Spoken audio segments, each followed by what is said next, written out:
Chapter 338. Qian 800. Fu Daozi looked at Li Mu in a daze. Even Xian Jizi's expression was full of shock. The Tao page was extremely mysterious. Since ancient times, those who could comprehend several Tao pages from it were already geniuses. Those who could comprehend more than 10 Tao pages were geniuses among geniuses. Those disciples later became famous masters of the Fugu school. They couldn't find a single word to describe it. Li Mu couldn't figure out their expressions and asked, "What's wrong? Is there a problem?" After Fu Daozi came to his senses, he asked again, "How many talisman do you remember?" Li Mu said embarrassedly, "One." In fact, he had only carefully memorized the first talisman. Later, Li Mu was stunned by the scene after the white fog dissipated. The huge monster and the strange human were beyond his knowledge and experience. How could he be in the mood to memorize the talisman? That's impossible. Fu Daozi's face was full of disbelief. Then he asked Li Mu, "What did you see in the Tao page?" Li Mu said, "A continent where powerful monsters wreaked havoc. Some human beings could condense talismans in the void and draw powerful talismans. They used the talisman to attack and seal those monsters." Fu Daozi was stunned. He looked at Xian Jizi and asked, "What did you see at the beginning?" Xian Jizi said slowly, "White fog." Occasionally, a golden talisman flashed through the white fog. Fu Daozi looked at Li Mu again and said in confusion, "It's strange. All the people who comprehended the Tao page saw fog." "Why did you see this?" Li Mu explained, "In the beginning, there was only white fog. However, as one's heart calmed down, the white fog would become thinner. When one's heart calmed down completely, the white fog would completely dissipate. The golden talismans that you saw flashing through the white fog were created by those humans. They used their fingers to draw talismans in the air. Their purpose was to attack some of the monsters in the fog." "I knew it, I knew it." After Fu Daozi finished listening to Li Mu's description, an excited expression appeared on his face, and he said, "During the ancient times, the spirit energy of the heavens and the earth was extremely dense, so writing talismans didn't require the assistance of spirit liquids. Later on, the spirit energy of the heavens and the earth thinned greatly, so the seniors of the Tao sect relied on various spirit objects of the heavens and the earth to liquefy their spirit energy and use it as materials for writing talismans. This old man's guess is true, it's true." Li Mu said regretfully, "It's a pity that I didn't pay much attention to the talisman just now. If I can comprehend the Tao page again, I should be able to remember it." Xian Jizi shook his head, "You can only comprehend the Tao page once. Everyone only has one chance. Even if you touch it again, you won't be able to enter the world just now. However, what you see on the Tao page will be deeply engraved in your memory. As long as you meditate, you'll be able to recall it again." Hearing Xian Jizi's words, Li Mu closed his eyes and thought back to the scene he had just seen. Sure enough, the things he had seen on the Tao page appeared once again, and very clearly. Fu Daozi asked expectantly, "Do you remember now?" Li Mu nodded, "Yes." Fu Daozi continued to ask, "What kind of talisman are there?" Li Mu closed his eyes and stretched out his finger. According to the scene in his mind, he drew a few talismans in the void and said, "This talisman can turn an area into a sea of fire. The fire is blue and doesn't seem to be ordinary fire. As long as you touch it, you won't be able to get rid of it." Then he changed to another talisman and continued to speak. "This talisman can summon a lightning dragon, this talisman can freeze an area of 10,000 feet, this talisman can turn the earth into magma, this talisman can summon huge meteorites." After copying dozens of talisman, Li Mu opened his eyes and said, "There are too many talisman. I'm afraid there are more than 1,000 talismans. I can't finish them all in a short time." Fu Daozi looked at Li Mu in shock. After a while, he finally came to his senses and looked at Tian Jizi, saying, "You should abdicate." He put one hand on Tian Jizi's shoulder and said, "The Fugu school is destined to prosper in the hands of my disciple. If you don't give up the position of the headmaster, you will be hindering the prosperity of our sect. You have to apologize to the ancestors." Li Mu hurriedly said, Master, forget it. There's no hurry. Fu Daozi didn't insist to the end. Instead, he said happily, after seeing those talisman, I have comprehended something. I need to cultivate in seclusion for a few days to comprehend it. Fu Daozi left in a hurry. Li Mu stood in the Taoist palace and asked Xian Jizi, what are those monsters? Xian Jizi shook his head and said, in ancient times, the spiritual qi of heaven and earth was rich and everything flourished. However, there weren't many things that were really passed down from that era. Everything that happened in that era has always been a mystery in the cultivation world. Li Mu asked doubtfully, the Tao scripture didn't seem to be born that long ago, did it? Xian Jizi explained, people think that the Tao scripture was compiled by countless Taoist seniors more than 1,000 years ago. But in fact, the Tao scripture has existed for even longer. Perhaps it can be traced back to the ancient times. At that time, the Taoist seniors only passed down the orthodoxy of the various Taoist sects by comprehending the Tao pages. The ancient times were a long time ago for the people of this world. There were few records about the ancient times in this era. For some reason, the inheritance between the two eras was broken. The only thing that could be confirmed was that the spiritual qi of heaven and earth was very rich in the ancient times, which was many times richer than today's. The cultivation of cultivators was related to spiritual qi. The masters of this era all stopped at the transcendence realm. In that era, there should have been cultivators at the 8th or even the 9th realm. Li Mu thought of those monsters. Their strength might be related to the density of spiritual qi. With the thin spiritual qi of heaven and earth, it was difficult for such huge monsters to be born. They might have gone extinct in the long river of time. No one could explain the scene that happened in the Tao page to Li Mu.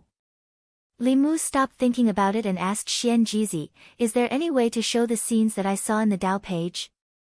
Xian Jizi shook his head and said, you can show ordinary memories with the cultivation strength of the 5th realm.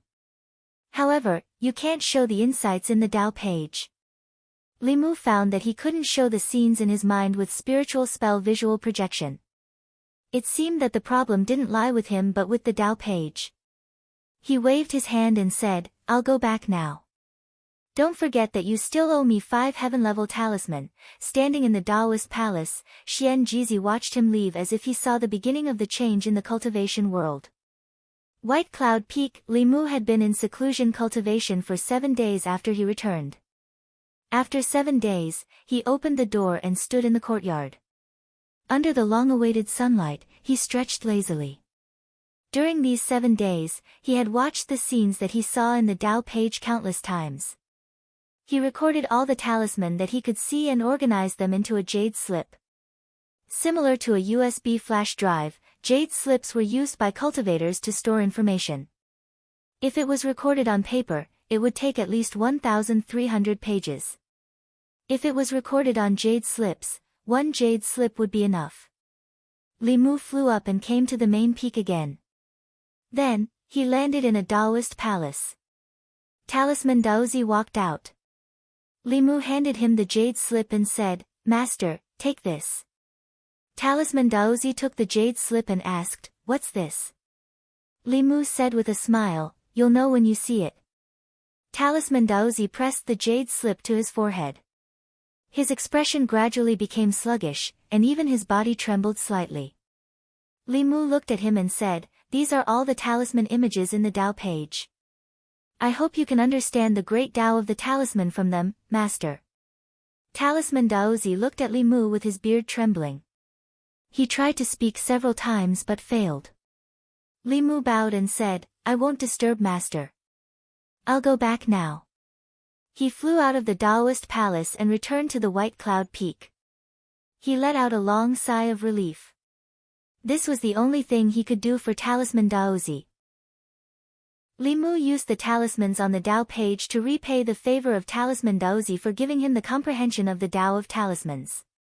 As for whether Talisman Daozi could comprehend the Tao of transcendence from it, that would depend on himself.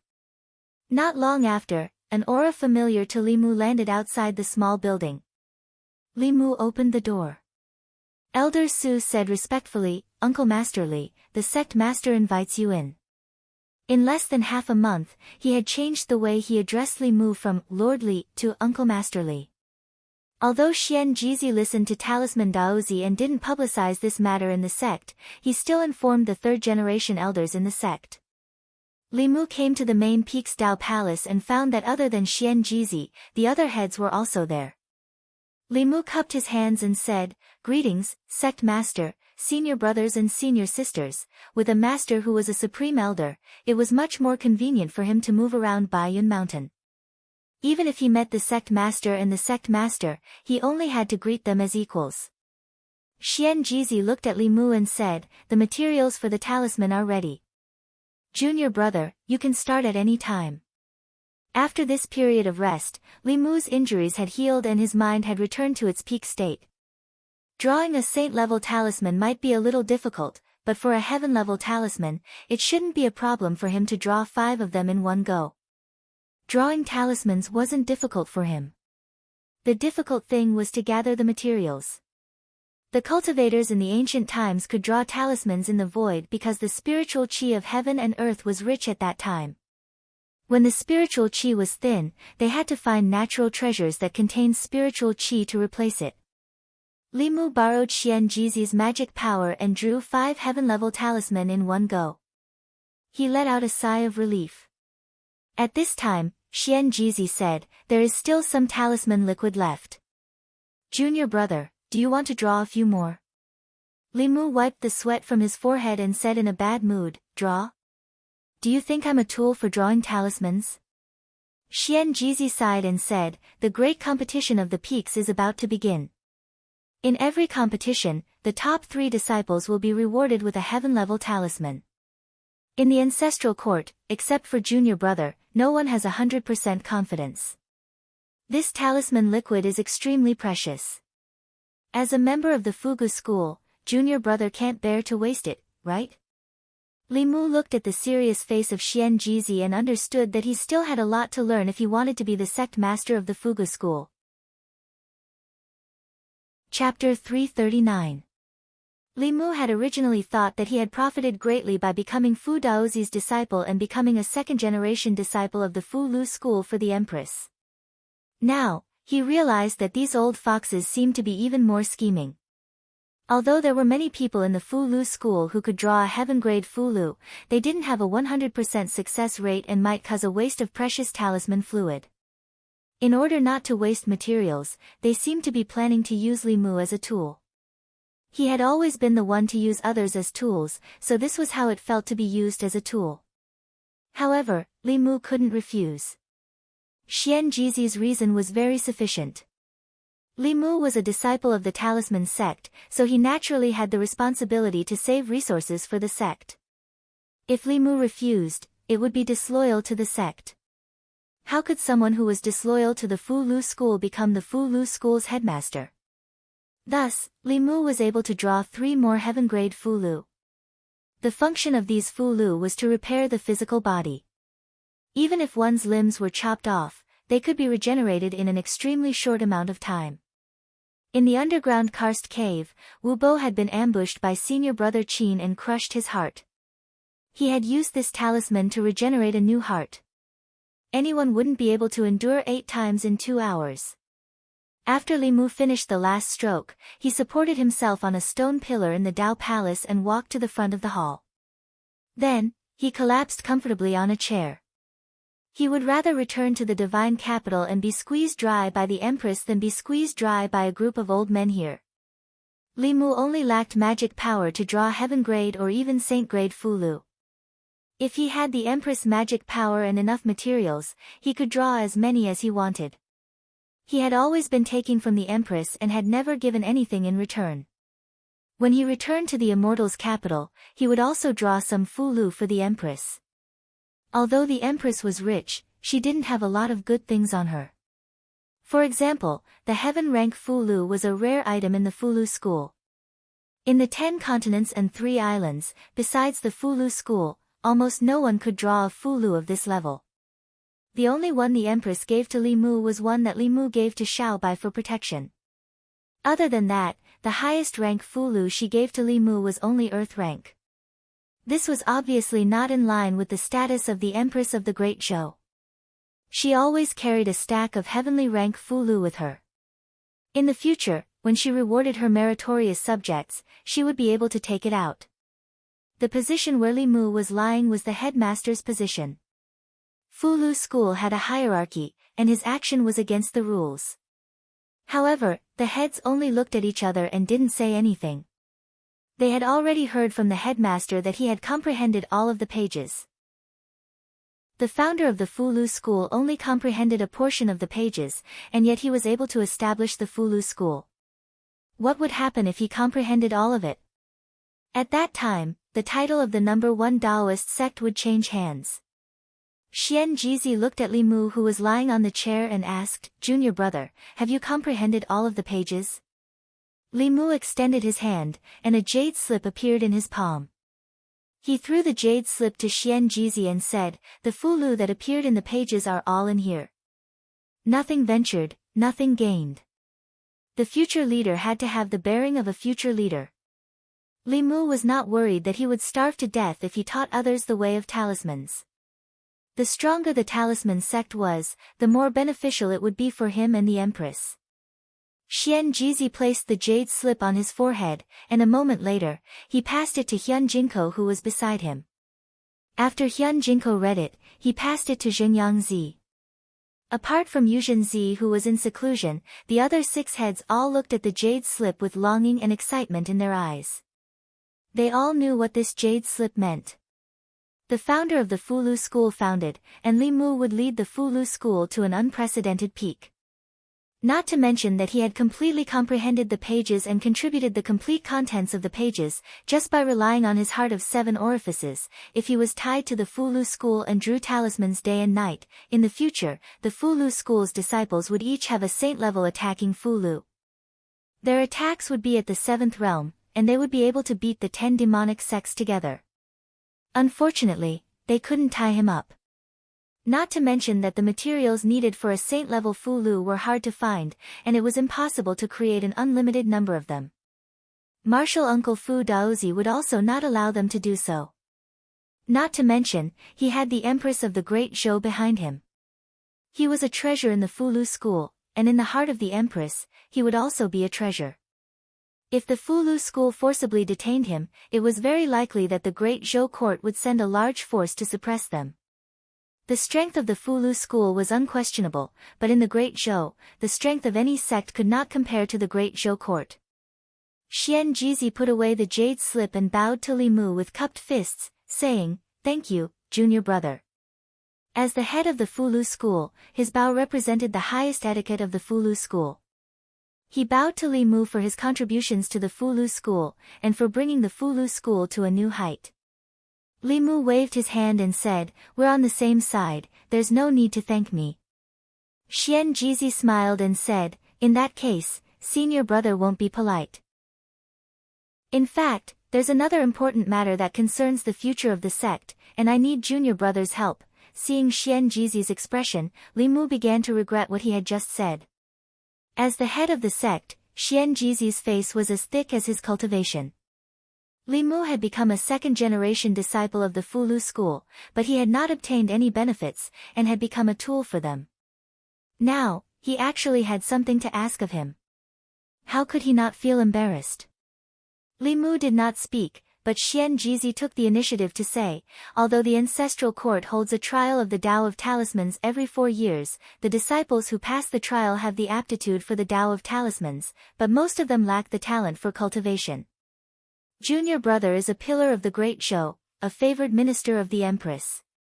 Can you borrow the power of the imperial court to help the sect recruit some cultivation geniuses with special constitutions from the common people, and nurture them from a young age?" This head of the sect was really squeezing Li Mu's value in all aspects. Li Mu's face revealed a difficult expression. He said, "Senior brother also knows that the imperial court has its own rules. In principle, the local government is forbidden from revealing the people's birth characters." At this point, his tone changed and he said, "Of course, although I'm an official of the Great Zhou, I'm also a disciple of the Fu Lu school. I'll definitely think of the sect." After I return to the divine capital, I'll mention this matter to Her Majesty, but I don't know if Her Majesty will agree." Xian Jizi cupped his fists and said, "Senior brother thanks junior brother in advance." Li Mu continued, "The imperial court's attitude towards the various sects is the same, and it's not easy to make an exception. I think that if we can show some sincerity, the possibility of Her Majesty agreeing might be greater." Xian Jizi asked, "What sincerity?" Li Mu looked at him and said leisurely, "Her Majesty has just ascended the throne and is short of manpower. If the ancestral court can cooperate with the imperial court and send some elders to be stationed in the imperial court in the capacity of a consecrator, then make a request, wouldn't it be difficult for Her Majesty to refuse?" Li Mu needed to correct the misconception of the upper echelons of the Fulu school that they always liked to freeload when they encountered problems. Freeloading would not last long. Cooperation was a win-win situation. Only with effort would there be returns. Not everyone was like Li Mu, willing to indulge their bad habits. After thinking for a while, Xian Jizi nodded and said, "This is not difficult." Since the two of them had reached an agreement on this issue, the following matters were much simpler. Li Mu was not only a second-generation disciple of the Fulu school, but also an official of the Great Zhou. It was more than suitable for him to be the middleman. The Empress was already short of manpower, and the internal guards had undergone a wave of purges.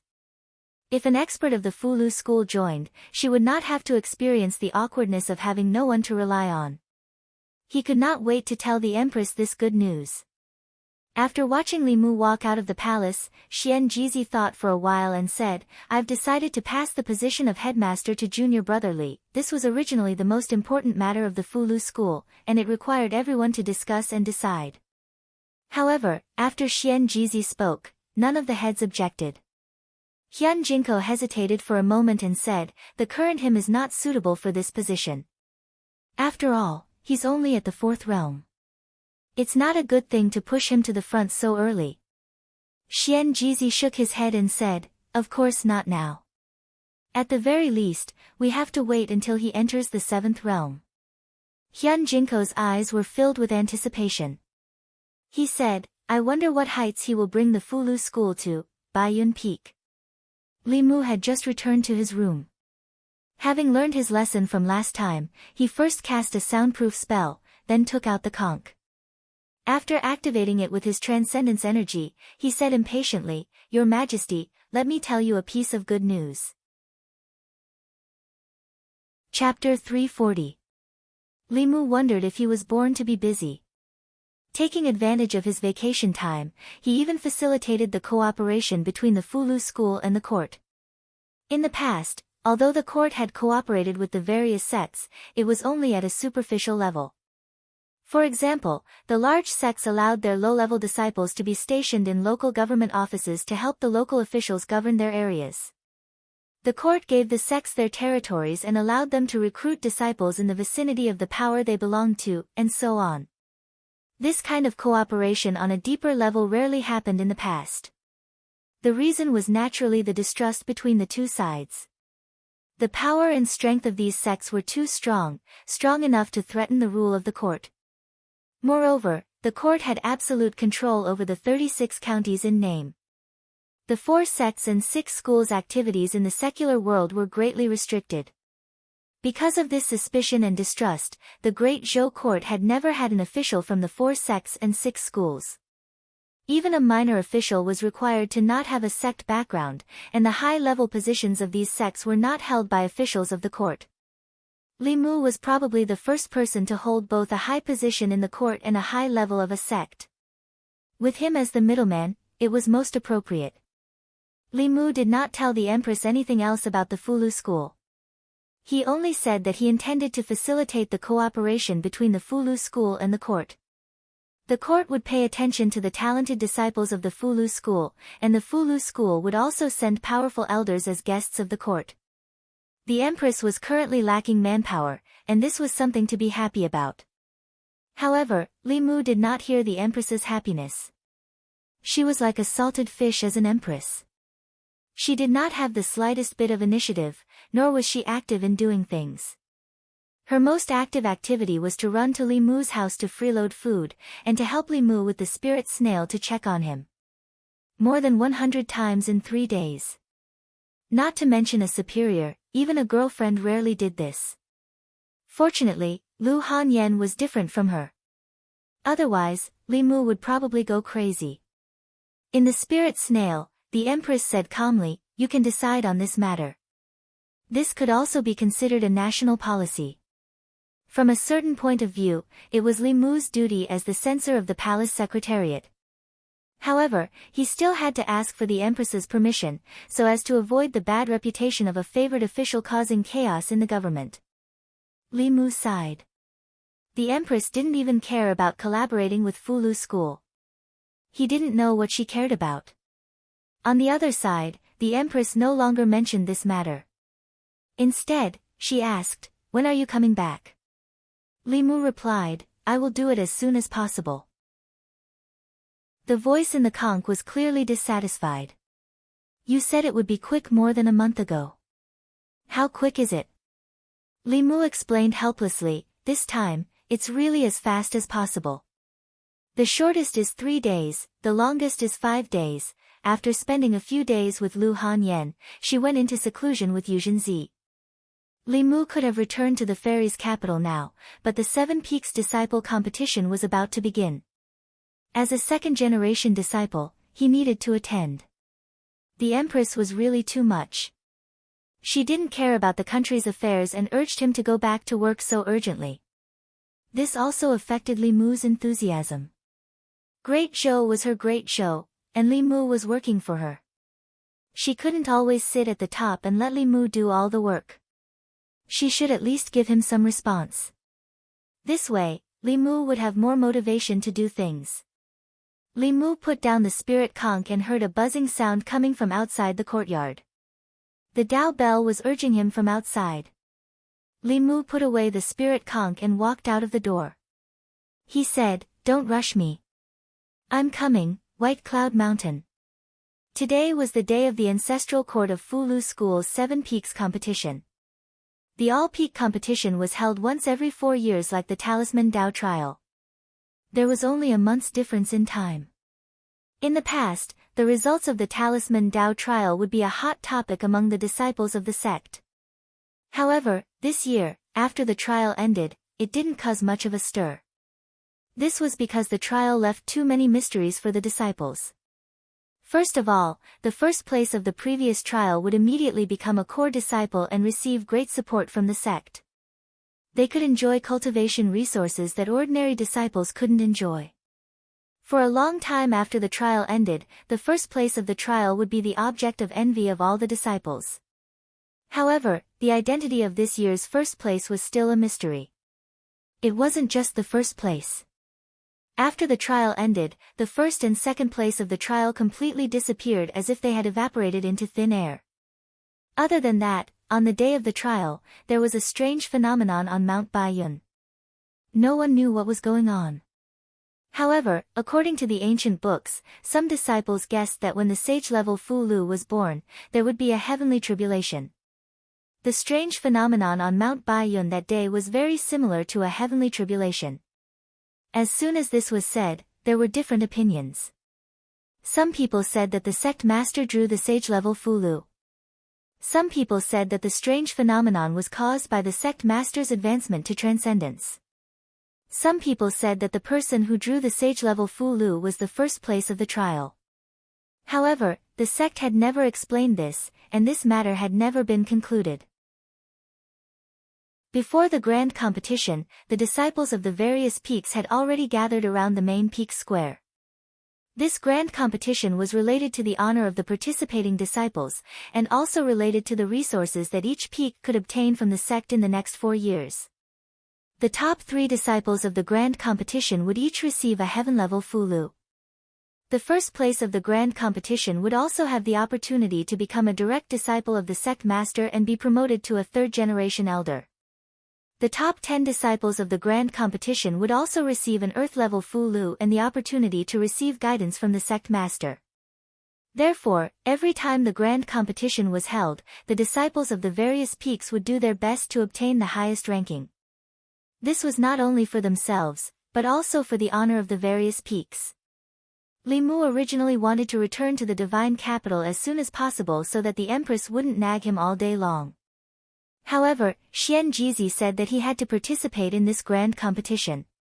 He could skip the disciple recruitment ceremony, but as the disciple of the Grand Elder and a second-generation disciple of the Fulu school, he had to show his face in front of the disciples of the ancestral court and the important figures of the Fulu school's branches. For this reason, he even gave Li Mu a Daoist name, Ling Jizi. In the Fulu school, not everyone had a Daoist name. The third-generation and fourth-generation disciples didn't have high cultivation bases, so most of them called themselves by their secular names. Generally, only after they advanced to the Dongxian level would they consider giving themselves a Daoist name. After all, Sect Master Xian Jizi and Sect Master Yuzhen sounded more like experts than Sect Master Wang Ergu and Sect Master Chen Erniu. Although Li Mu wasn't used to his new Daoist name, he didn't resist it. As soon as Li Mu landed on the main peak square, Hanja walked over from a certain direction and asked in surprise, "You haven't returned to the divine capital yet?" Li Mu replied, "I'll leave after the grand competition." "You'll participate in the grand competition?" Hanja was stunned for a moment, then a surprised expression appeared on his face. He asked, "You've also joined our Fulu school? Don't tell me you've also taken a sect master as your master." Li Mu shook his head and said, "No." Hanja breathed a sigh of relief and asked, "Which elder is your master?" Li Mu replied, "Fu Daozi." Hanja touched his head and shook his head. "I've never heard of him. Which peak is he from?" Li Mu replied, "The main peak." Hanja said enviously, "The main peak is good. The main peak is full of core disciples. You can have whatever you want. You don't even need to fight.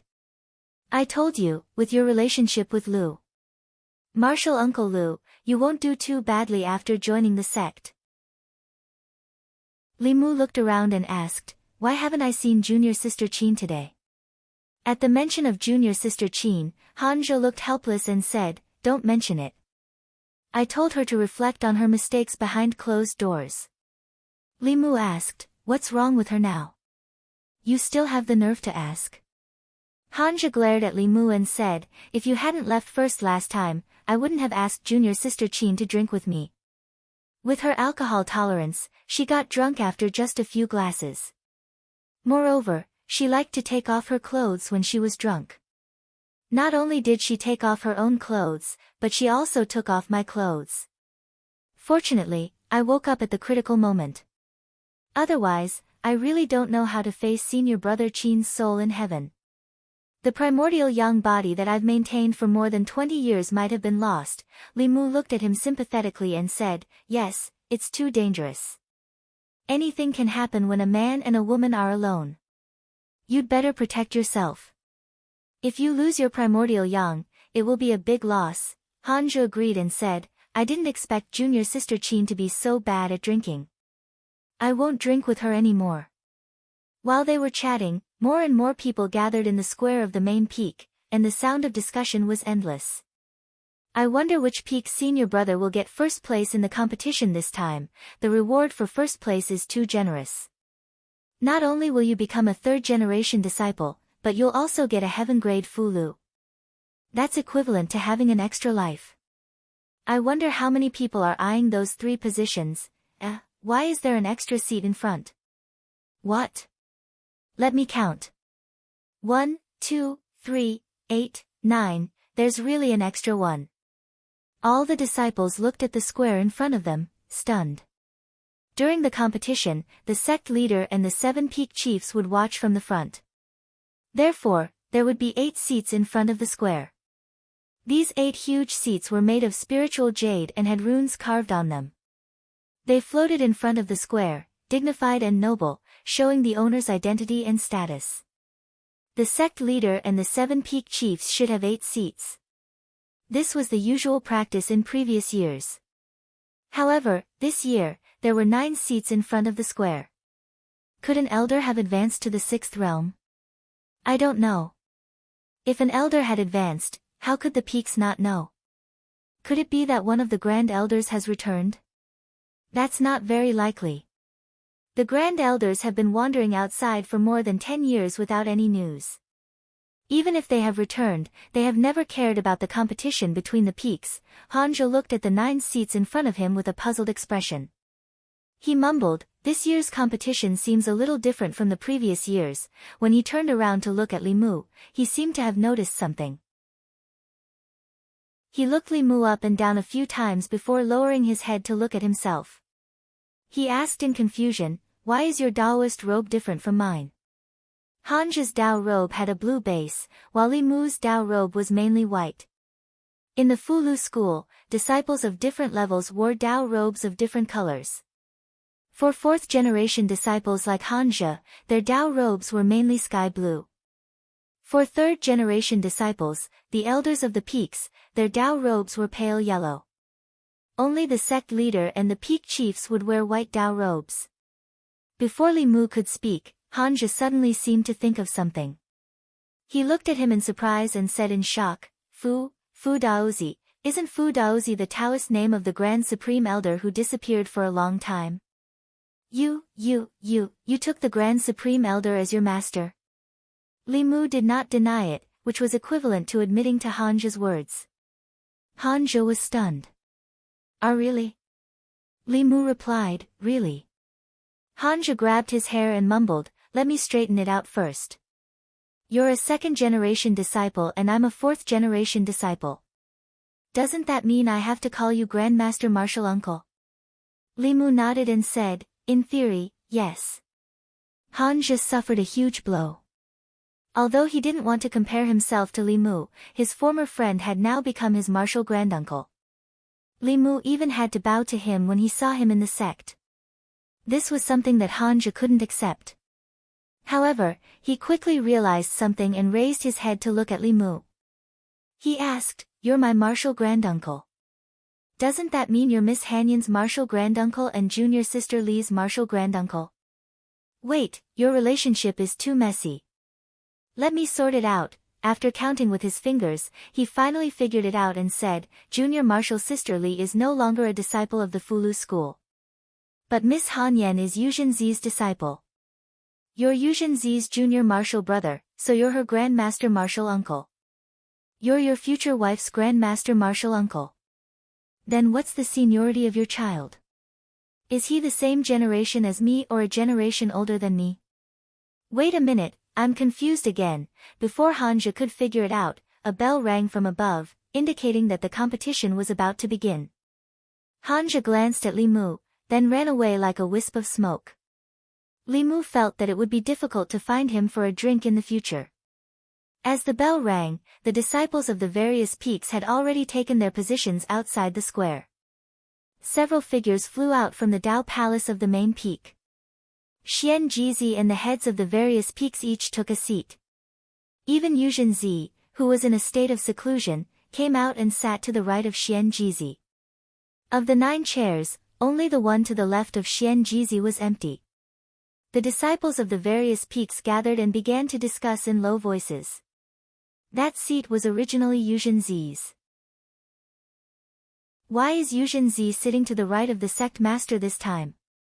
Who else can sit to the left of the sect master? Even if there's a new elder, he doesn't have the qualifications to sit there. Could it really be a grand elder? That should be it. Perhaps one of the elders is interested in watching the grand competition of the mountains. During the competition, the seats in front of the square were carefully chosen. The sect master's position was the most revered. His seat was in the center of the square, while the heads of the various peaks sat on either side of him. Among them, the left side was the most respected. Sitting to the left of the sect master was a position that was second only to the sect master. In the past, this seat had belonged to Yuzhen Zi, the head of Baiyun Peak. However, today, Yuzhen Zi was sitting to the right of the sect master.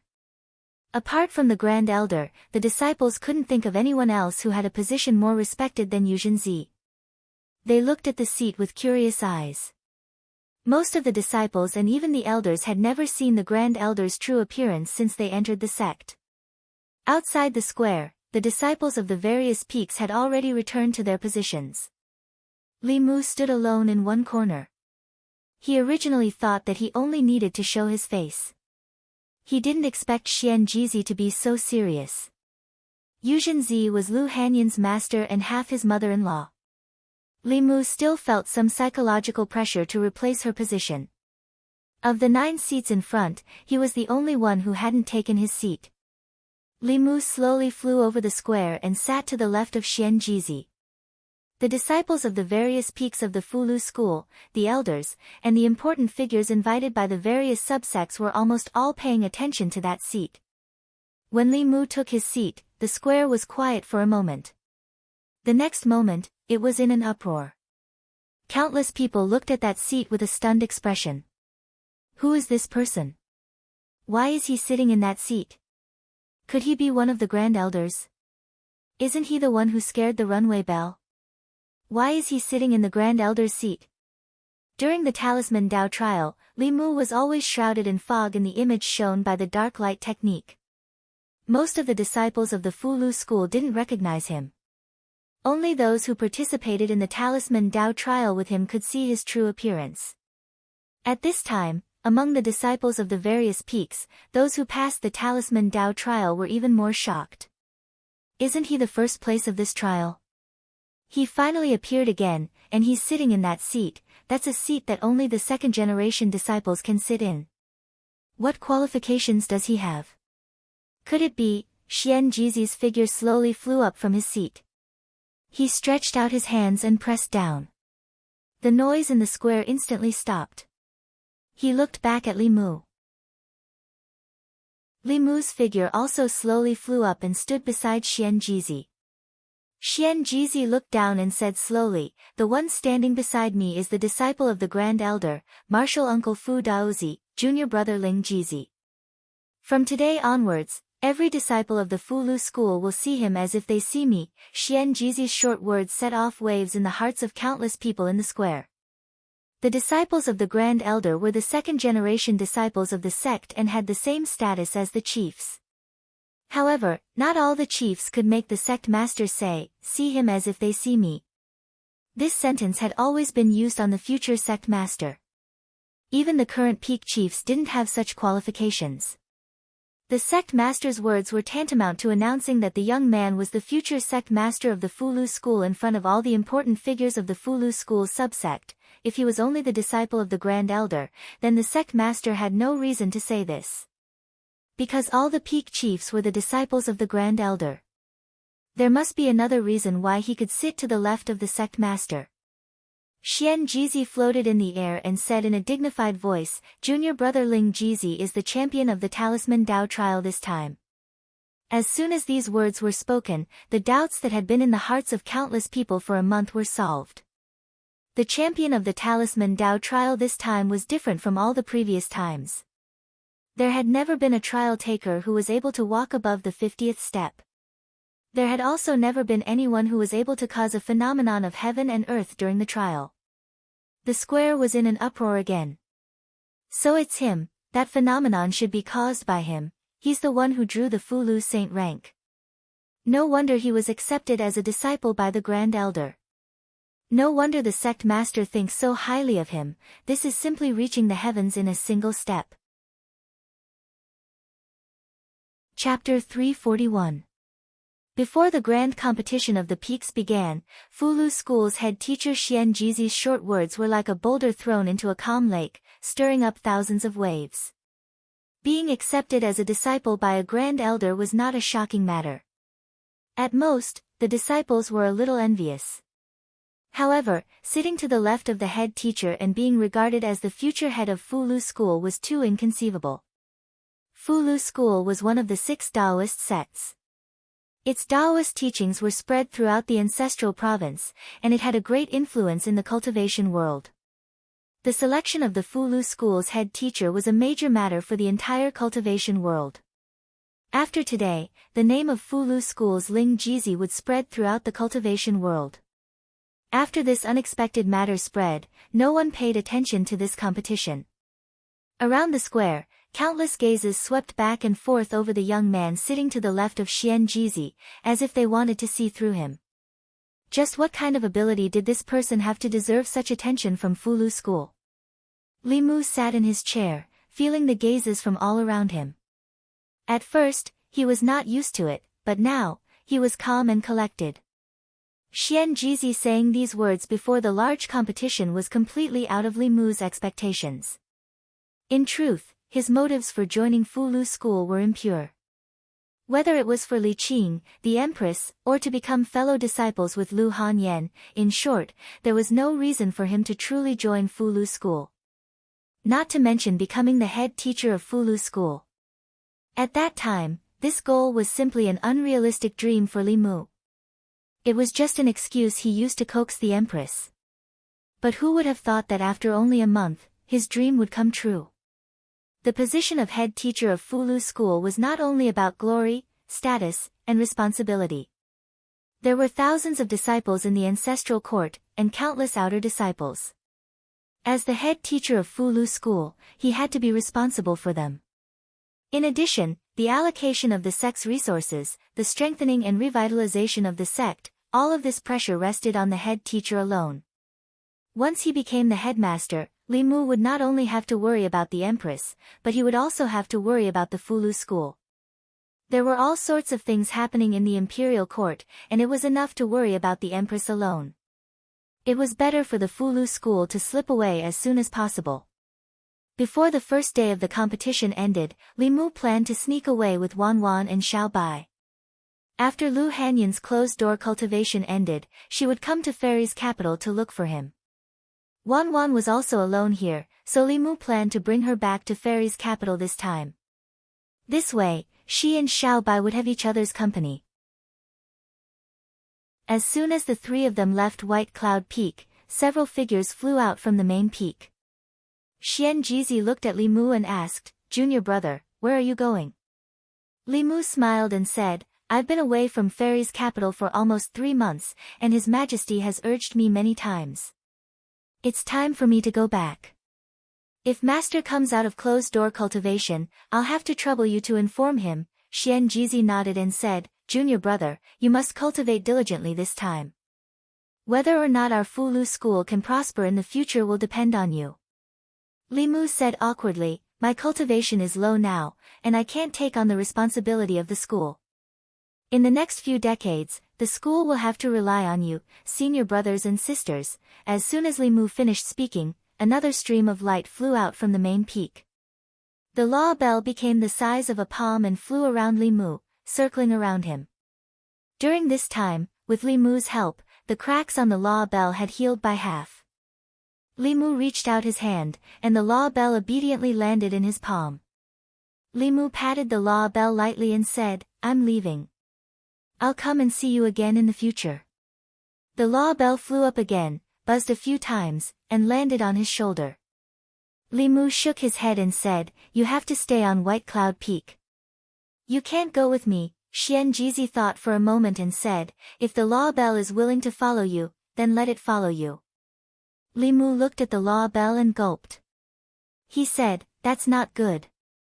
Without the law bell, what will happen to White Cloud Peak?" Xian Jizi said, "Don't worry.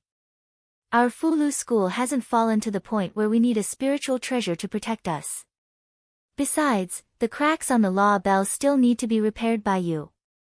Only when the law bell is complete can it be used to its full potential," Li Mu said reluctantly. "All right then." After bidding farewell to Xian Jizi and the other first seats, the three of them and the law bell quickly flew away from White Cloud Peak. Hyun Jinko looked ahead until their figures disappeared. Then, he said slowly, "It's good to let the law bell follow Junior Ling Jizi. If he encounters danger, it can protect him. However, senior brother, have you thought it through? The headmaster of Fulu school doesn't only need attainments in the Tao of talismans or cultivation, but also responsibility." Xian Jizi smiled and said, "Since we've already taken a gamble, why don't we take another one, North County, Yangqiu County?" In the courtyard of the old mansion, Li Mu looked at Su He and asked, "Are you really not coming back to the divine capital with me?" Su He shook her head and said, "I've been in the same place all these years, and I'm getting tired of it. I don't want to be stuck in one place anymore. I want to go to other places and see other sceneries. I'll look for you when I'm tired of it." After 20 years, she no longer had any family or friends. Li Mu wanted her to return to the divine capital with him because he wanted her to have a home to return to. However, she had been trapped in the Bay of Clearwater for 20 years and couldn't take a single step out of that tiny place. She indeed needed to go out. The divine capital seemed lively, but it was also a prison. Once she stayed there for a long time, it would become another Bay of Clearwater to her. Li Mu looked at her and said, "Come back when you're tired. There'll always be a courtyard for you there." After having the last hot pot meal with Su He, she gave Li Mu a hug and then left with the two female ghosts, one big and one small. Li Mu naturally hoped that Su He could stay by his side. However, he also understood that after taking revenge, what she needed the most was freedom. Only complete freedom could heal the trauma in her heart for the past 20 years. After Su He left, the three of them didn't stay in the old mansion. Li Mu released a flying boat that Fu Daozi had gotten from the Green Bamboo Peak's first seat, Dong Shuzi. It carried Xiao Bai and Wan Wan and flew towards the divine capital. This flying boat was also a heaven-grade Dharma treasure. When driven by spiritual power, its highest flying speed was comparable to the sixth realm. Li Mu controlled the flying boat. When he was about to fly out of the North County, he suddenly felt a strong sense of danger. Almost instantly, a Fulu appeared in his hand. Driven by spiritual power, the Fulu turned into a golden light shield that covered the flying boat. Boom! Several spiritual power attacks landed on the light shield. The light shield shook violently, and the flying boat also started to shake violently. High up in the sky wasn't suitable for fighting. Li Mu first sent Xiao Bai and Wan Wan into the flask heaven space. Then, he controlled the flying boat to descend rapidly. When he landed on the ground, he put away the flying boat. Several figures appeared around him and surrounded him from several directions. A figure covered in ghostly chi looked at Li Mu and said eerily, "We've been guarding here for more than 2 months. We thought you were going to hide in the Fulu school for the rest of your life and not come out." Another brawny man with a towering demonic chi grinned and said, "You're finally willing to leave White Cloud Mountain. You made us wait for a long time." Li Mu looked at the two figures in front of him. One of them was a demon, and the other was a ghost. Clearly, they were both fifth realm powerhouses. Not only that, but the other 5 people beside and behind him also exuded an aura that was not weaker than the fifth realm. 7 fifth realm powerhouses. Even the Imperial Court's pursuit of Cui Ming didn't have such a big lineup. These 7 people all had a towering baleful aura, and their auras were strange. Clearly, they were not orthodox cultivators. Li Mu glanced at them and asked, "You were sent by the demon sect?" The fifth realm ghost said, "You have good eyesight." Li Mu pursed his lips and said, "You 7 fifth realm powerhouses ganged up to bully me, a fourth realm powerhouse. Are all demonic cultivators as shameless as you?" The demon chuckled and said, "Cui Ming of the Meizong sect and Emperor Song of the Soul sect both died in your hands. We don't want to end up like them. Compared to our lives, what's face worth?" Beside Li Mu, a beautiful woman smiled and said, "Little brother, you'd better surrender. This time, our 7 sects have joined forces. You won't be able to escape. Be obedient and you'll suffer less." At this moment, Li Mu still didn't know what was going on. There were only 10 sects in the demonic path. Moreover, the sects weren't completely united. Some sects even viewed each other as enemies. This time, 7 sects had joined forces and guarded the North County for more than 2 months just to stop him. Without Suhi by his side, Li Mu was alone. Without the help of Fu Lu, he could at most fight to a draw with one of them. He had no chance of winning against the 7 of them. Li Mu looked at them and said, 7 against 1. What's the big deal? If you have the ability, come one by one. The ghost clearly didn't want to talk about fairness with Li Mu. He said, this person can kill Cui Ming and Emperor Song. He must have some tricks up his sleeve. Let's attack together and split the rewards equally. Li Mu looked at them and said angrily, you want to compete with me in terms of numbers? As his voice fell, a stack of Fu Lu appeared in his hand. Li Mu threw out the Fulu. 18 Fulu floated in the air and surrounded Li Mu and the 7 people. Illusory figures emerged from the talisman one after another. Every illusory figure had the aura of a 5th realm cultivator. The 7 people who were originally surrounding Li Mu were now surrounded by these 18 phantoms. The situation was instantly reversed. The 18 shadows that emerged from the Fulu formed a formation. The 7 people's expressions changed. The ghost decisively formed 2 ghost claws and grabbed at Li Mu's vitals. Li Mu still had a Fulu in his hand. Facing the 2 ghost claws, Li Mu didn't dodge. He only activated the Fulu in his hand. His figure disappeared on the spot. The next time he appeared, he was already outside the formation. The Fulu school's research on Fulu had reached the peak. Talisman Daozi was a genius in this field. He was best at talisman formations. His talisman formations weren't inferior to the profound formations of the spirit formation sect. The ghost claws missed. Before the 7 people could react, the 18 shadows had already attacked them. One of the figures held a huge sword and slashed at the ghost. The ghost was hit by the huge sword and its figure immediately faded. It warned loudly, "Be careful, this sword specializes in injuring the soul." Another figure's hand seals changed. Within the formation, dense purple lightning fell from the sky. The lightning covered a wide area and almost covered every corner of the formation. The 7 people couldn't avoid it and could only resist it.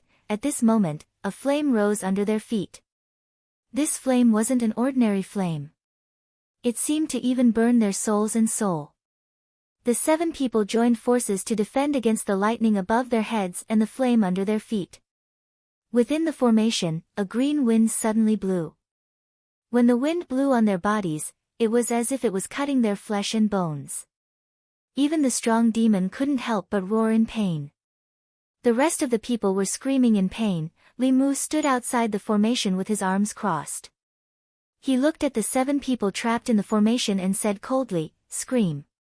Even if you scream until your throat is broken, no one will come to save you." Chapter 342. There were many branches of Taoism: Fulu, pills, formations, martial Tao, divine arts. Under each major branch, there were countless smaller branches. The cultivation world revered divine arts and Taoist techniques. Xuanzong, which was famous for its Taoist techniques and divine arts, was also the strongest among the 6 sects of Taoism. Comparatively speaking, Fulu school was a minority in the cultivation world. However, no one dared to look down on a minority like Fulu school. It was to the extent that most of the cultivators would rather compete with the disciples of the Xian sect in terms of divine path and arts or engage in close combat with the disciples of the South sect than to fight with the disciples of the Talisman sect.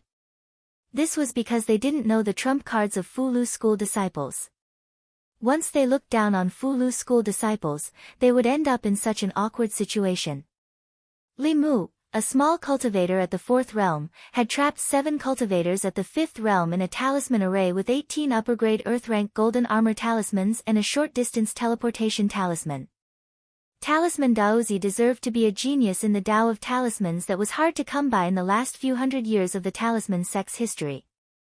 This 18 heavens grand formation that was formed from 18 golden armor talismans was something he'd obtained inspiration from the 18 nether prison grand formation of the devil Tao, and he'd spent a few years of time researching it. This talisman array not only had a power equal to the 18 Yin prison array, it also overcame the 18 Yin prison array's weakness. The 18 Yin prison array set up by Chu Jiang of Gojoseon required 18 ghost generals to sacrifice their lives.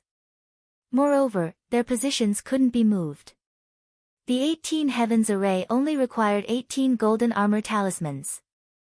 The array was portable and mobile. The power of the array was related to the Fulu's grade. 18 earth high-grade Fulu could trap Dongxian. If there were 18 heaven high-grade Fulu, it wouldn't be a problem to trap a Transcendence Realm cultivator. These golden armor talismans each had their own divine arts. The 7 people in the array had to endure 18 different attacks. They complained incessantly and could only work together to create a dermic power shield. They hid within the shield and passively defended. The ghost cultivator among the 7 was King Wuguan, a subordinate of the Netherhell Saint. He also had the highest cultivation among the 7. As he used his mana to maintain the defensive shield, he observed the 18 heavenly soldiers and said, "Everyone, don't panic. The Fulu can only be maintained for a limited time. Once the spiritual energy is exhausted, it will lose its effect. As long as we hold on for a while longer, he will be at his wit's end."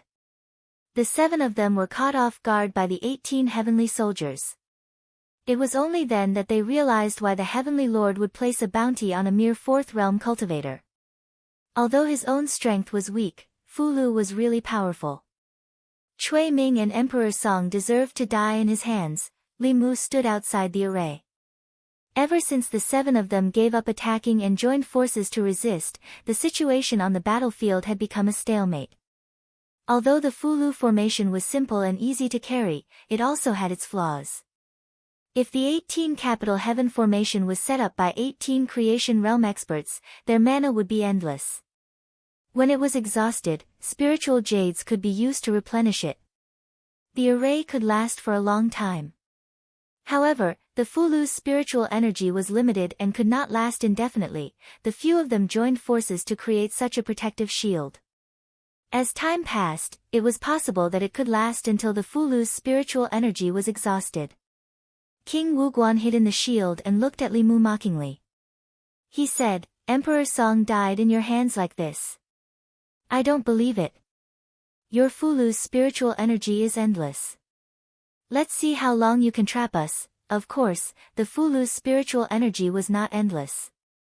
At most, in 15 minutes, these heavenly soldiers would dissipate due to the exhaustion of their spiritual energy.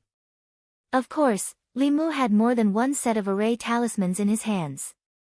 Because a certain first seat really did not have anything good to give as a meeting gift, Talisman Daozi had extorted many talisman materials. Li Mu had used them to draw many Fulu formations. Just the 18 Capital Heaven formations array talismans alone was enough for him to gather 2 sets. However, Li Mu was not willing to use both sets of array talismans on these people from the demon sect. He whistled. Suddenly, something flew out of his ear. At first, it was so small that it was almost invisible. In an instant, it grew to about 10 feet tall. Li Mu whistled again. The enlarged Dao Bell suddenly charged into the array formation. Under the horrified gazes of the 7 people, it fiercely slammed into the protective shield that they had conjured. When the Dao Bell hit the shield, it was like an egg hitting a rock. It instantly collapsed. Puff! Among the 7 people, those with physical bodies spat out blood. Those without physical bodies had their souls dissipated. What was more serious was that without the protection of the shield, the 7 of them had to face the attacks of the 18 heavenly soldiers again.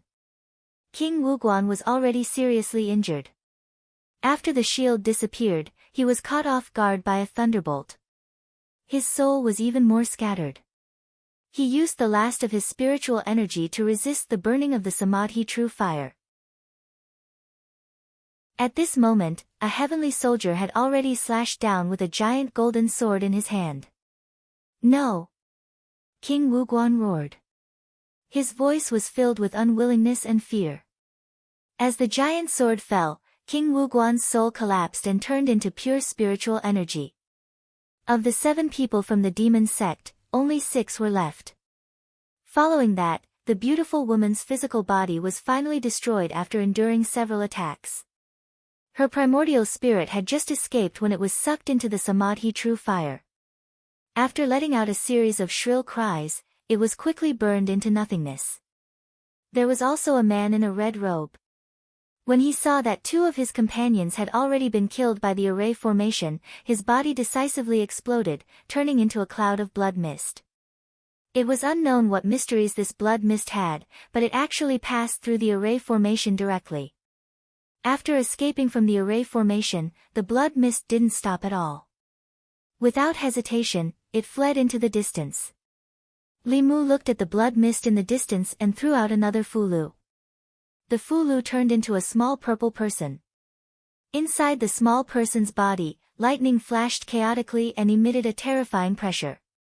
With a step, it crossed a distance of several hundred feet and appeared in the blood mist. After the small lightning person exploded, an extremely shrill scream came from within the blood mist. The blood mist began to boil and eventually evaporate into nothingness. The blood sect expert's body and soul were also destroyed. After the protective shield was destroyed by the Dao Bell, 3 of the 7 demon sect experts were killed in the blink of an eye. The remaining 4 were scared out of their wits and joined forces to break out of the encirclement. However, in the face of 18 divine weapons of the same level as them, they could only hold on for a while before they followed in the footsteps of the previous 3. Not long after, the spiritual energy of the 18 Fu Lu was exhausted. The figures of the divine weapons slowly dissipated between the heaven and earth. Of the 7 people in the array formation, only the monster was left.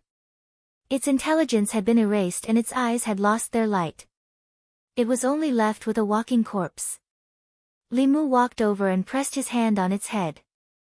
Although the monster was at the 5th level, its intelligence had been erased. Li Mu could easily search its memories. 10,000 Illusions Lord, Bounty, Enlightenment page. After searching through the monster's memories, Li Mu's face was filled with astonishment. It turned out that after he killed the 10,000 Illusions Lord's avatar, the 10,000 Illusions Lord had issued a bounty for him. As time passed, the bounty on his head became heavier and heavier. At first, the bounty was only a precious treasure and personal guidance. Later, the bounty was increased. Anyone who captured or killed Li Mu would get a chance to comprehend the Dao page. This bounty had caused many people in the demon sect to fall into a frenzy. Li Mu didn't expect that the demon sect would also have a Dao page. If the Dao page in the hands of the 10,000 Illusions Lord was the same as the one in the Fu Lu school, then there might be some kind of inheritance in that Dao page. The Talisman Dao of the Fu Lu school, the Alchemy Dao of the Elixir Cauldron sect, the Array Dao of the Spirit Array sect, Xuanzong's Divine Power, the Martial Dao of the South sect, and the Artifact Refining Dao of the North sect were all comprehended and passed down by the seniors in the sect from the Dao pages. Which one did the 10,000 Illusions Lord have? Li Mu casually struck the monster with a bolt of lightning and turned it into ashes. He released the flying boat again and didn't let Wan Wan and Xiao Bai come out. The 10,000 Illusions Lord had spent a lot on him. The journey from the North County to the Divine Capital wouldn't be peaceful. Li Mu left on the flying boat. 15 minutes later, several figures rushed over from afar. There are strong traces of a battle here. Did King Wuguan and the others beat us to it? Damn it, this place is too close to Baiyun Mountain. We were worried that the Fu Lu school would discover us, so we stayed a little further away. I didn't expect them to beat us to it, Chase. We still don't know who will win. King Wuguan and the others have just experienced a great battle and might not be able to unleash their full strength. If we join forces, we won't be afraid of them. Only one person can comprehend the Dao pages. How are we going to split them? Let's capture that Li Mu first. 3 days later. Jiangyin County. Li Mu flew across the sky on the flying boat. His clothes were a little messy, and a few strands of his hair fluttered in the wind. He looked a little wretched. It would only take a little more than a day to travel from the North County to the Divine Capital with the flying boat at full speed. However, 3 days had passed, and Li Mu was still more than half the distance to the Divine Capital. The people from the demon sect clearly knew his whereabouts. Along the way, Li Mu was blocked by the demon sect's experts several times. More than 50 people from the demon sect had died in his hands. Among them, there were more than 20 people who were at the 5th realm. Because of this, Li Mu's Fu Lu had decreased by more than half. After all, his cultivation was only at the divine power level. If he encountered several 5th realm experts at the same time, he could only rely on his Fu Lu to win. Comprehending the Dao pages was too attractive to cultivators. Along the way, Li Mu didn't only encounter people from the demon sect. Even many cultivators who weren't from the demon sect couldn't resist the temptation of the Tao pages. Li Mu didn't hold back at all to anyone who wanted to take his life. This was also the reason why his Fu Lu was depleted so quickly. 2 months ago, because of the myriad illusion lord's bounty, there were people from the demon sect lying in ambush along the way from the North County to the divine capital. Li Mu advanced along the original route and directly entered their encirclement several times. Therefore, he simply chose to take a detour. Although this would waste a lot of time, the speed of the flying boat was comparable to that of Dongxian. As long as they weren't ambushed halfway, they wouldn't be able to catch up to Li Mu. Most of the people who blocked the way were at the 4th realm and 5th realm. He hadn't encountered any 6th realm experts yet, but Li Mu didn't let down his guard at all. The temptation of the Tao pages was too great. It was possible that 6th realm experts wouldn't be tempted. After taking a detour, he didn't encounter any more people from the demon sect. Li Mu accelerated the flying boat but suddenly stopped at a certain moment. A figure floated in the air a few hundred feet in front of him. That person looked to be in his 20s. He wore a long black robe and his hair was tied up in a bun. His appearance was somewhat scholarly. His hands were clasped behind his back as he stood facing Li Mu. His gaze was indifferent. The moment he saw this person, Li Mu became extremely vigilant. He just stood there casually. There wasn't a trace of spiritual power fluctuation on his body. He looked no different from a mortal. But he definitely wasn't a mortal. The only possibility was that his cultivation was 2 realms higher than Li Mu's. That person looked at Li Mu and said, "I've been waiting for you here for a long time." Li Mu stood on the flying boat. Some memories belonging to the 1,000 illusions venerable master surfaced in his mind. Li Mu wasn't unfamiliar with this person. To be precise, he wasn't unfamiliar with the 1,000 illusions venerable master. The 10 sects of the demon sect didn't have a sect master. They were led by the Grand Elder. Chu Jiang of Gojoseon, Emperor Song, and King Wuguan's master was this person. He was the Soul Sect's Grand Elder, the Nether Saint. Although this person looked young, he was actually an old monster who had entered the 6th realm many years ago. His strength was considered average among the 6th realm. This time, he actually took action personally. Li Mu was very clear about his strength. Not to mention that Su He wasn't here. Even if Su He was here and the two of them combined, they still wouldn't be a match for the Nether Saint. But Li Mu wasn't worried. Although he couldn't defeat the Nether Saint couldn't do anything to him. With the Tao Bell, even if he encountered a transcendent, Li Mu would be in an invincible position. He put away the flying boat and floated in the air. At a certain moment, his temperament changed. He looked at the Nether Saint and asked, "We haven't seen each other for a few years. Nether Saint, don't you recognize me?" As Li Mu's voice fell, the Nether Saint was dazed for a moment. Then, his expression changed greatly. He said in shock, You are the 1,000 illusions venerable master. Weren't your body and soul destroyed?" Chapter 343. Li Mu floated in the air with his hands behind his back as he looked at the Nether Hell Saint from afar. After a moment of shock, the Nether Hell Saint quickly regained his senses and said, "Qian Huan's soul lamp has been extinguished, and his soul has already dispersed. You can't be Qian Huan. You have obtained his memories." The Nether Hell Saint wasn't as gullible as Chu Jiang of Gojoseon. After being exposed, Li Mu decisively took out the mid-grade heaven-tier golden armor talisman. After the Fu Lu burned, it condensed into a golden-armored figure that emitted a 6th realm aura. With a thought from Li Mu, the golden armor talisman flew towards the Nether Hell Saint with a huge sword. At the same time, Li Mu also released the flying boat and shot into the distance. The Nether Hell Saint wanted to give chase but was blocked by the golden-armored divine soldier. The Nether Hell Saint watched Li Mu disappear from his sight from afar. He reached out his hand and condensed a black soul sword in his hand. He then clashed with the golden-armored divine soldier's golden giant sword. On the flying boat, Li Mu used all his strength to activate this treasure and quickly fled forward. Even though he was no longer who he used to be, a powerhouse of the 6th level was still an insurmountable mountain to him. The Nether Hell Saint's strength was considered average among the 6th realm experts. That golden armor talisman wasn't a true 6th realm expert, and the spiritual power in the Fulu was limited. It couldn't stop him for long. Along the way, Li Mu met many people from the Demon Dao, but he didn't expect that even the 6th realm Nether Hell Saint, a grand elder of a sect, would be summoned. With his current strength, he could handle anyone below the 6th realm. In order to hone his combat ability, Li Mu didn't send a message to White Cloud Mountain. Along the way, he was more proficient in both divine arts and the use of the Fulu. But when the Nether Hell Saint attacked, he couldn't handle it alone. Li Mu steered the flying boat and flew forward at full speed for about an hour. At a certain point, he sensed another powerful aura behind him. "You can't escape," the Nether Saint's sinister voice sounded from behind. As soon as he said that, a long spear condensed from black chi shot out from behind.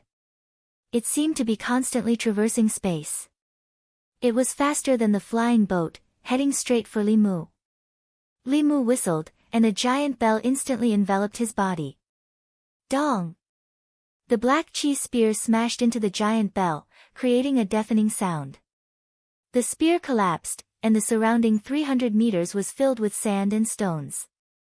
Trees were uprooted, and a huge shockwave continued to spread out.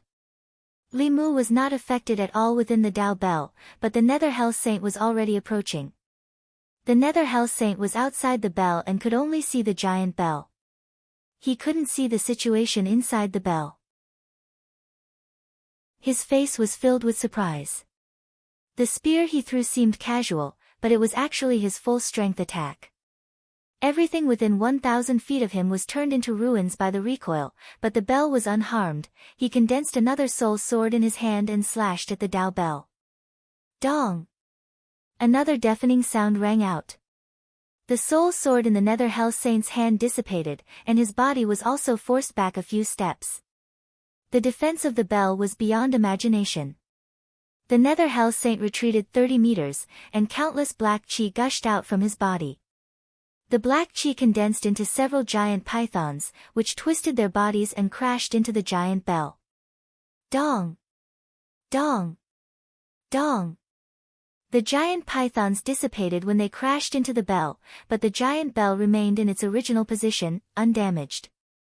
Lord Netherhell's expression darkened, and he tried to attack it several more times, but it was still to no avail. The sturdiness of this bell was beyond his imagination. Even with his 6th realm power, he was actually unable to do anything to it.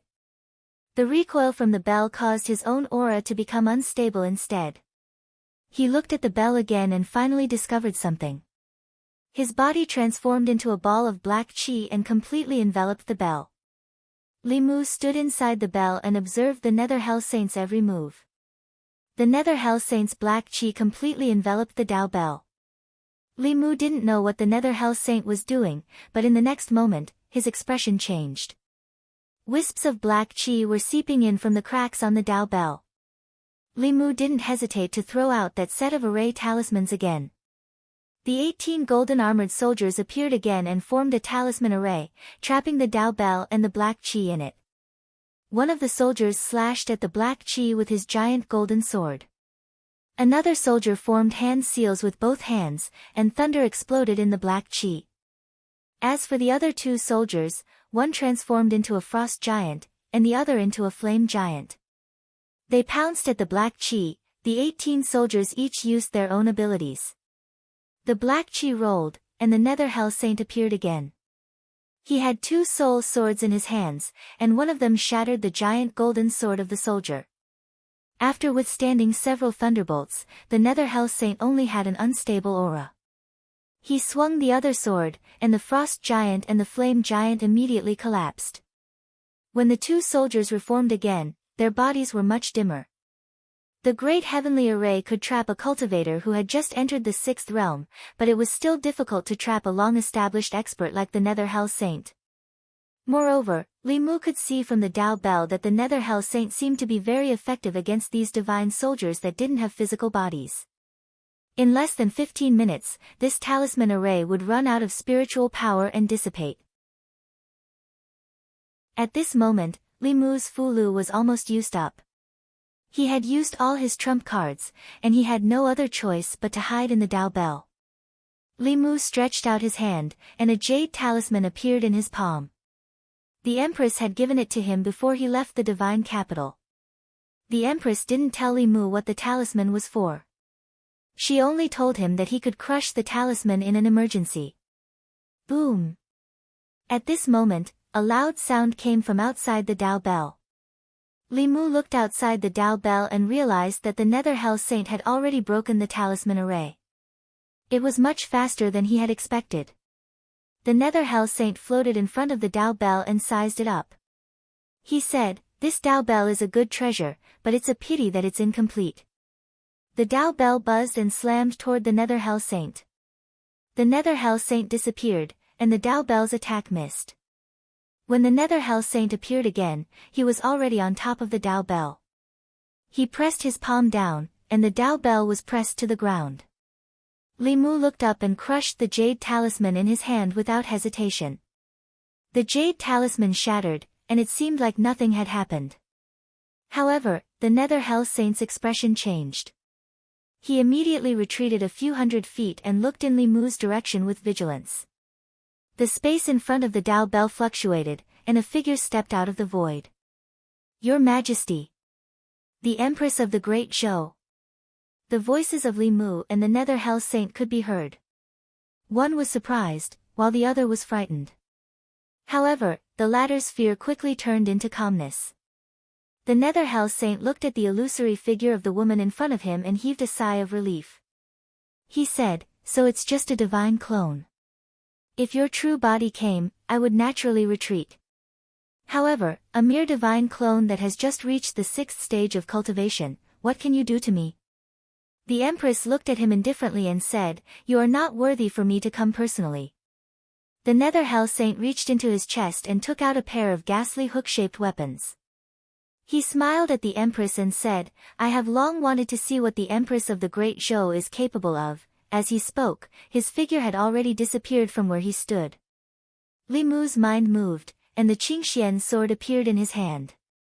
He threw the Qingxian sword forward and said, "Your Majesty, take this." The Empress stretched out her hand, and the Qingxian sword flew into her hand. She casually swung her sword, and the Nether Hell Saint's hooks appeared from the void and collided with the Qingxian sword. The ground within a radius of several hundred feet immediately collapsed. Li Mu hid in the Dao Bell and could not see the two figures. He could only feel waves of powerful magic power fluctuations. His surroundings were already in a mess because of the aftermath of the battle. He was in the center of the battle between two 6th-stage cultivators. If it were not for the protection of the Dao Bell, he would have been severely injured even if he did not die. With Li Mu's cultivation, he could not even see the two figures clearly. Naturally, he did not know who had the upper hand. However, the Nether Hell Saint was the true body, and the Empress was only a divine clone. A divine clone could not exist for long. Li Mu's mind spun rapidly. He decisively walked out of the Dao Bell and shouted, "Your Majesty, enter my body." In the void, a figure paused for an instant. Then, without hesitation, it returned and entered Li Mu's body. Li Mu's aura instantly surged. From the divine arts realm, he quickly broke through the creation realm and finally gave off the aura of the early stage of Dongxian. The Nether Hell Saint floated high in the sky and looked down at Li Mu. Although the aura on his body was similar to the Empress of Great Zhou's divine clone, the current Li Mu gave him an extremely dangerous feeling. Li Mu raised his head and looked at the Nether Hell Saint. He cracked his knuckles and said, "It's my turn, Yuda's ghost region." It was a place that was forever shrouded in darkness and could not see the sun. In a palace that was filled with a ghostly aura, a weak light shone. In front of the palace, 2 rows of ghostly blue lights flickered with a strange light. There were 2 rows of lights. The first row only had 1 light, and the second row had 7 lights. That 1 light was brighter than the other 7 lights combined. 2 ghostly figures stood in front of the palace and conversed softly. His Highness Chu Jiang of Gojoseon is dead. His Highness Emperor Song is dead. His Highness King Wuguan is also dead. There are only 7 Yama kings of the 10 halls left under the saint. I wonder who will replace them in the future. When the saint returns, he will probably fly into a rage again. I hope it won't affect us. The 2 ghostly figures conversed softly and turned back to look at the light that was burning the brightest. Fear appeared on their faces. In the next moment, the fear on their faces turned into astonishment. The light that was burning peacefully suddenly started to shake violently. What happened? Could it be that the saint is fighting with someone? The saint might have met a 6th realm strong practitioner of the righteous path. The 2 ghostly figures' faces were filled with fear as they quickly ran into the palace. However, before they could reach the front of the palace, the light that was burning the brightest in the first row suddenly extinguished after shaking violently for a while. The 2 ghostly figures fell to the ground. Their faces were filled with astonishment, and their voices were filled with boundless fear. The saint has fallen. Chapter 344. The 10 sects of the Devil Path were spread all over Ancestral State. Among them, the Soul sect was located in the ghost region of Yudu. At this moment, the Soul Palace was in chaos. A soul lamp was a soul flame that was ignited using the soul as a guide. Its function was no different from a life talisman. If the soul lamp burned, the owner's life would not be in danger. If the soul lamp extinguished, it meant that the owner's soul had dissipated. All the experts of the Soul sect, including the great elder Nether Saint Monarch, had left their soul lamps in the Soul Palace. More than half a year ago, Chu Jiang of Gojoseon's soul lamp extinguished. 3 months ago, Emperor Song's soul lamp extinguished.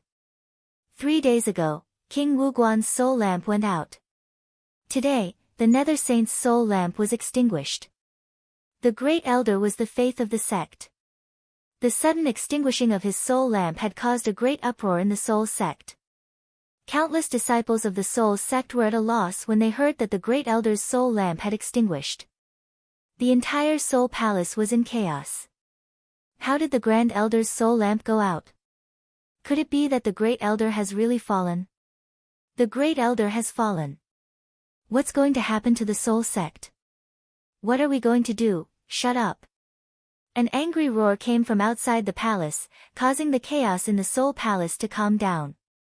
The ghosts saw a tall and sturdy figure floating in from outside the palace. They all bowed and said loudly, "Greetings, Your Highness King Qingguang." King Qingguang walked to the front of the hall and looked at the extinguished soul lamp in the first row. His face darkened completely. As long as the owner's soul was not extinguished, his soul lamp would last forever. If the sage's soul lamp was extinguished for no reason, it meant that he had already died. It was very likely that he had encountered a righteous expert when he went out to investigate the cause of Emperor Song's death. King Qingguang looked at the extinguished soul lamp again and said in a deep voice, "King Pingdang, King Chakravarti." 2 ghostly figures floated in from outside the palace and said, "Big brother," King Qingguang said, "something has happened to the holy monarch. I'm going to report to the sacred sect. You 2 stay here and guard the Soul sect. Don't let anything happen here." The 2 of them replied in unison, "Yes." King Qingguang floated out of Soul Palace and quickly disappeared. Under the pacification and suppression of the King of Equality and the King of Chakravarti, the chaos in the Soul sect gradually subsided. At the entrance of Soul Palace, the 2 little ghosts let out a light breath. I didn't expect that an existence like a saint would actually fall. I don't know who killed the Saint Monarch. The sage has fallen. King Wuguan's death cannot be blamed on us. What you said makes sense. The death of the first elder was a huge matter. Naturally, it was impossible to hide it. Soon, through a special method of communication, the various demonic Dao sects learned of this matter. Because of this news, all of the demonic path subsects were in an uproar. What? Yu Ming has fallen. How is that possible? Who would have the ability to kill him? Could it be that he encountered a righteous 7th realm cultivator? Damn it! First it was the 1,000 illusions, and now it's the netherworld. Do they really think that our demon sect is easy to bully? In the past year, the demon sect had lost 2 first elders. Among them, the 1,000 illusions of the corpse sect had already reached the peak of the 6th realm. He had hopes of peeking into the Transcendence Great Tao. The sage sect had high hopes for him. Once the 1,000 illusions of the 1,000 illusions advanced, the demon sect would have another supreme expert. Although the netherworld saint's strength was not as strong as the 1,000 illusions of the 1,000 illusions, he was still in charge of a sect. He was one of the core higher-ups of the demon sect. His fall made the strongest sage sect elder of the 10 sects furious. He ordered all of the demon sect disciples to investigate this matter. After leaving the ghost region of Yudu, the netherworld saint did not hide his tracks. Some of the demon sect disciples in the north region knew that the first elder of the soul sect was chasing after Li Mu, who was wanted by the heavenly lord, because of the death of his subordinate.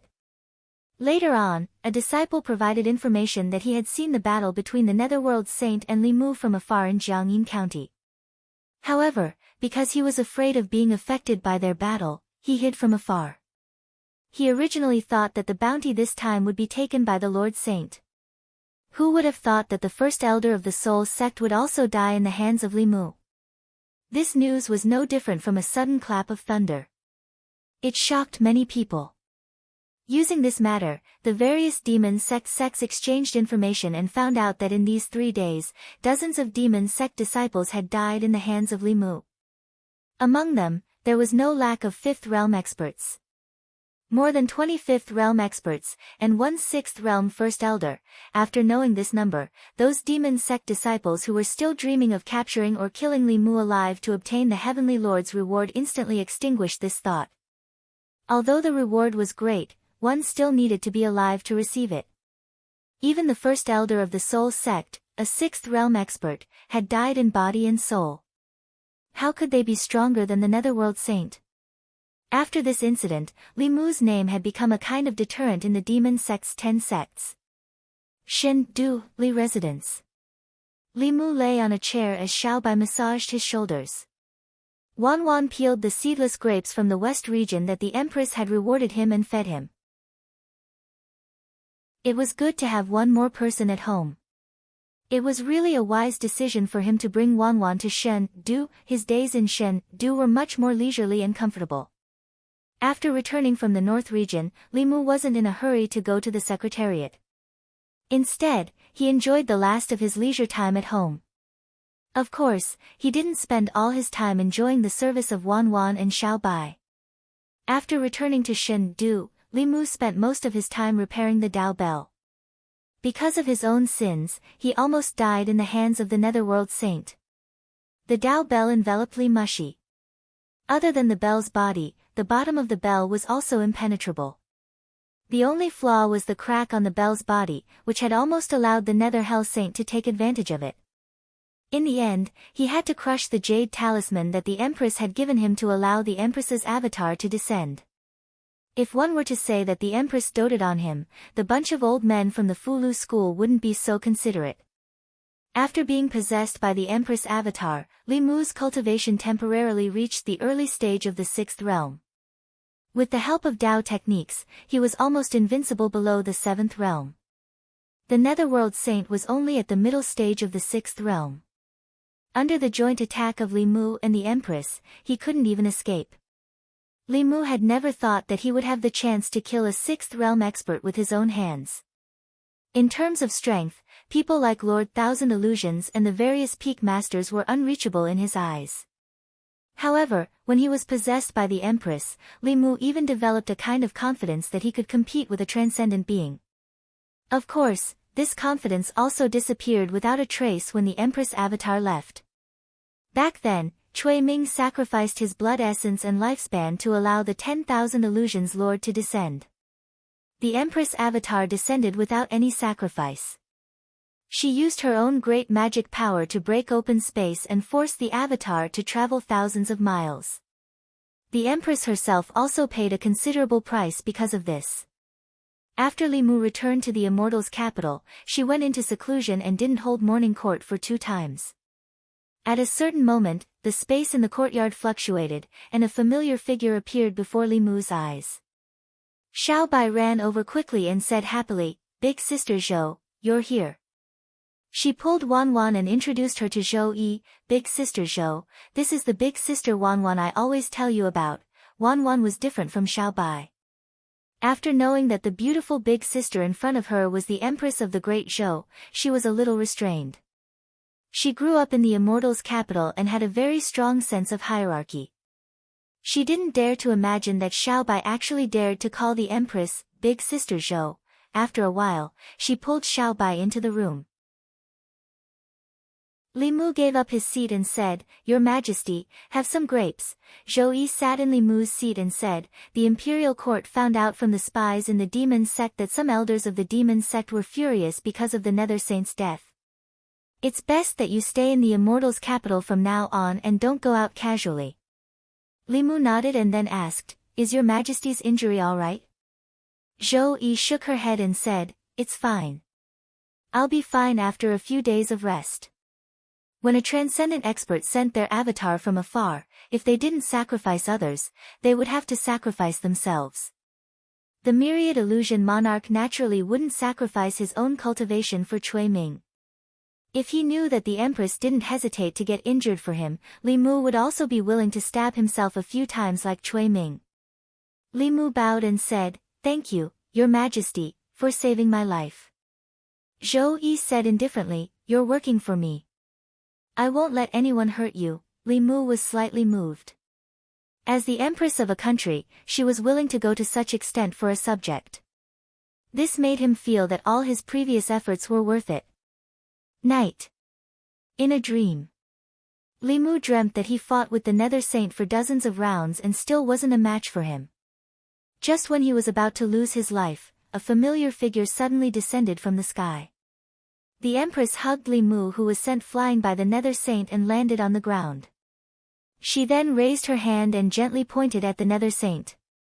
With this point, the Nether Saint's soul body directly collapsed and dissipated between heaven and earth.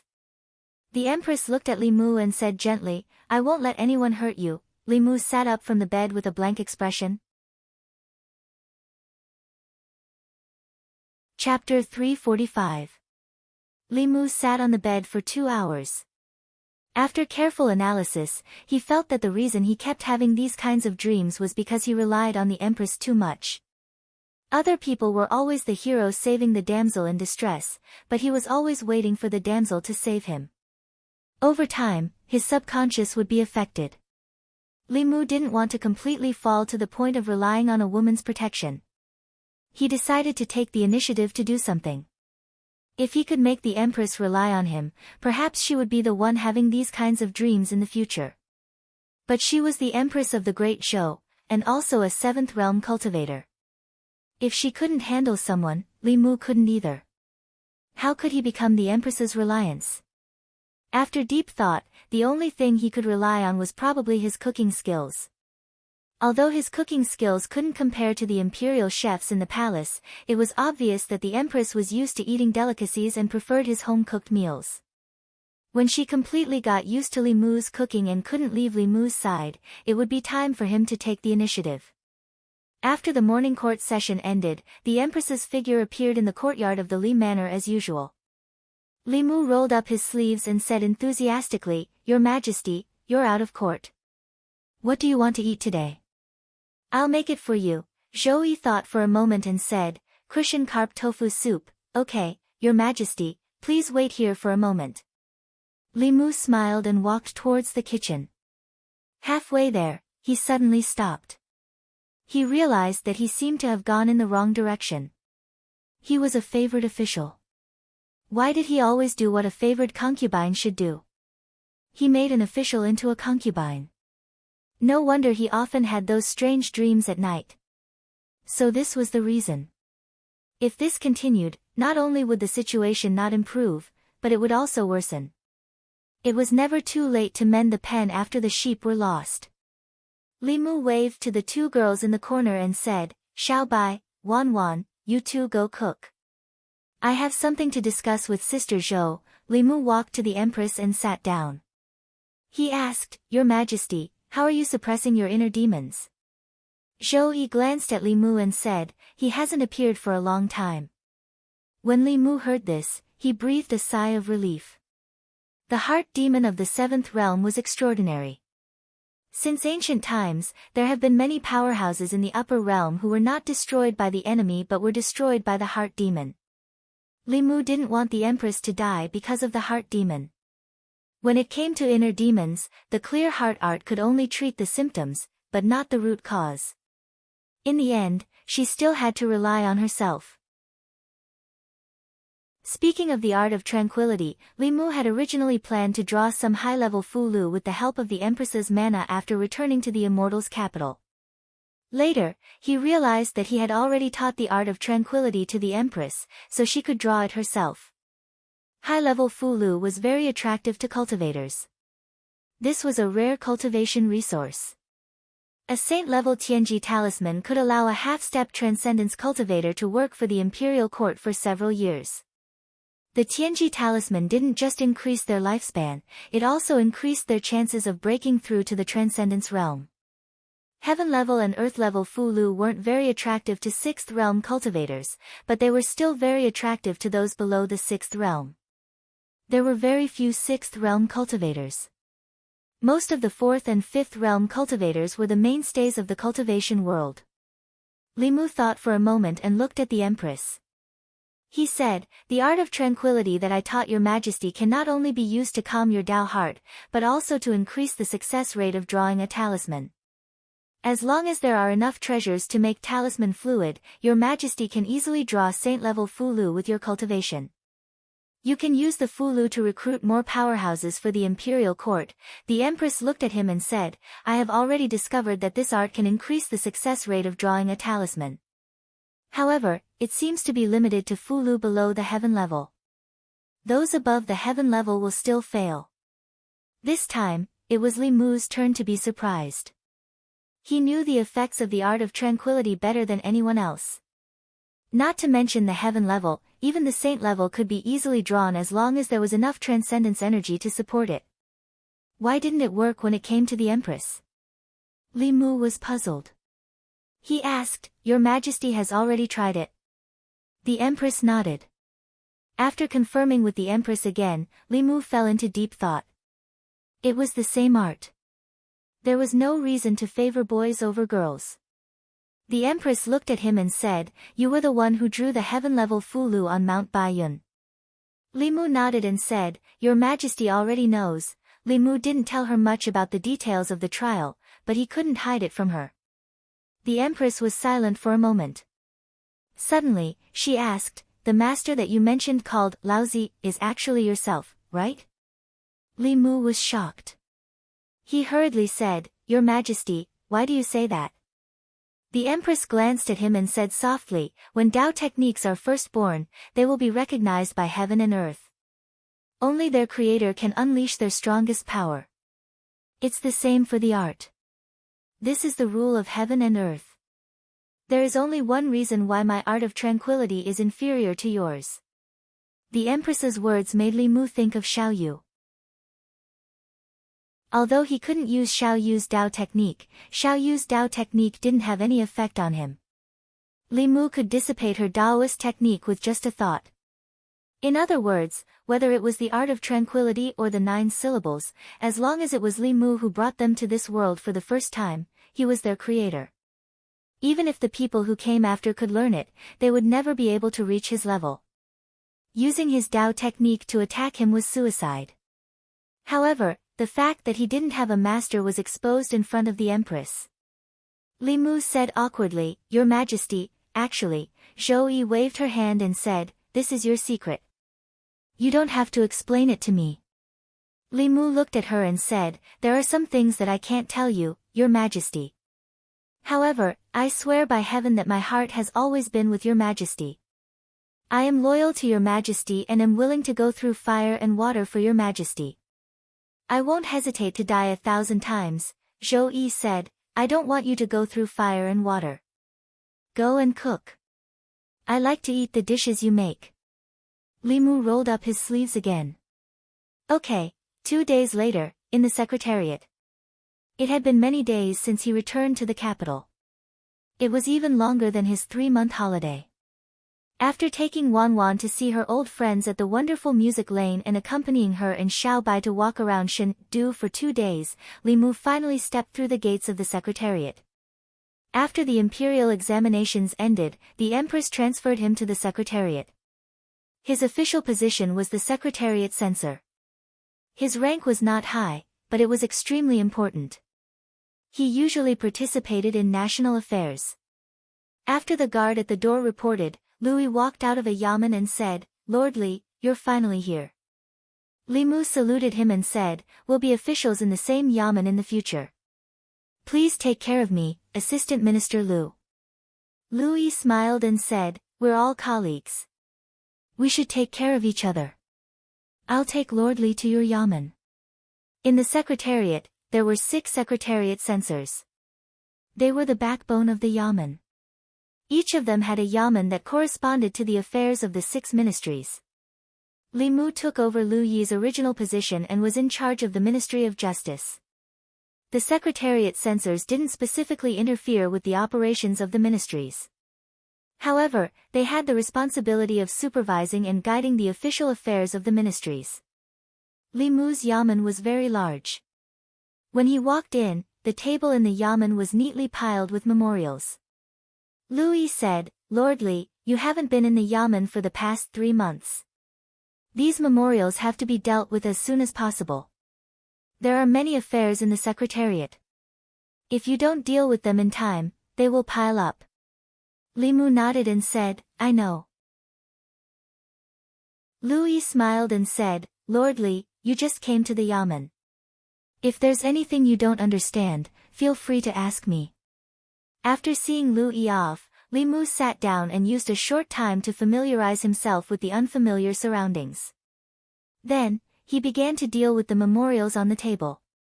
Among the 6 ministries, the Ministry of Justice had the most affairs. Especially after the law reform, the serious cases in each county had to be submitted to the Ministry of Justice for review, then to the Secretariat for review, and finally to the Empress for approval. Most of the memorials on Li Mu's table were such memorials. Human lives were at stake. Li Mu read through these reports very carefully. If there were any suspicious points or omissions, he would put them aside and wait until he went back and re-examined them. As for those that had solid evidence, they were just going through the process. They would be put aside and handed over to the Empress for her approval. There were a lot of memorials piled up in the past 3 months. Li Mu had read less than half of them from the yamen to the yamen. He picked up the last one and prepared to go home after reading it. The rest of the memorials should be finished in 2 days. Li Mu opened the memorial. This memorial was from Danyang County. It was sent by the county chief of Danyang County. In the memorial, it said that a few months ago, the county chief of Ani County of Danyang County was assassinated. Danyang County had reported this case to the Ministry of Justice several times, but there was no response. They had no choice but to submit the memorial directly to the Secretariat. Li Mu put away the memorial with a puzzled expression. The assassination of a 7th-grade official was related to the dignity of the imperial court. The death of the county chief of Anyang County had caused a huge uproar in the North County. What was the Ministry of Justice doing? Such a big thing, but they didn't report it. Chapter 346. P.S. It's almost midnight. I can't finish writing. This chapter has 2001 words. I'll update it first and then write a few hundred words. You can subscribe first and refresh the chapter half an hour later or tomorrow morning. The extra words won't cost you anything. It took Li Mu 3 days to deal with the backlog of memorials during this period of time. Other than the 2 memorials beside him, the table in front of him was empty. The contents of the 2 memorials were very similar. The county magistrate of Ani County of Danyang County was assassinated a few months ago. A month later, a deputy county magistrate of Tianhe County of Hanyang County was also assassinated. Although there were many places in Great Zhou where demons and ghosts wreaked havoc and disturbed the lives of the people, it was rare for an official to be killed. Murdering an official of the imperial court was a capital offense. The Ministry of Justice had always been strict in investigating such acts that challenged the authority of the imperial court. These two memorials were submitted by Danyang County and Hanyang County. They should have directly notified the Ministry of Justice when their local officials were assassinated. However, the Ministry of Justice had not dealt with these two cases after receiving the requests from the two counties. The officials of the two counties had no choice but to send the memorials directly to the Hall of Secretaries. Li Mu had originally planned to send these two memorials to the Hall of Secretaries and have them send it to the Ministry of Justice to urge them to implement it as soon as possible. However, if he followed this process of sending the memorials from the Hall of Secretaries to the Hall of Secretaries, then from the Hall of Secretaries to the Ministry of Justice, then from the Ministry of Justice to the Hall of Secretaries, then from the Hall of Secretaries to the Hall of Secretaries, this round trip would probably take half a year. The backlog of memorials had been dealt with. Li Mu left the Hall of Secretaries, walked out of the palace gates, and went to the Ministry of Justice's Yamen. Greetings, Lord Li. Long time no see, Lord Li. Lord Li, come have a pear. After leaving Fairy's capital for 3 months, the people seemed to be more welcoming to him. Li Mu munched on a pear and leisurely went to the Ministry of Justice's Yamen. The constable at the entrance of the Ministry of Justice was shocked when he saw Li Mu. Li Mu asked, "Is there an official in the Ministry of Justice in the Yamen?" The bailiff replied, "The minister and the assistant minister are not here. The doctor is investigating the case." Li Mu stood outside the court and waited for the director of the Ministry of Justice to finish the case. He glanced at the courtroom and saw someone who surprised him. Li Mu looked back at the bailiff and asked, "Why is Wei Peng in the Ministry of Justice?" If he remembered correctly, Wei Peng should have failed the imperial examinations. At this moment, Li Mu saw him in the court of the Ministry of Justice. He seemed to be wearing official robes. Although the rank was very low, it was indeed official robes. The constable said, "Sir, are you talking about Manager Wei?" Manager Wei was specially recruited by Sir Lang Zhong 3 months ago, Li Mu said in surprise. Specially recruited by the Ministry of Justice? Li Mu was the one who set up the imperial examination system, so he naturally knew what special recruitment was all about. When he set up the imperial examination system, in order to recruit special talents, after the imperial examinations, other than the grand scholars on the honor roll of Azure Clouds, each of the 6 ministries had a quota to specially recruit one person from the examinees who failed the roll. After discussing with a few officials of the Secretariat, he made some restrictions on this quota. For example, even if it was a specially recruited person, they had to pass every subject of the imperial examination. Furthermore, they had to have outstanding results in one subject to meet the requirements of special recruitment.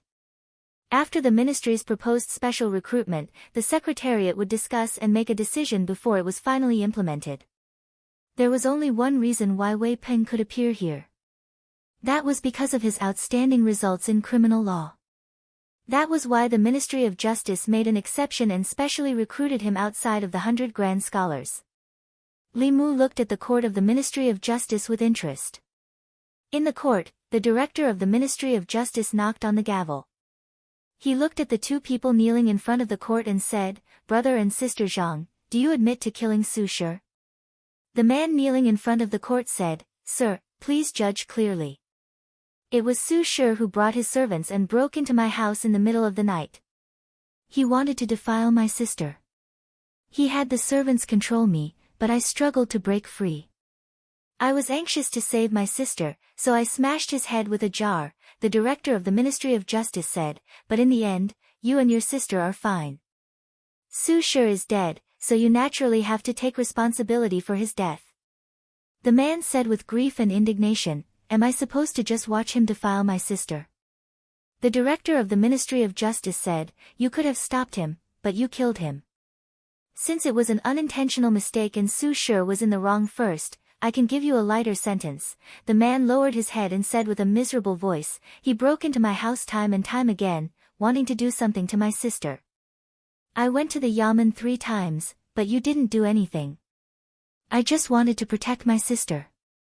What crime is there? Where is the justice? The director of the Ministry of Justice rubbed his forehead and said, I said before that Su Shi did not harm you, but you killed him. This is excessive self-defense. I will now follow the law. Sir, please wait. The director of the Ministry of Justice was about to pass judgment when a voice suddenly came from the court. The director of the Ministry of Justice looked at the figure that walked out from the corner and immediately felt a headache coming on. Wei Peng had been in the Ministry of Justice for 3 months. He had opposed him in court for 3 months. As a result, he felt a headache coming on as soon as the court started. He wanted nothing more than to have the Yamen runners throw Wei Peng out. But he could not really do that, because it was the assistant minister who had given him the privilege to have Wei Peng raise questions during the trial. He looked at Wei Peng and said through gritted teeth, Manager Wei, what is it now? Wei Peng walked into the court and raised his head to ask, Sir, according to what you said, Su Shi did not harm the women of Zhang Shi. Zhang Shi's self-defense was excessive. Then how should he defend himself? Could it be that he has to wait until Su Shi harmed the women of Zhang Shi before he can defend himself? The director of the Ministry of Justice said, Of course, that is not what I meant. Wei Peng continued, according to what you said, if Su Shi harmed the women of Zhang Shi, they planned to leave the Zhang family and did not continue to harm them. At this time, if Zhang Shi counterattacked, would that not be taking the initiative to attack? The director of the Ministry of Justice said, Of course, according to the law. Wei Peng looked at the director of the Ministry of Justice and asked, Sir, you are familiar with the law. Then please tell me, when can Zhang Shi counterattack? The director of the Ministry of Justice rubbed his forehead. This, Wei Peng said in a heavy voice, Sir, if Zhang Shi was attacked by a group of villains in the middle of the night and wanted to defile your wife, what would you do? Could it be that you still have to consider when you should defend yourself? Is it after they defile your wife or after they draw a sword and slash you? The director of the Ministry of Justice was speechless. Wei Peng did not wait for him to speak and continued, the law is used to protect innocent people, not villains. This official believes that the Zhang siblings are not guilty. Su Shi entered their home in the middle of the night and plotted against them. She deserved to die. The Su family should compensate the Zhang siblings for this case. The director of the Ministry of Justice thought carefully and seemed to have been convinced by Wei Peng. He sighed and slammed the gavel. This official now pronounces that Su Shi trespassed and committed murder. She deserved to die. The Zhang siblings are not guilty. Thank you, sir. Thank you, sir, for upholding justice for us. The Zhang siblings were moved to tears. They knelt on the ground and kowtowed to Wei Peng. Wei Peng tidied his collar and straightened his official hat. No need to thank me. This is what I should do. Chapter 347. Li Mu looked at the Fulu on the table thoughtfully. The Tao of talismans in this era originated from the ancient times, and it was passed down from the talisman sect's Tao page. Most of the later generations only inherited and used it, and only the geniuses in the talisman Tao of talismans of the talisman sect possessed the ability to innovate and create their own talismans. If this Fulu was really created by Zhou Zhong, then his talent in the Fulu was not inferior to that of talisman Daozi. He was even better than the peak chiefs of the Fulu school. Such a person would not be unknown in the cultivation world. However, Zhou Zhong's name was known by everyone only because he was a pawn of the old party, a lackey of the Shao royal family, and not because of his talent in the way of talismans. At a certain moment, there was a sound of gentle footsteps outside the assistant minister's office. Zhou Zhong walked into the assistant minister's office and looked at Li Mu. He asked, When did you come back to Luoyang? Li Mu said, Not long ago. Zhou Zhong walked to the table and sat down. He asked, You never come here without a reason. What's the matter this time? Li Mu asked, Assistant Minister Zhou, do you know about the assassination of Ani County Magistrate and Tianhe County Deputy? Zhou Zhong thought for a while and nodded. He said, I remember that there were 2 cases. Li Mu continued to ask, why did the Ministry of Justice repeatedly slack in investigating the case when 2 court officials were assassinated? If it weren't for the fact that Danyang and Hanyang counties failed to report the case several times and directly bypassed the Ministry of Justice and sent the memorial to the Secretariat this time, I don't know how long these 2 cases would be delayed. Zhou Zhong took a sip of tea and explained, you know that a few months ago, the Ministry of Justice was busy because of the students of the academy and the case of Cui Ming. They could not even take care of the case in Luoyang County, let alone the distant Danyang County and Hanyang County. After that, they were delayed for a long time because of the imperial examination, so I forgot about these 2 cases. I only remembered them when you mentioned them today. I will immediately send someone to investigate this case. Li Mu's job was to supervise and remind the Ministry of Justice. Since Zhou Zhong had agreed, he had nothing else to say. The division of labor between the 3 provinces and 6 ministries was very clear. The Secretariat was responsible for formulating policies, but the specific implementation was decided by the 6 ministries. Li Mu walked out of the assistant minister's office and saw a figure standing outside the duty room opposite him. Wei Peng had once been the most typical hedonistic son of a wealthy family in the divine capital. However, today, Li Mu had a whole new level of respect for him. The 2 of them looked at each other and didn't say anything. Although they were once enemies, the grudges of the past had long disappeared with time. Inside the assistant minister's office, Zhou Zhong looked at the director of the Ministry of Justice and said, I'll leave the cases of Danyang County and Hanyang County to you. The director of the Ministry of Justice bowed and said, yes.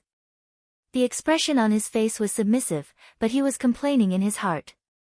In the beginning, it was Assistant Minister Zhou who didn't let him handle these 2 cases. Now, it was still Assistant Minister Zhou who let him handle them. When the cases had just happened, it was obviously when there were the most clues and the easiest time to investigate. Now that half a year had passed, the 2 people's graves were already covered in grass. How was he supposed to investigate? Wasn't it obvious that Zhou Zhong was pushing the blame of his own negligence to him? Although he complained, he still had to do the work that was supposed to be done. After all, he was just a lowly director. At the right time, he took the initiative to take the blame for his superior's mistakes. This was the self-cultivation of a subordinate. The director of the Ministry of Justice walked out of the assistant minister's office and saw a figure standing outside the duty room opposite. He suddenly had an idea and said, Manager Wei, come here. Wei Peng walked over and asked, what orders do you have for me, Lord Yang? The director of the Ministry of Justice patted him on the shoulder and said, don't you like to handle cases? I happen to have 2 important cases here for you to handle. I give you 3 months to investigate the assassination of Ani County Magistrate and Tianhe County Deputy. If you can't find out, I'll deduct 2 months of your salary, at the Assistant Minister's office. Zhou Zhong picked up a brush and wrote a few runes on a piece of paper. The runes were crooked and couldn't form fulu at all. This was the result of not being able to calm his mind while writing the runes. Smack! He slammed the brush on the table and gripped the piece of paper in his hand. The veins on the back of his hand were bulging. After leaving the Ministry of Justice, Li Mu returned to the Li residence. The cracks on the Dao bell had almost been repaired. He was still searching for new spells that had never appeared in this world to help it become complete as soon as possible. Only a complete Dao bell could unleash its absolute defense. Even if there was a small crack, it would be a huge flaw in the eyes of a high-level cultivator. Li Mu only realized now that the group of old foxes had let him take away the Dao bell so easily. As expected, it wasn't that simple. An incomplete Dao bell wasn't very useful to the Fulu school. If it were to slowly repair itself, it would take at least 10 years or even decades. Li Mu thought that he had gained an advantage, but in reality, he had lost out again, unless he could keep the Dao bell by his side forever. Inside the Li residence, sometimes it rained, sometimes it snowed, and sometimes it thundered. However, because of the array's obstruction, the fluctuations of spiritual qi and magic power didn't spread outside the residence. The Dao bell was extremely excited. It grew to about 3 feet tall and completely enveloped Li Mu. The golden spots of light at the crack were repairing the cracks on the Dao bell bit by bit. After a while, Li Mu stopped the spell. The Dao bell turned back to the size of a palm and floated on his shoulder. The Empress walked out of the void and looked at the Dao bell that was happily revolving around Li Mu. She asked, "Can I take a look at it?" Apart from Li Mu, the Dao bell was more resistant to everyone. It swayed left and right and buzzed a few times to express its resistance and unwillingness. Li Mu smacked the top of its head and said, "Go." The Dao bell buzzed a few more times before reluctantly flying toward the Empress. Zhou Yi stretched out her hand. The Dao bell floated above her hand and didn't fall down. Zhou Yi looked at it for a while and then withdrew her hand. The Dao bell flew back to Li Mu's side. She looked at the Dao bell and said, "This bell should be a treasure from the ancient era. No wonder it has such power." The ancient era usually referred to the era 10,000 years ago. The Tao of cultivation had developed rapidly in the past 1,000 years. 1,000 years ago, the Tao of cultivation had experienced a barbaric period that lasted for thousands of years. Its development was extremely slow, and it only reached a peak in the past 1,000 years. However, countless cultivators discovered through research that in the ancient times 10,000 years ago, there was another peak in the path of cultivation. That was a golden age that was even more prosperous than the current cultivation world. There was enough evidence to prove that whether it was the Tao scripture, the Tao bell, or the treasures of the other sects, they were all products of the previous era. The Tao techniques of that era were even more powerful. Fulu, pills, formations, weapon forging, and martial arts were also more mature. Today's cultivators could establish their own sects just by learning the basics. That was an era that the current cultivators envied and yearned for the most. Li Mu looked at the Dao bell in front of him.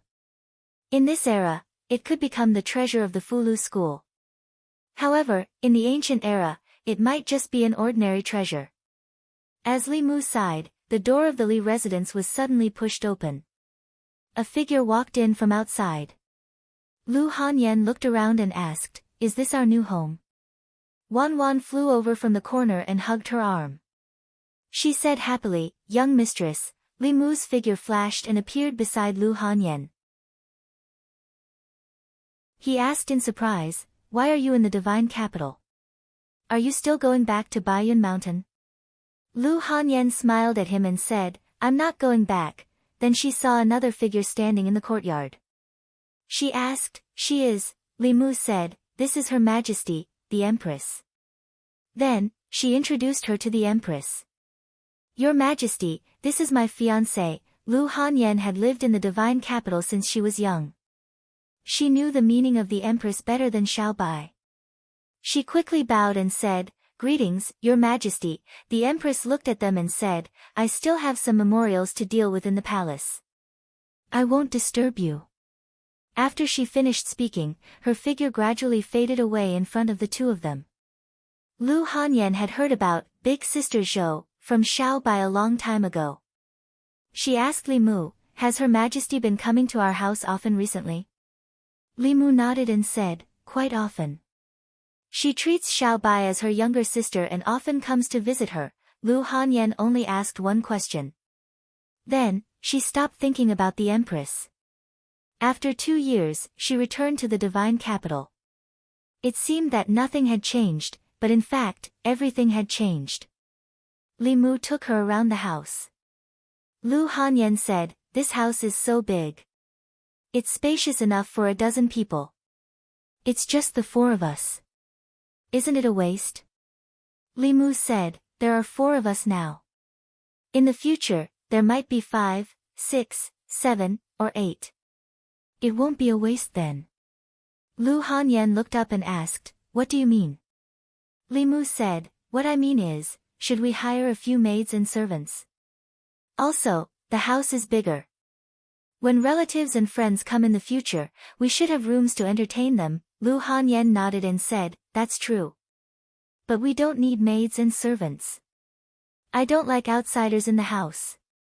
We can live with ourselves." Li Mu took her hand and said, I'll listen to you. Lu Hanyan held him and said, come with me to the wonderful sound bar first. I want to see Shao Qi and the others, Changle Palace. Mr. Mei and Shengguanli were sorting the memorials from the various departments. There was a fluctuation in the space in the hall. The Empress appeared out of thin air. She looked at the two and said, you two can leave first. Mr. Mei and Shengguanli walked out of the hall. He was puzzled and asked, why did your Majesty come back so early today? Shengguanli shook her head and said, I don't know. Mr. Mei thought for a moment and said, you stay in the palace.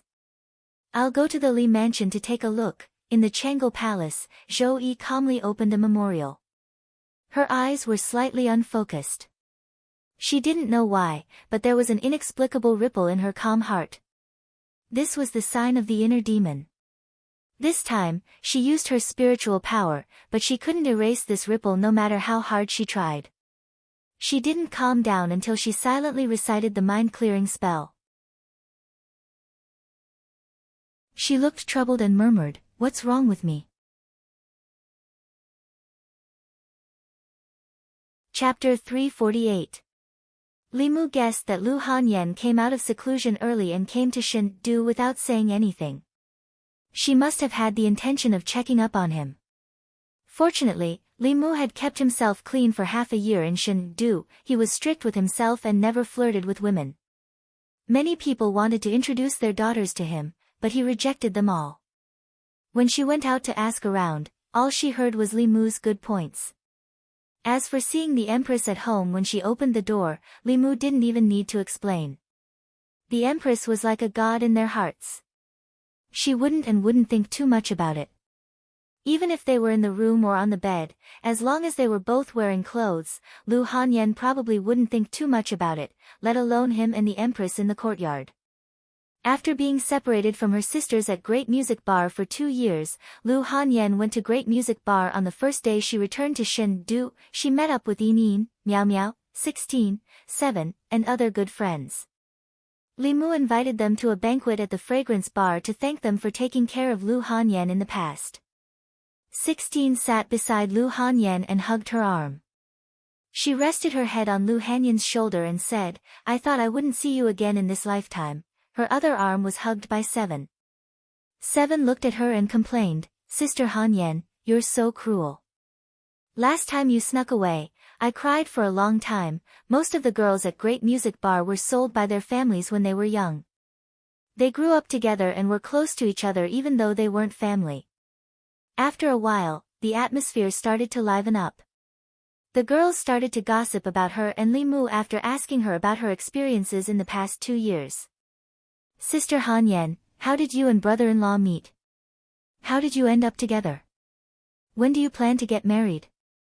When you get married, I'll help you with the arrangements. They had already asked Li Mu about these things once, and it was still the same gossip. But gossip was gossip, and what they said was what Li Mu needed to consider at the moment. When Lu Hanyan decided to go to Mount Baiyun, Li Mu told her that the day she came to Shen-Du was the day he would marry her.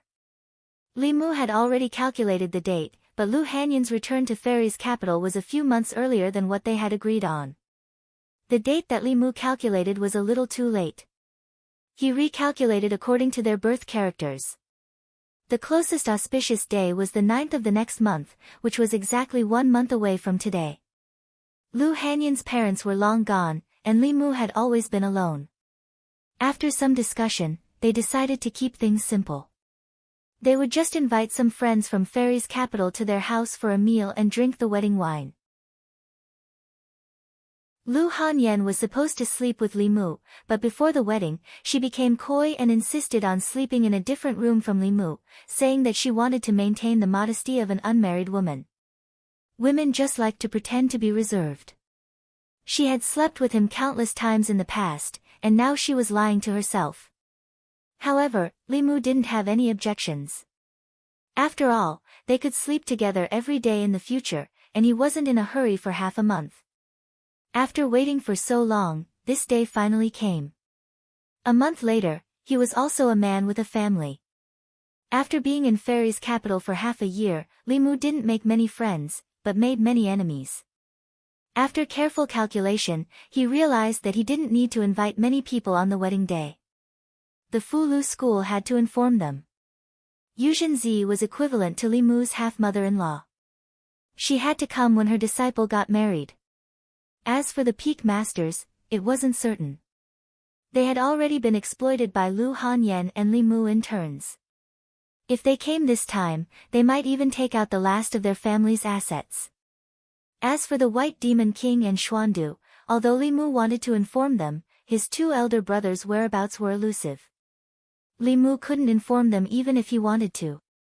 Lu Hanyan's relatives and friends in Fairy's capital were her sisters at the wonderful music bar. Li Mu didn't know many people, so a few invitations were enough. The first person Li Mu thought of was naturally the Empress. However, as the ruler of a country, it was somewhat inappropriate for her to attend the wedding of her subjects. Even if she was willing, her subjects wouldn't be willing. Therefore, when he entered the palace, he only brought 2 invitations.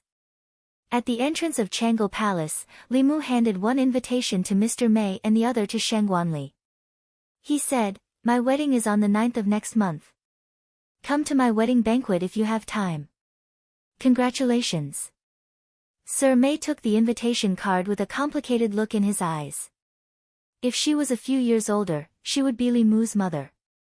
Now that Li Mu was about to get married, she was still alone. Shangguanli also reached out to take the invitation without saying anything, which was her usual style.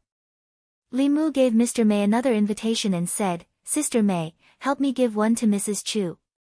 By the way, is Her Majesty inside?" Lord Mei glanced at him and asked, "You still want to invite His Majesty? What are you thinking?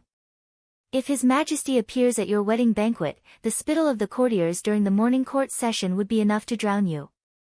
Li Mu shook his head and said, "Even if I can't invite Her Majesty, I still have to tell her." Mr. Mei waved his hand and said, "Go, go." Seeing Li Mu walk into Changle Palace, she glanced in the direction of the palace and sighed in melancholy. Li Mu walked into Changle Palace and saw the Empress sitting behind a table in front. She was probably reading memorials. Li Mu stood in the middle of the palace and said in a low voice, "Your Majesty." The Empress put down the memorials and looked up at him. She asked, "What is it?" Li Mu said, "My wedding will be on the 9th of next month. I wonder if Your Majesty would like to attend the wedding banquet." The Empress said in a low voice, "With my status, attending the wedding banquet will cause a lot of criticism. At that time, I'll ask Mei Wei to send a generous gift." Li Mu thought that if the Empress was willing to come, he could change her appearance. Since she said so, Li Mu didn't insist. He bowed and said, "Thank you, Your Majesty. I'll leave now." Li Mu left the palace. The Empress picked up another memorial and put it down after a while.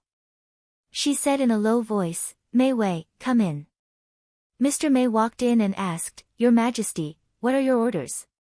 The Empress thought for a while and asked, "Li Mu's wedding is a joyous occasion for him. Why don't I feel happy at all?" Mr. Mei looked up at her. He wanted to say something but didn't. The Empress said, "Say whatever you think. Even if you say something wrong, I won't blame you." Mr. Mei shook his head helplessly and said, "I think Your Majesty is too possessive of Li Mu." The Empress looked at him and asked, "What is possessiveness?" Mr. Mei said, "You only allow yourself to touch the things you like. Even if others get close to them, you won't be happy. This is a manifestation of possessiveness." The Empress thought for a while and seemed to realize something. She asked, "But why would I be possessive of him?" Mr. Mei said, "This is normal. Li Mu is young and promising. He can solve a lot of problems for Your Majesty. Your Majesty trusts him and loves him. You hope that he will be loyal to you forever. When he gets closer to others than you, Your Majesty will be unhappy. This is human nature." She then added, "If a woman likes a man, it's very easy for her to feel possessive towards him. She wouldn't want that man to have any contact with other women. This is a kind of possessiveness. Similarly, if two people are very good friends, when one of them finds out that the other has a new friend who's even closer to him, he'll feel uncomfortable. This is also a kind of possessiveness. Li Mu is His Majesty's right-hand man. It's not strange for His Majesty to feel possessive towards him. The Empress thought for a while and asked, "Are you saying that I shouldn't feel uncomfortable when Li Mu gets married?" Mr. May thought for a while and said, "I hope your Majesty understands that even if Li Mu gets married, it won't affect your relationship with him. He will still be loyal to you.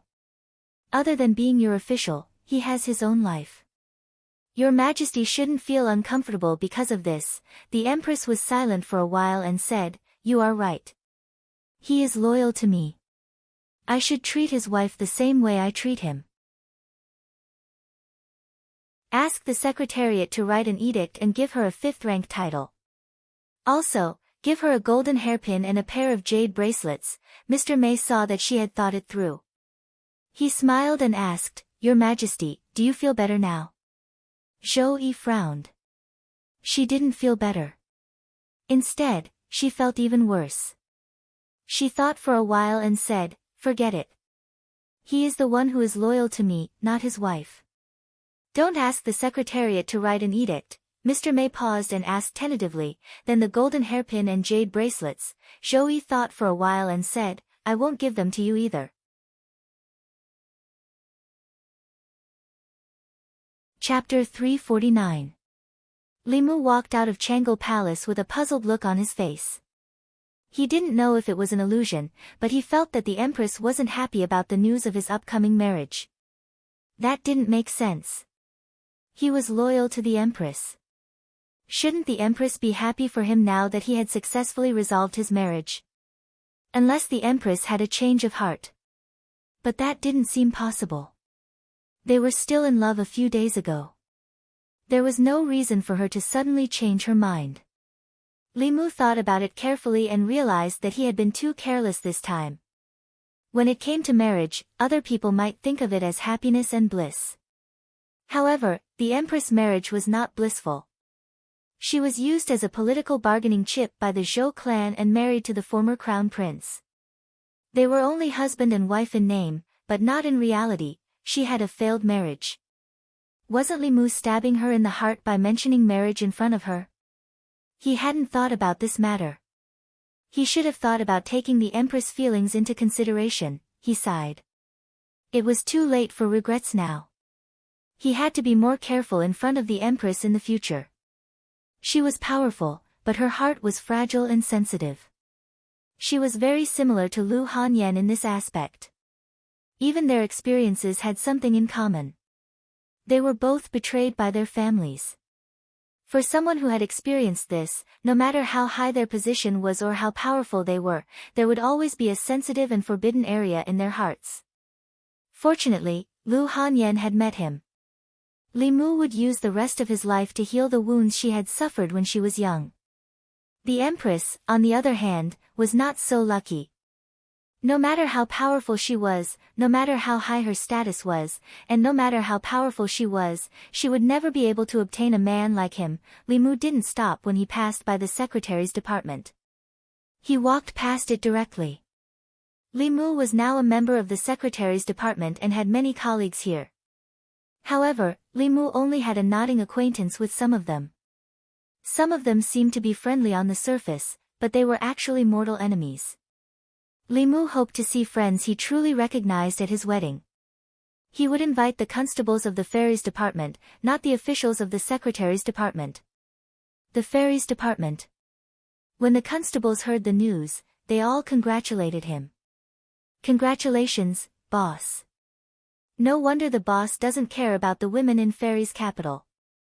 It turns out that she's already taken, hee. If this news gets out, who knows how many women in the Fairies' capital will cry." Inside the yamen, Li Si cupped his hands to Li Mu and said, "Congratulations." Li Mu asked, "What about you?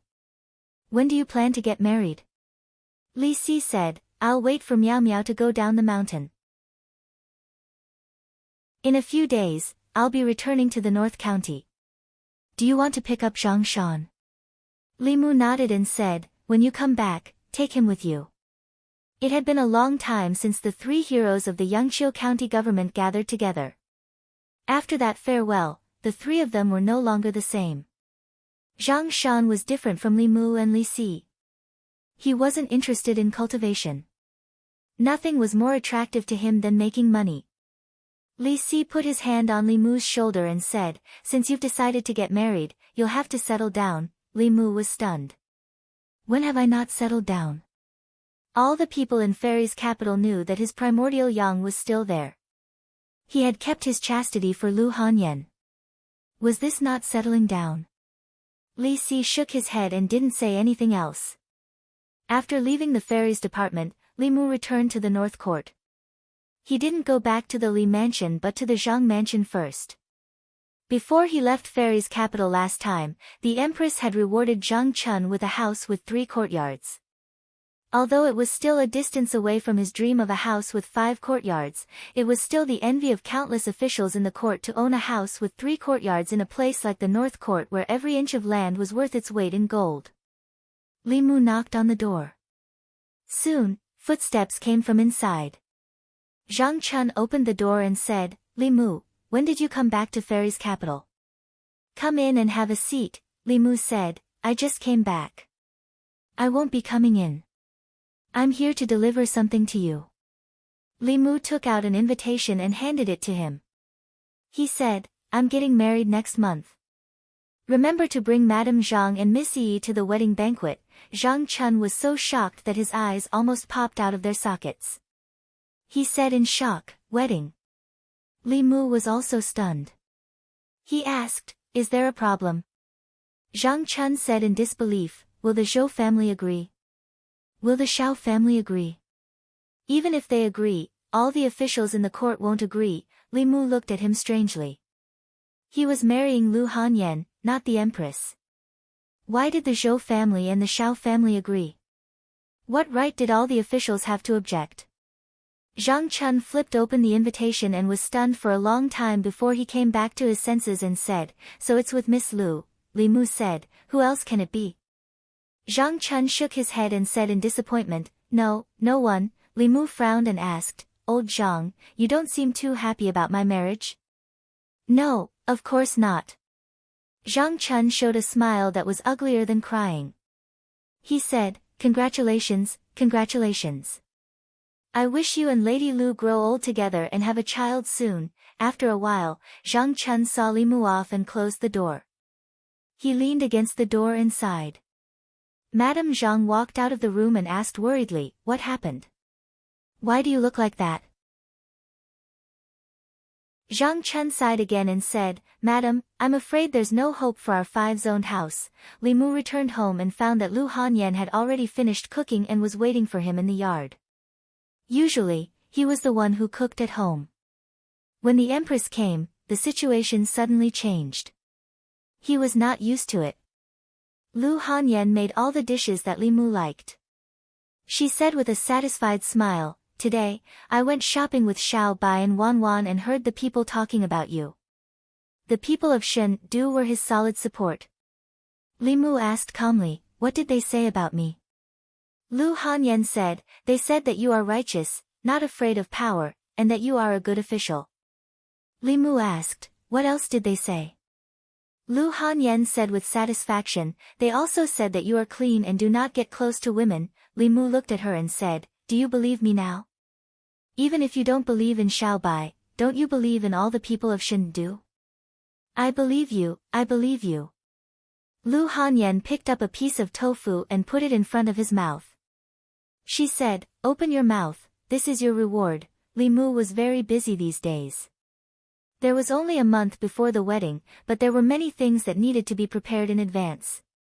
There were many details involved. Especially for people like him and Lu Hanyan who had never been married before, they did not know how to do it. Among the people he knew, only Zhang Chun and the Empress had experience. He definitely could not ask the Empress. Firstly, she definitely did not need to prepare for her wedding. Secondly, he had already stabbed the Empress in the chest a few days ago. If he asked her now, wouldn't it be the same as rubbing salt on her wound? As for Zhang Chun, he seemed to have encountered something recently and was in low spirits. Li Mu did not bother him anymore. Fortunately, with the help of Wan Wan and Xiao Bai, although the preparation was slow, everything was proceeding in an orderly manner. In the Li residence, Li Mu was busy and happy. In the Ministry of Justice, Wei Peng scratched his head in frustration and pulled out a handful of hair. The assassination of the officials in Ani County and Tianhe County really made his head ache. He was familiar with the law and good at judging cases, but not good at investigating cases. Wei Peng felt that the imperial court should separate judging and investigating cases because they were not the same thing. Judging a case tested the officials' foundation in the law, as well as their understanding and application of the law. As for investigating a case, it tested the officials' insight, logical reasoning, and thinking ability. He was good at judging cases, but not at investigating. Wasn't it deliberately making things difficult for him to find the murderers based on just 2 case files? The deaths of these 2 officials could be due to personal grudges, or because they were heartless officials and aroused the resentment of the people. They were killed by cultivators who could not bear to see them get rid of evil for the people. This kind of thing happened in every dynasty. Wei Peng flipped through the resumes of the 2 officials that he had copied from the Ministry of Personnel. He planned to start with the latter possibility. However, the resumes of the 2 officials were very clean. Their ratings over the years were above A, and they did not seem like corrupt officials who took advantage of the people. However, he also knew that the ratings of the Ministry of Personnel's resumes were no better than a piece of scrap paper.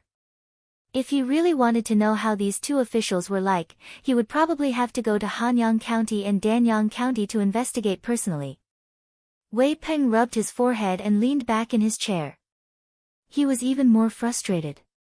These 2 cases had happened a long time ago. Even if he went to these 2 counties, he would not be able to find anything useful. His eyes inadvertently swept across the resumes of the 2 officials who were killed, and his gaze suddenly froze. He sat up again and took the resumes. After looking through them carefully, he finally found some clues. The deaths of the magistrate of Ani County and the deputy of Tianhe County were 2 unrelated cases, but they were related.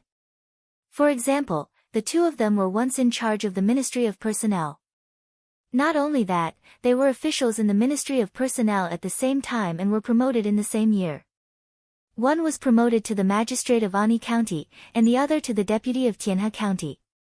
It was definitely an exceptional promotion from grade 9 to grade 7, they were officials in the Ministry of Personnel at the same time, were promoted in an exceptional way, and were almost assassinated at the same time. Wei Peng stood up suddenly and muttered, "This is definitely not a coincidence." Chapter 350. At the Ministry of Personnel. An official walked out of the watchroom and looked at the person standing in the courtyard. He asked, "Manager Wei, what brings you to the Ministry of Personnel today?" Wei Peng went straight to the point. "There are 2 cases in the Ministry of Justice and I need to investigate the details of 2 officials. May I trouble you to help me check their files?" The official asked, "Which county are they from?" "Please have a seat, Manager Wei. I'll arrange for someone to help you." Wei Peng passed him a piece of paper and said, "Danyang County's Ani County Magistrate Ding Yun. Hanyang County's Tianhe County's Minister Ho Bai." The manager of the Ministry of Personnel arranged for his subordinate to check the files of the people Wei Peng wanted. He sat in the watchroom and started chatting with Wei Peng. The Wei family used to belong to the old party. However, Wei Peng's father was demoted because he was involved in the case of the assistant minister of the Ministry of Rights framing Li Mu. He was never hired again. Wei Peng thought that the Wei family would disappear from Luoyang. He did not expect that after the imperial examinations, Wei Peng would be specially recruited by the Ministry of Justice. Although his rank was not high and he was a manager like him, it was said that Assistant Minister Zhou appreciated him. His future was naturally brighter than his. Wei Peng was preoccupied with the case and was not in the mood to chat with the manager of the Ministry of Personnel. Fortunately, the subordinate soon brought over the files of the 2 officials. The files used by the Ministry of Justice could be copied. However, a lot of the content would be omitted when they were taken back. Wei Peng decided to just read them in the Ministry of Personnel.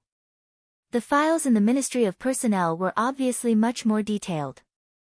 Not only did it record their birthplace, family, and other information, but it also recorded every assessment, promotion, and transfer after they became officials in detail. After looking through it carefully, Wei Peng found more suspicious points. There were many similarities between the two. They were both students of Baichuan Academy and left the academy in the same year to become officials. They were both managers of the Ministry of Personnel. They were promoted at the same time and were assassinated at the same time. Even the way they died was very similar. It was difficult to explain this with the word coincidence. After returning to the Ministry of Justice, Wei Peng told Zhou Zhong about his findings. Zhou Zhong's index finger gently tapped on the table as he asked, "So, you suspect that these two cases were done by the same person, and that the mastermind has a grudge with these two people?" Wei Peng nodded and said, "It's impossible for two cases to have so many coincidences. The possibility of a vendetta is very high, but without more clues, finding the murderer is like finding a needle in a haystack." Zhou Zhong said, "The Ministry of Justice is only in charge of investigating the case. Pursuing the culprit is the Imperial Court's business. The Ministry of Justice has already investigated up to this point. Let's leave the rest to the Imperial Court." Wei Peng bowed. Yes. Wei Peng actually wanted to investigate further, but since the assistant minister had spoken, he didn't insist. It was better to hand over the case as soon as possible, lest he lose all his hair at such a young age. After Wei Peng left, Zhou Zhong stood up several times before slowly sitting down again. He seemed a little anxious. In the Hall of Governmental Affairs, Li Mu unhurriedly took out the new report from the Ministry of Justice. These yamen still needed to be beaten up from time to time so that they would know how to do things properly. After he had urged the Ministry of Justice the last time, the Ministry of Justice had given a reply regarding the assassination of the two officials in just a few days. Li Mu hadn't thought that these two unrelated cases would have such a connection. In this way, when the Imperial Court sent people to pursue the culprit, they would have a clear direction. The matter of pursuing the culprit was the responsibility of the Ministry of Worship. The Ministry of Worship was an organization independent of the Imperial Court. There were experts recruited by the Imperial Court from all over the world, and they specialized in dealing with important cases that the local government couldn't handle. After the incident in Yang County, the people who went to capture Xiao Yu were the Ministry of Worship. Li Mu handed the report from the Ministry of Justice to the Hall of Governmental Affairs Assistant Minister Lu Yi. Lu Yi quickly gave an order for someone to send it to the Ministry of Worship. At this point, Li Mu had fulfilled his duty. He returned to his own yamen. Not long after sitting down, he felt a familiar aura coming from outside the Hall of Governmental Affairs. He walked out of the Hall of Governmental Affairs yamen and saw Mr. May standing at the door. He asked, "Sister May, what's the matter?" Mr. May glanced at him and said, "Nothing. I just haven't seen you in a few days, so I came to see you." Li Mu scratched his head. "How many days has it been?" Mr. May said, "You really do have a wife. You forgot about His Majesty. You haven't been to Changle Palace for 5 days. Li Mu corrected her. "What do you mean I forgot about His Majesty because I have a wife? I'm just worried about irritating His Majesty." Mr. May asked, "Why would you irritate His Majesty?" Li Mu said in a low voice, "You also know that His Majesty's marriage is not that happy. My wife is so beautiful, and her marriage is so happy. If she appeared in front of His Majesty every day, His Majesty might feel bad." Mr. May hit him on the head angrily and said, "If His Majesty hears this, be careful of your butt." Li Mu glanced at her and said, "Didn't you say that His Majesty's heart is broader than the sea?" Mr. May's eyes wandered and said, "Even if His Majesty is broad-minded, it is not a reason for you to talk about His Majesty behind his back. What nonsense was this? The Empress' marriage was not happy to begin with." Li Mu was just stating the truth. He was taking care of the Empress' emotions. As long as the Empress was reasonable, she would not blame him. Among all the women that Li Mu was familiar with, there was no one who was more reasonable than the Empress. Merely the fact that she had taken the initiative to admit her mistakes and change after realizing her mistakes had already defeated the majority of women. Not only that, ever since Lu Hanyan came to Shendu, she never entered Li Mu's dream again, nor did she come to the Li mansion. It seemed that even the Empress knew that she should not disturb the couple's private time. Mr. Mei shook his head and looked at Li Mu. He said, regardless of whether His Majesty is broad-minded or not, you can't neglect His Majesty just because you have a wife. Did you forget how you felt when His Majesty neglected you last time? Li Mu thought about it carefully. After Lu Hanyan came back to Shendu, he did seem to neglect the Empress. The Empress's heart was not as broad as it seemed. Maybe she was already holding a grudge against Li Mu. When they passed by the market, Li Mu bought a crucian carp and a piece of tofu. He was going to make crucian carp and tofu soup the next morning. When they got home, Lu Hanyan looked at the fish in his hand and said in surprise, "We already have one fish at home. Why did you buy another one?" Li Mu said, "I'm saving this one to make soup for tomorrow. I'll give it to His Majesty during the morning court." Lu Hanyan asked in confusion, "Why are you making soup for His Majesty?" Li Mu put the fresh fish in a small water tank and explained, "It's a long story. The real His Majesty is not like what you see." Li Mu told Lu Hanyan about the Empress. After hearing the story, Lu Hanyan held Li Mu's arm and said in shock and sympathy, "If that's the case, His Majesty is too pitiful." Lu Hanyan and the Empress had similar experiences, but they were also different. She was abandoned by her parents because of her purine body. She had not seen her family since she was a child. The Empress was used by her family more than once. Even now, the Zhou family was still using her to achieve their goal of stealing the country. The similar experiences made Lu Hanyan feel pity for her. In her opinion, the Empress was more pitiful than herself. Li Mu continued, "When you were not in Luoyang, His Majesty treated me very well. If it were not for His Majesty's protection, I would not have been able to deal with the old and new parties, as well as the academy. The house we are living in now is a gift from His Majesty. His Majesty often teaches me cultivation and has rewarded me with many things. Therefore, I want to do more for His Majesty." Lu Hanyan nodded and said, "That's what I should do. Sleep a little more tomorrow morning." "I'll make the soup for His Majesty," Li Mu said, "Let's do it together." The two of them had to wake up together tomorrow morning, so it was natural for them to sleep together at night. Lu Hanyan seemed to have forgotten what she had said a few days ago. At night, she climbed into Li Mu's bed again. In her sleep, she still held his hand tightly. Li Mu kissed her gently on the forehead and closed his eyes. Late at night, the space in the courtyard fluctuated and a figure slowly appeared. She took a step forward and suddenly stopped. She did not enter the room as usual. The space in the courtyard fluctuated again and the figure slowly faded away. In the room, Li Mu and Lu Hanyan were sleeping in each other's arms. Thousands of miles away, in Baiyu County of Yushan Commandery, the county magistrate of Baiyu County suddenly woke up from his sleep. He looked at the figure in his room and said in shock, "Who are you? How dare you trespass into the county office? Leave immediately." What answered him was an incomparably sharp sword light. Under the sword, the county magistrate of Baiyu County was beheaded. A shadow flew out from his corpse. His primordial spirit looked at the figure in the room in horror and said in a shrill voice, "I am an official of the Imperial Court. If you dare to kill me, the Imperial Court will not let you go. No matter where you run to, you can't escape death." Boom! Before he could finish his sentence, a purple thunderbolt suddenly exploded in the room. The county magistrate's primordial spirit was struck by the thunderbolt and completely disappeared. A moment later, several constables rushed into the room. Soon, voices came from the room. Someone come quickly. Sir, there was an assassination attempt."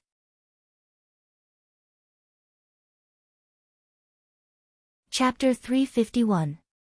Jade Mountain County. The news of the Baiyu County magistrate being assassinated shook the entire Jade Mountain County. How many years had it been since such a vile thing as murdering an official of the imperial court had happened in Yushan County? The last time they heard of such a thing was in North County, Yang County. They didn't expect Jade Mountain County to encounter it so soon. The county magistrate was furious and ordered all the constables to search every village and city in the county to find the culprit.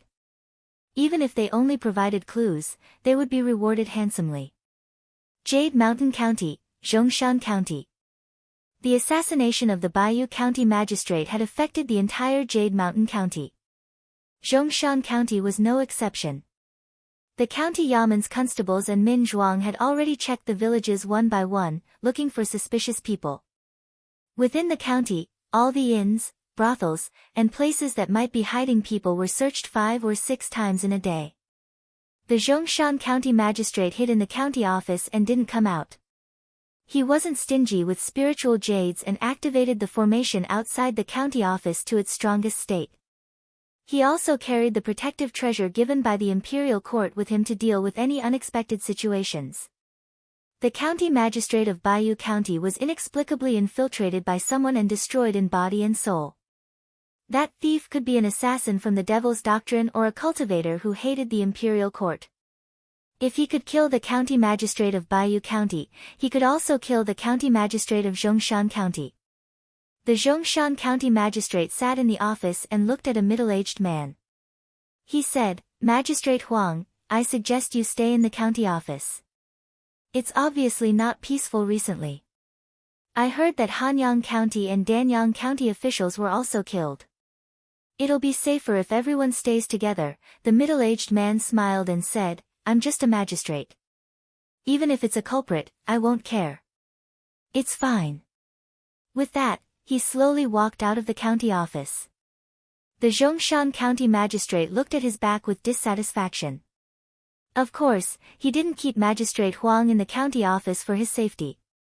It was only because Magistrate Huang had level 4 supernatural power that he could feel more at ease with such an expert in the county office. Magistrate Huang walked out of the county office and passed through 2 streets before arriving in front of a house. As a magistrate, he didn't choose to live in the county office. Instead, he rented a small courtyard in a remote area of the county. He rented it for 14 years. He opened the courtyard door and entered. He saw a figure standing in the courtyard. The figure was tall and slender, and from the silhouette, it should be a woman. The woman stood with her back facing the door. She wore a conical bamboo hat on her head. A black veil hung from the edge of the hat, covering her face. County Magistrate Huang looked at the figure and paused for a moment. The next moment, he walked into the yard and closed the door. He looked up at the woman's back and shook his head. "I've waited here for 14 years, the woman turned around and looked at him through the black veil on his bamboo hat. There was a trace of melancholy on County Magistrate Huang's face as he muttered to himself, "For the past 14 years, I haven't had a good night's sleep. I knew that you would find me in the end. I wanted you to come, but at the same time, I didn't want you to come. Why?" The woman's voice was cold, as if it didn't contain any human emotions. County Magistrate Huang said slowly, "The past 14 years have been too painful for me. I hope that you can set me free. However, I also know that if you come to find me, it means that you've already embarked on this path. This is a path of no return. The moment you set foot on it, there's no turning back." He looked at the woman and said, "Those who have passed away forever. Those who are still alive must live on even more." The woman said faintly, "Some people don't deserve to live." County Magistrate Huang was silent for a moment before he nodded and said, "Some people don't deserve to live, but, can you let my family go? That matter has nothing to do with them." The woman was silent for a moment before she said calmly, "All right. Thank you." County Magistrate Huang heaved a sigh of relief and said, 14 years ago, I sent them back to their hometown. I've waited here alone for you for 14 years. You've finally come." His voice was calm, and there was a trace of relief in it. The woman looked at him and asked, "Why?"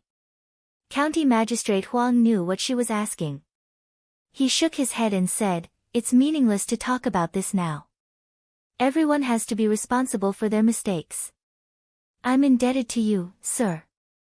I've let you down." He faced the woman and knelt on the ground. There was a trace of relief in his voice as he said softly, "I'm sorry." After he finished speaking, his head slowly drooped. At this moment, this fourth realm cultivator's 3 souls and 7 spirits dissipated. A day later. In the courtyard. County Magistrate Yushan stood in front of County Magistrate Huang's kneeling corpse. His expression was extremely gloomy. He gritted his teeth and said, "Arrogant, too arrogant. If I don't catch you, I'm not human." The Zhongshan County Magistrate lamented, "Sir Huang, oh, Sir Huang. I've advised you to stay in the county office with me. Why didn't you listen? Great, now you've been killed by a criminal." County Magistrate Yushan looked at County Magistrate Huang's corpse with a trace of doubt on his face. He frowned and said, "County Magistrate Huang's death doesn't seem like a homicide. It seems like his soul dissipated on its own." County Magistrate Yushan asked, "What reason does he have to do this?" County Magistrate Yushan shook his head and said, "I don't know. First he killed someone, then he disguised it as a suicide. Did he think he could fool me with such a clumsy method?" Within a few days, 2 officials under his jurisdiction had died. County Magistrate Yushan's mana was surging. It was obvious that he was extremely angry. He said gloomily, "You stay in County Magistrate Yushan and continue to track down the murderer. I'm going to Fairy's capital. I must make the Imperial Court investigate this matter thoroughly and give the people of my county an explanation." Li Residence. Li Mu carried the lunchbox and walked out of the house. He had planned to bring breakfast for the Empress the next day. However, that morning, he and Lu Hanyan were entangled in bed and missed the time. He had no choice but to raise the carp for another 3 days. He could not bring the fish soup to court. Before morning court, he passed the lunchbox to Mr. May. Mr. May opened the lunchbox and smelled it. He glanced at Li Mu and said, "At least you have a conscience." In the past, the morning court was mostly about trivial matters. There were no major issues. However, compared to the past, there were more unexpected situations today. There were officials from all over the country. Recently, there were more signs of demon sect activities in their jurisdictions. This caused some instability in the counties. County Magistrate Yushan even came to Fairy's capital personally to report the murder of 2 officials in County Magistrate Yushan. The officials were all filled with righteous indignation. Murdering an official of the Imperial Court. We must not let them off lightly. Damn demon sect. They are indeed a great threat to the Great Zhou. One day, the Imperial Court will completely eradicate the evildoers of the demon sect. Some were indignant, while others were puzzled. That's strange. Although the demon sect has always wanted to overthrow the Imperial Court, they rarely attack officials directly. An official thought for a moment and asked, could it be that the top scholar killed too many demon sect masters a few days ago and attracted the revenge of the demon sect? Once this was said, it triggered a new round of discussion. What? What's going on? You still don't know? It's said that when Commander Shangguan and the others were chasing after Cui Ming, they accidentally fell into Cui Ming's trap.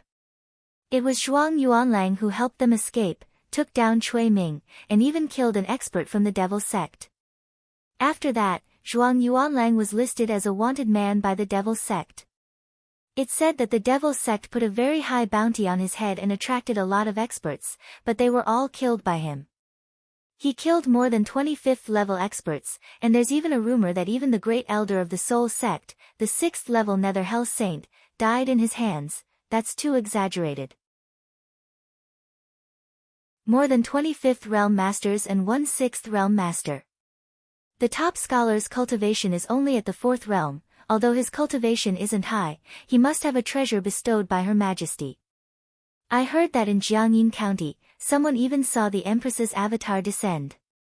That Nether Hell Saint must have died in the hands of the Empress avatar. In the Imperial Court, the officials were discussing fervently. The topic quickly shifted to the demon sect and Li Mu. Many people were shocked to the point of disbelief when they heard that Li Mu had killed dozens of demon sect 5th realm masters. More than 20 5th realm masters. Among the 100 people standing in the Golden Palace, there were only 20 5th realm masters. Even if they were to calculate, it might not be enough for Li Mu to kill. In the Great Zhou's 36 counties, the county governors and county ministers were all 5th realm masters. There were less than 100 of them in total. If more than 20 of them were killed by the demon sect, the transcending state masters of the Great Zhou would probably join forces and attack the demon sect's lair. Moreover, other than the death of more than 20 5th realm masters, the demon sect also lost a branch sect's first elder and a 6th realm master.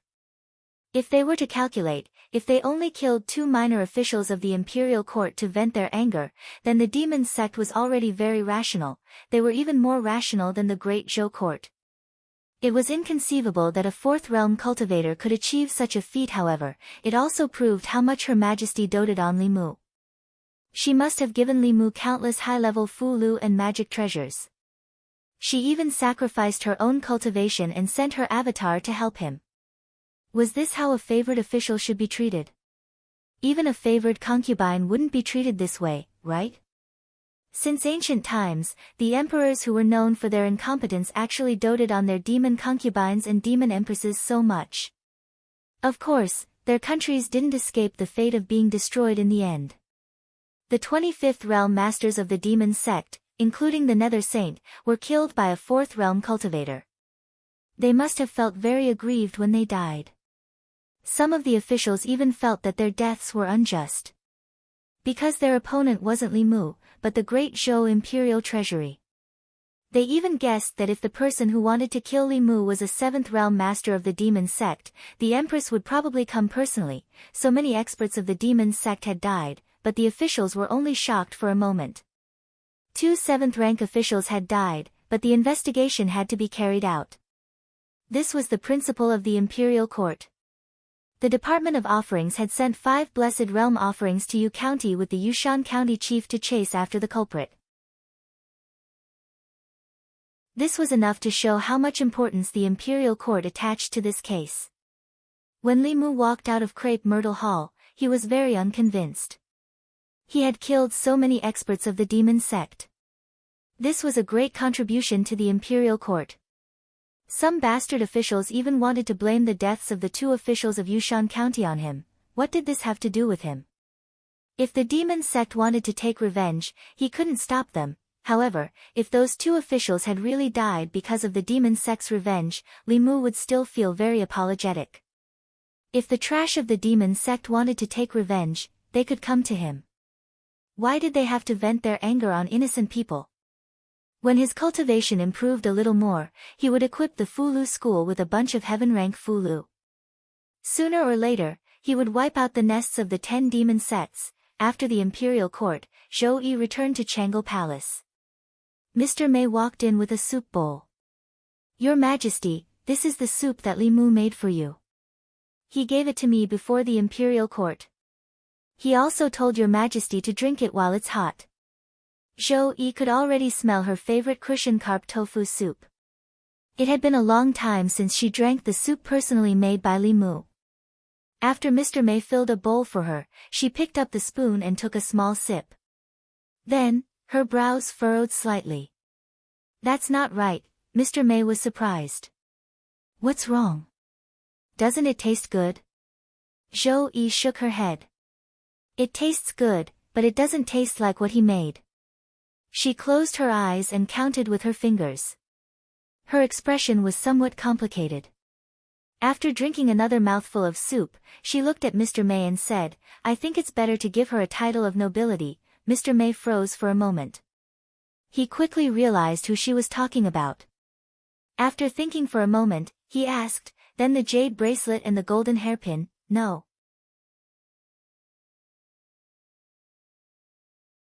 Chapter 352.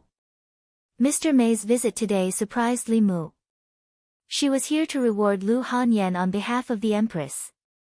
Li Mu was a 5th rank official, and Lu Hanyan was also given a 5th rank title by the Empress.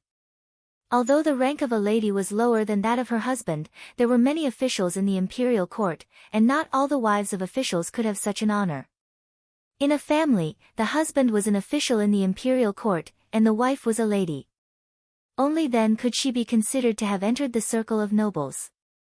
Li Mu had no interest in entering this circle.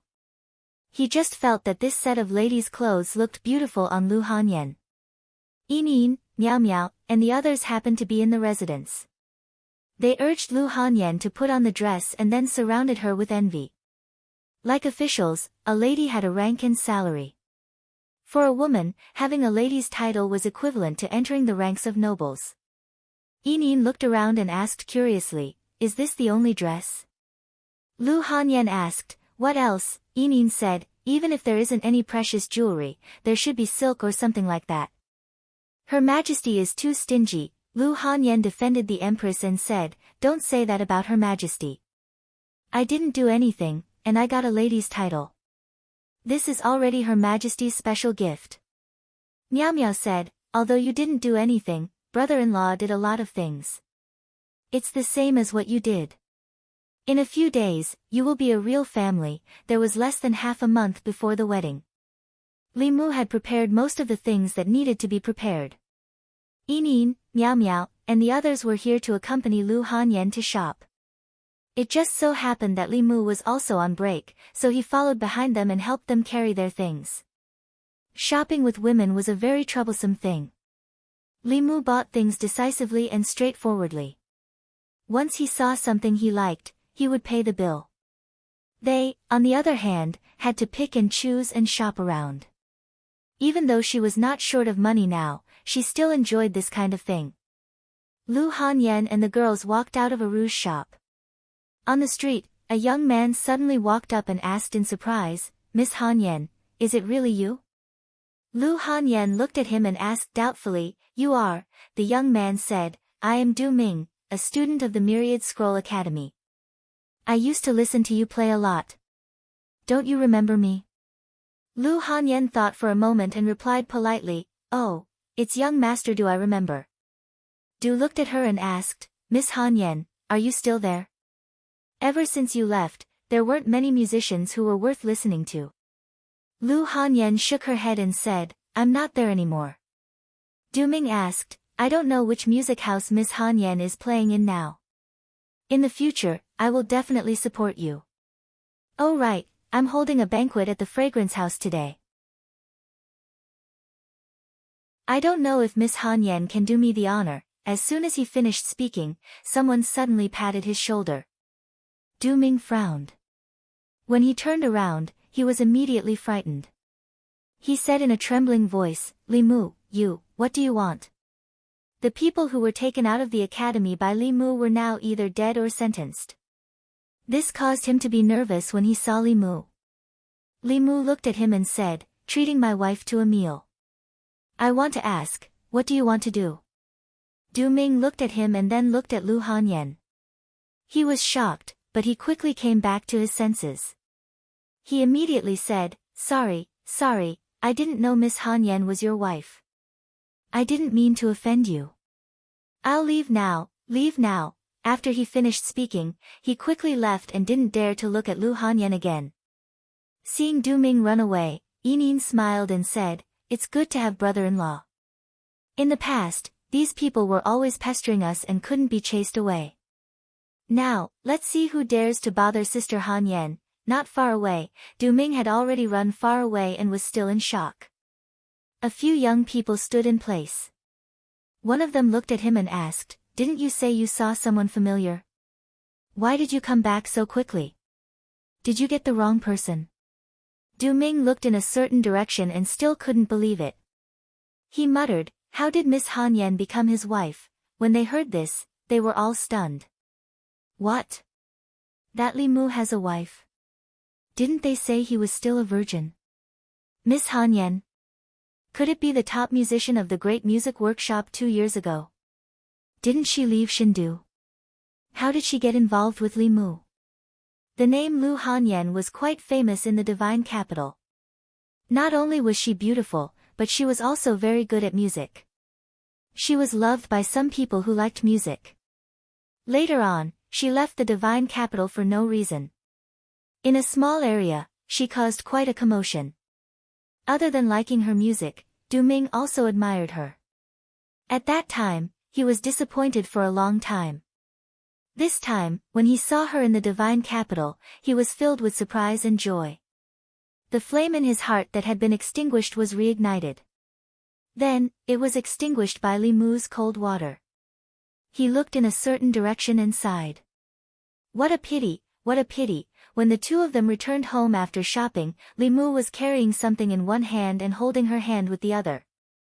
A commoner saw this and said in surprise, "Lord Li, this lady is..." Li Mu smiled and explained, "She's my wife." The commoner was puzzled. "Is Lord Li married?"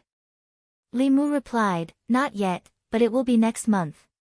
If you have time, come and join the wedding. Congratulations, Lord Li, congratulations. Mrs. Li is so beautiful. She and Lord Li are a perfect match. I wish Lord Li and Mrs. Li a long life together and have a child soon." They walked through the streets and alleys. From time to time, the commoners would ask questions. Li Mu patiently explained to each and every one of them. Listening to the blessings of the commoners, Lu Hanyan's face was filled with shyness, but her eyes were filled with happiness. Li Mu had always been a hot topic in the divine capital. In the past half a year, every discussion in the divine capital was related to him. Once the news of him getting married on the 9th of the next month spread out, it quickly became the topic of the commoners' discussion. I wonder which lady is so lucky to be able to marry Lord Li. I really envy her, sigh, poor old man's 3 beautiful daughters. They're about to give up. I wonder if Lord Li will accept concubines. Forget it. Lord Li has done us a favor. If you want to repay kindness with enmity, we won't allow it. I saw that lady just now. She's very beautiful. She's worthy of Lord Li. Lord Li reminded me of that Lord Li from more than 10 years ago. He was also a good official who made decisions for the commoners. I think his surname was also Li. Unfortunately, sigh, I remember too. Unfortunately, Lord Li didn't meet a wise ruler. The previous emperor wasn't Her Majesty the Empress. The house Lord Li is living in now is the Li residence from back then. Those who killed him back then will die a horrible death. You don't want to live anymore. If someone hears you, even if you have 10 heads, it won't be enough to chop them off. The 7th of the 10th month. Today was not a special day. The residences of some officials and nobles were as usual. However, the market where the commoners lived was as lively as a festival. 2 days later was the day of Lord Li's wedding. From today onwards, many shops in the divine capital would sell their goods at a discount to celebrate the occasion. Some commoners hung large red lanterns in front of their houses even though there was no joyous occasion. The streets and alleys were pasted with the word, "Happy." Those who knew would naturally know that Lord Li was getting married. Those who didn't know would think that His Majesty was appointing an empress. Even when the previous emperor appointed an empress, the commoners didn't celebrate spontaneously like this. Countless officials in the imperial court didn't like Li Mu's way of doing things. However, when they saw this scene, they couldn't help but admire him from the bottom of their hearts. As an official, what more could he ask for? As the 9th of the 10th month approached, the streets and alleys were discussing the upcoming wedding. A woman wearing a bamboo hat slowly walked onto the streets of the divine capital. Although her attire was different from ordinary people, it didn't attract any special attention. There were always some people who didn't want to show their faces in public for some special reason. It wasn't uncommon for them to wear veils or cloaks when they went out. The woman seemed to be very familiar with the divine capital. She walked through the streets with great familiarity. Finally, she walked into the north court and stood in front of a tall door. The words, "Li Residence," were written on the plaque in front of the door. The woman's gaze passed through the black veil of her bamboo hat and stared at the 2 words for a long time. This family seemed to have a joyous occasion recently. There was red satin hanging on the plaque. The word, "Happy," was also pasted on the 2 large red lanterns. Creak, the door opened from the inside. An unusually beautiful girl around 18 or 19 years old walked out. She asked in confusion, "Sister, who are you looking for?" The woman didn't answer. She slowly turned and left. Xiao Bai closed the door and walked back. Wan Wan poked her head out of the garden and asked, "Who is it?" Xiao Bai shook her head and said, "I don't know. She must have entered the wrong door." Outside the door, the woman walked 100 steps before a peddler carrying a load walked over. The woman stopped the peddler and pointed at the residence in front. She asked softly, "Excuse me. May I ask who lives in the Li residence in front?" The peddler thought that someone was buying and was just feeling happy. However, when he heard that the woman was asking for directions, he became rather displeased. However, when he looked in the direction the woman was pointing at, he immediately beamed with joy again. He put down his load and said, "Miss, you must be a foreigner. If you're from the divine capital, you definitely know who lives there. Lord Li is the justice in our hearts. He doesn't fear the powerful and has redressed the grievances of countless people. This residence was bestowed to him by the Empress." Speaking of Lord Li, the peddler began to talk endlessly. At a certain moment, he saw two figures walking over from the front. He said, "What a coincidence. That's Lord Li and his wife. Miss, don't you think they're a match made in heaven?" There was no sound from beside him. The peddler turned around and suddenly shivered. There was no one beside him. There was no girl. It was noon, and the sun was warm, but he felt a chill rushing from his tailbone to his brain. He grabbed his load and ran toward the crowded street. In front of the Li residence, Li Mu held Lu Hanyan's hand. Just as he was about to step through the door, he suddenly sensed something and turned to look in a certain direction. There was only a peddler carrying a load there. For some reason, he was running for his life. Lu Hanyan saw him stop and also looked back. She asked in confusion, "What's wrong?" Li Mu shook his head and said, "It's nothing. Let's go in."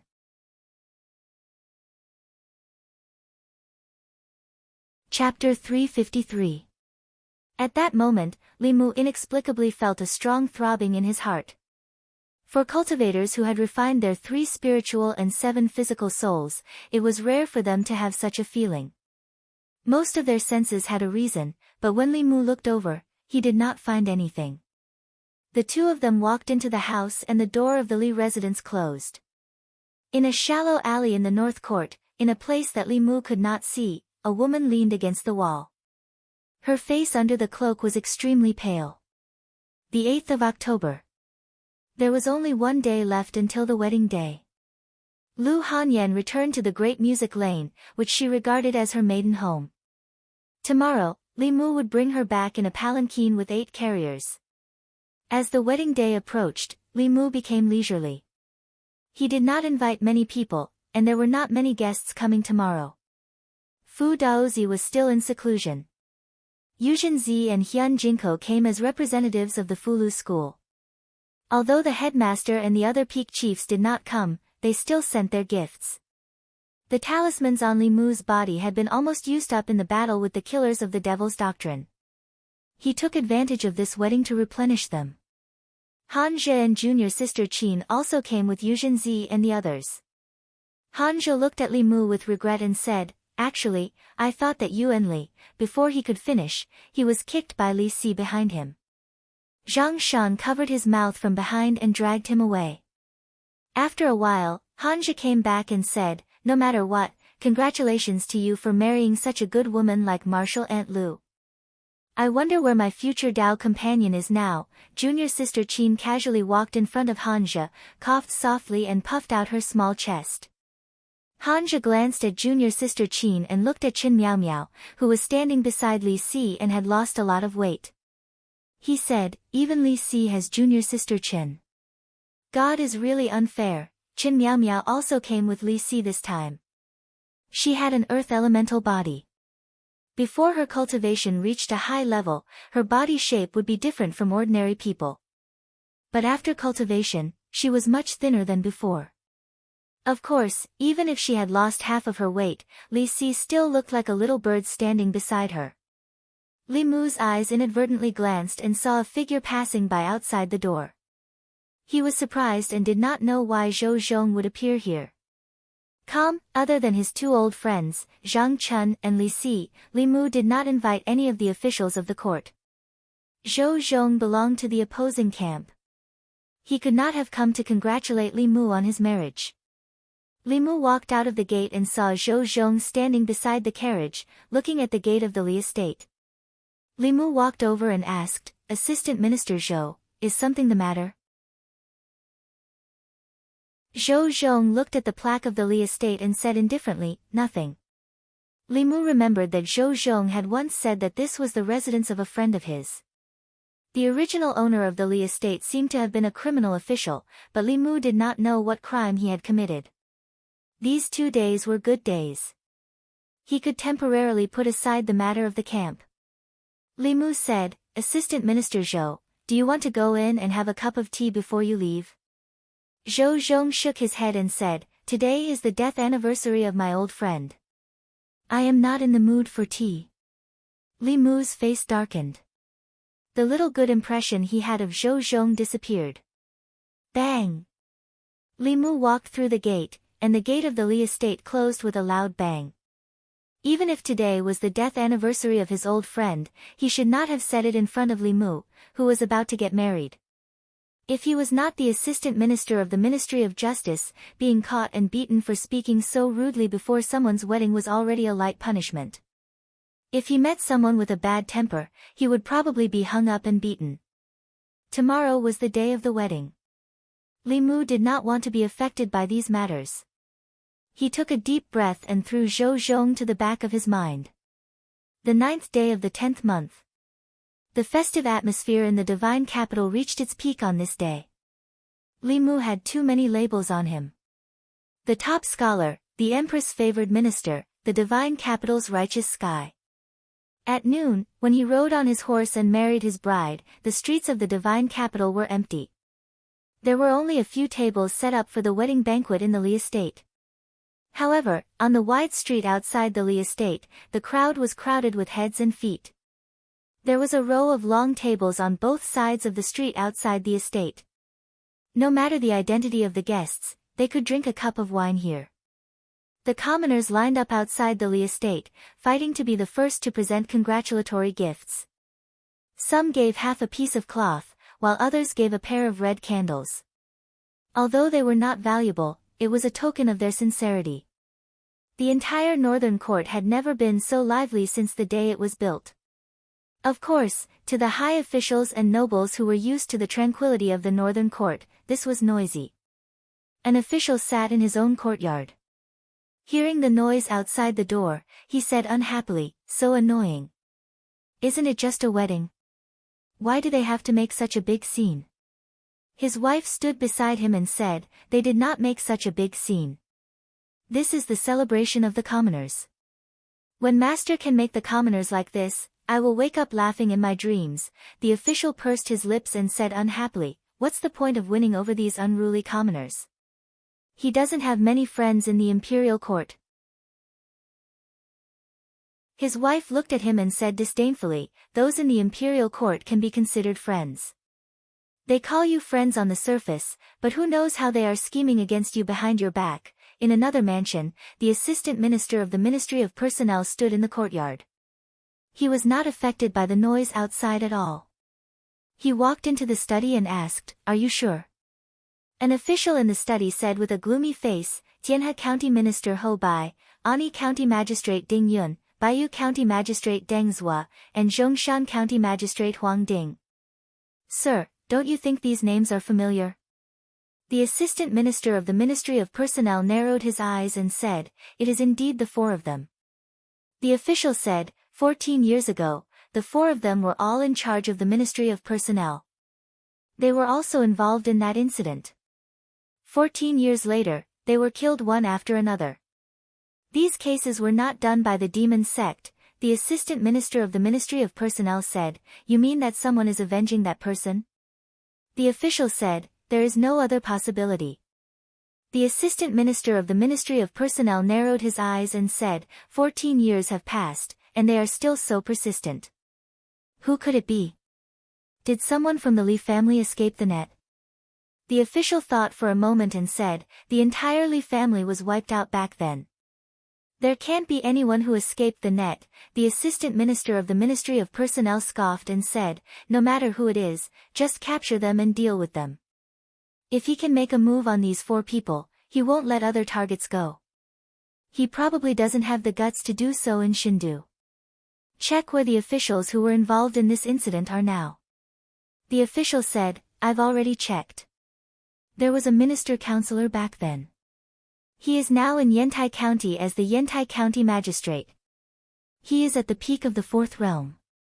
From the looks of these cases, the culprit's strength is not higher than the 5th realm. Should we inform the Office of Worship and have them deal with that person outside to avoid unnecessary trouble? The assistant minister of the Ministry of Personnel laughed mockingly and said, unnecessary trouble. Ha, if you want to overturn that case, you have to overturn the imperial court first. No one has the ability to do that.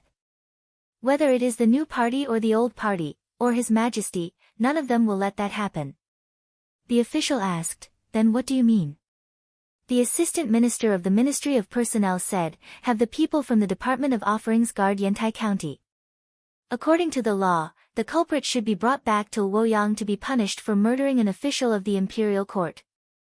Have them follow the rules and don't do anything unnecessary. Bring him back to Luoyang. I'd like to see who is so overconfident. The official nodded and said, yes. A moment later, he walked out of the residence of the assistant minister of the Ministry of Personnel and passed through the bustling crowd outside. When he passed by the Lee Manor, he even looked inside curiously. In the Lee Manor, the wedding ceremony had already begun. Li Mu and Lu Hanyan did not have any relatives. They were only friends in the manor. Mr. Mei was the host of the wedding. He stood in front with a smile on his face. First bow to heaven and earth. Second bow, if there are no parents, then bow to master. Husband and wife bow to each other, send them to the bridal chamber. Tonight was a joyous night in the Lee Manor. Both inside and outside the manor were filled with jubilation. In the bridal chamber, Li Mu slowly lifted Lu Hanyan's veil. The two looked at each other and raised their wine cups. As their arms crossed, countless bright fireworks rose into the night sky outside the window, blooming with dazzling colors. In a wine shop in Shindu. The bright fireworks lit up the night sky and also illuminated the beautiful face of the woman in the wine shop after she took off her bamboo hat. She picked up the wine jar and finished it in one gulp. Putting on her bamboo hat, she turned and walked out of the wine shop. Looking in the direction of the fireworks, she whispered, congratulations, Changle Palace. Zhou Yi leaned lazily on the chair and took a sip of wine.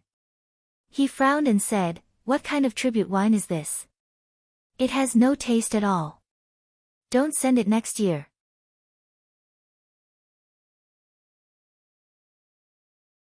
Chapter 354. The past night was destined to be a sleepless night for many people in the divine capital. The famous Lord Li had just gotten married. Who knew how many women in the divine capital were sad?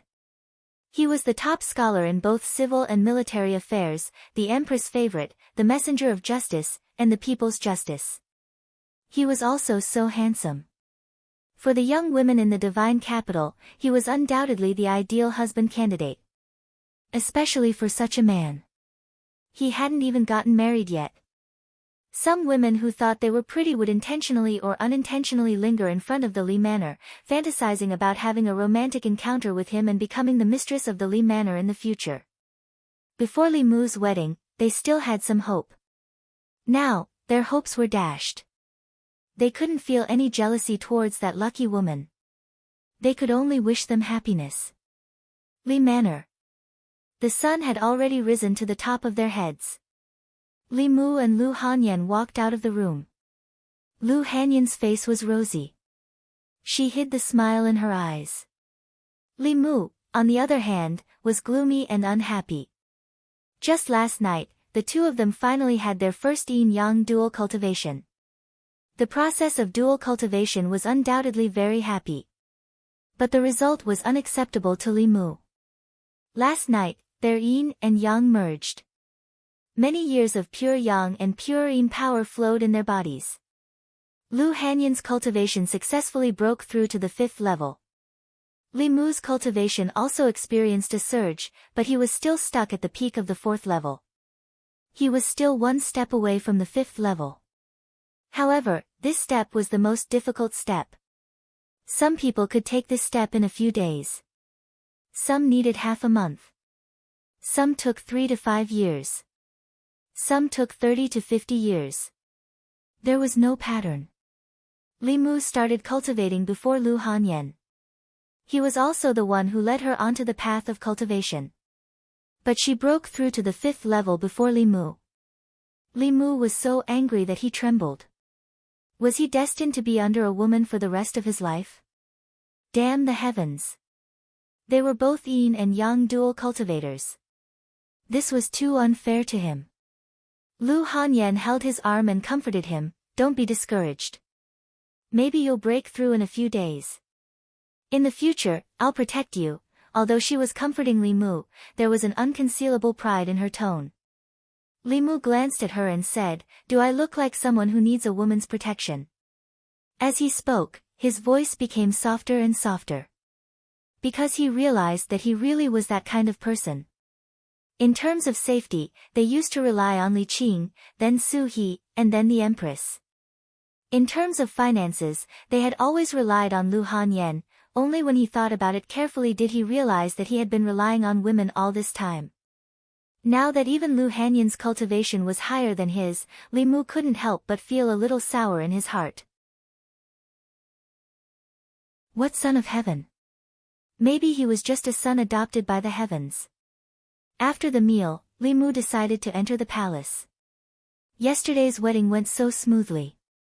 In fact, to a large extent, it was thanks to the Empress.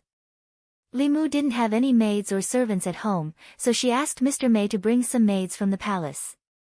The dishes at the wedding banquet were prepared by the imperial chef she sent to the palace. The wedding wine prepared for the guests was also the tribute wine she sent from the palace. Although she didn't come herself, she asked Mr. Mei to arrange his wedding very well. Changle Palace. Li Mu walked into the hall. The Empress, who was reading the memorials, didn't even raise her head. She asked, "Why did you come to the palace instead of staying at home with the bride?" Li Mu handed a few food boxes with dishes he made to Mr. Mei and said, "Your Majesty helped me with my wedding. I'm here to thank you." Zhou Yi looked up at him and said, "If you really want to thank me, then help me read these memorials. There are endless memorials every day." It's so annoying. Li Mu found that the Empress was becoming more and more presumptuous after they became familiar with each other. There are endless memorials every day. It's so annoying. Is this something an Empress should say? Even if she was really annoyed, she couldn't say it out loud. Wise emperors were all busy at night. Only a fatuous emperor would be annoyed by the memorials. If this sentence was written down, it would leave a bad name in the future. In the past, she would still pretend and put on airs in front of Li Mu. Now she didn't even want to pretend. Li Mu wanted to help her, but the harem couldn't interfere with politics. How could a minister help the emperor deal with memorials? If this was known, a favored minister would never be able to get rid of the label of messing up the government. Li Mu shook his head and said helplessly, "Your Majesty, this isn't very good." Zhou Qiong looked at him disappointedly and said, "I understand now. You used to say that you would go through water and tread on fire for me, but it was all fake. You weren't even willing to help me look at the memorials, let alone go through water and tread on fire." Li Mu walked up and said helplessly, I'll see, okay." The Empress completely revealed her true nature in front of him today. She didn't even pretend anymore. She even used Li Mu's words to trick him. If Li Mu refused, it would mean that what he said to the Empress before was all false. Mr. Mei put the food in the food boxes on the table. Li Mu picked up the pile of memorials and went to the corner. The memorials presented by each ministry were sorted according to their importance. The Empress had already dealt with the most important memorials. The rest were the less important ones. There were 36 counties and hundreds of counties in the Great Zhou. Even though the ministries had solved most of the problems, there were still many things left for the Empress to deal with. Zhou Yi was eating leisurely at the side. She glanced at Li Mu and said, "I haven't seen you for a few days. Your cultivation has improved a lot." Li Mu explained, "Because I have a pure yang body, and my wife has a pure yin body. When pure yang and pure yin mixed together, it would produce an incomparably strange power. It had the effect of increasing mana and breaking through the barrier of cultivation." Li Mu didn't say it explicitly, but anyone could understand what he was implying. He meant that last night, they mixed their yin and yang. Zhou Yi instantly felt that the food in front of her didn't smell so good. Not only that, Li Mu's words made her involuntarily think of the scene of their yin and yang mixing together. She, who had never experienced such a scene, wouldn't have thought of it. But she happened to see Li Mu's dream. The more she wanted to forget, the clearer the scene became. She could erase other people's memories, but she couldn't erase her own. If her memories were lost, her inner demons would still exist. This would cause her even more trouble. Her inner demons could be suppressed with the art of clear mind, but some thoughts couldn't. The courtier that originally belonged to her had become another woman's husband. They lived in the house that she bestowed upon them, and used the things that she bestowed upon them. She couldn't even go there anymore. Zhou Qiong admitted that she was a little envious. After having a wife, Li Mu's thoughts couldn't be wholeheartedly focused on the palace. He hadn't used the spirit snail she gave him for a long, long time. What made her feel conflicted was that she felt that Mei Wei was right. Although Li Mu was her minister, he should also have his own life. She shouldn't be too demanding of him, and shouldn't be too possessive of him. But why did she still feel so uncomfortable? It was as if her sisters had taken away her beloved doll when she was young. At this moment, the closer she got to Li Mu, the more chaotic her heart became.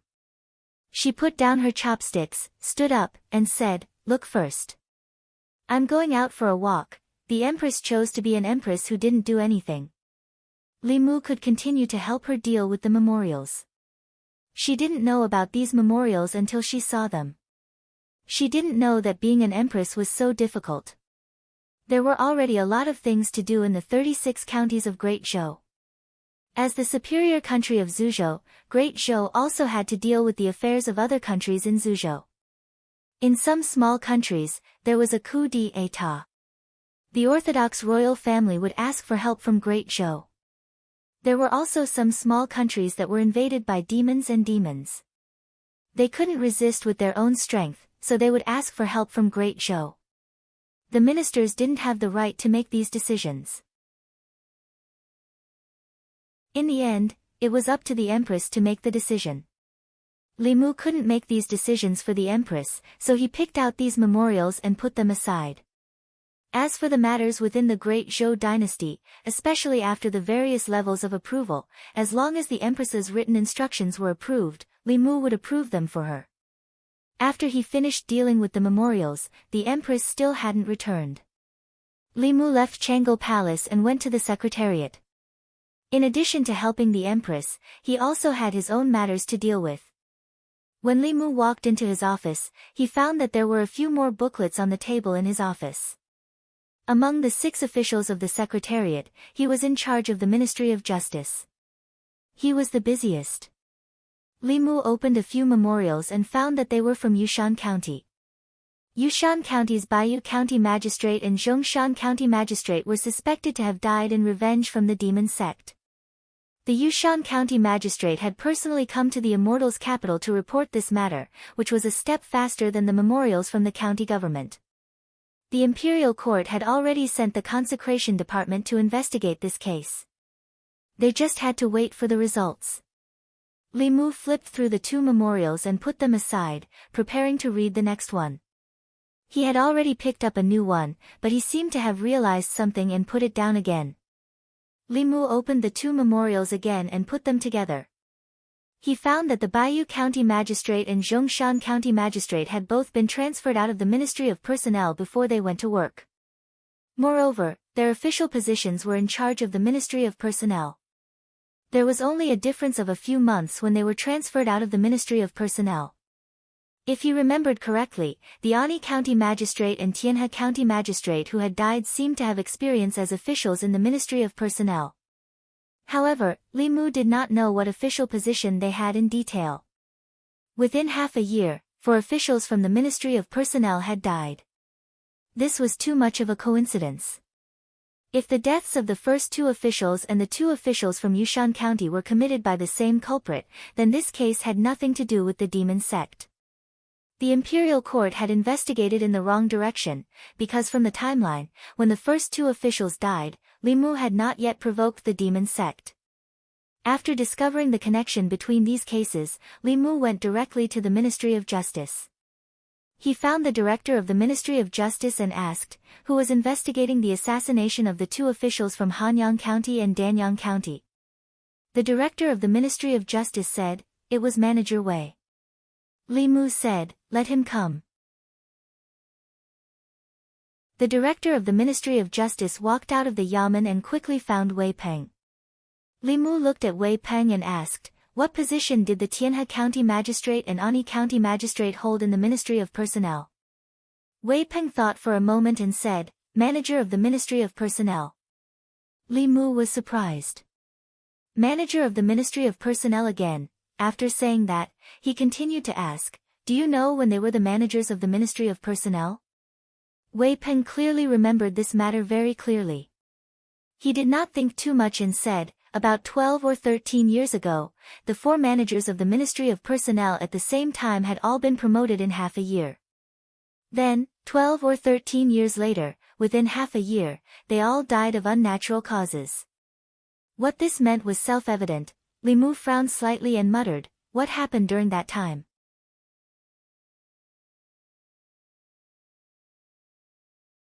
Chapter 355. Li Mu had originally thought that these cases were the work of the demon sect. However, when he followed the clues to this point, he was shocked to find that things were not as simple as they seemed. 3 counties and 4 counties, 4 cases, all pointed to the Ministry of Personnel. If these 4 cases were all done by the same person, then the severity and viciousness of these cases would be raised by several levels. Li Mu immediately made a decision and said, someone, come with me to the Ministry of Personnel.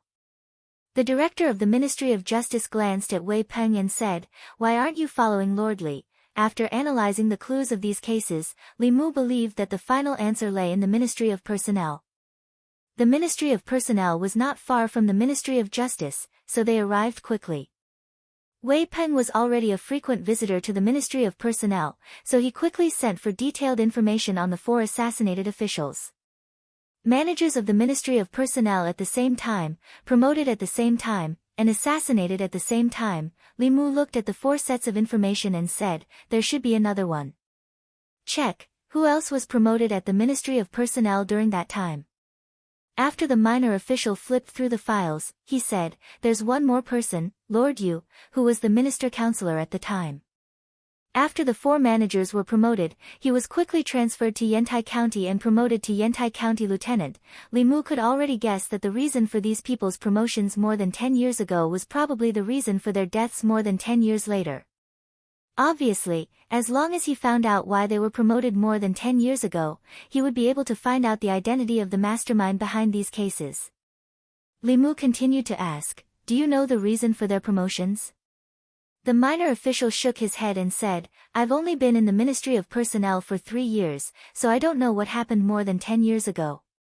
If Lord Li wants to know what happened more than 10 years ago, you can ask me directly. Seeing a middle-aged man walk in, the minor official immediately bowed and said, Lord Assistant Minister.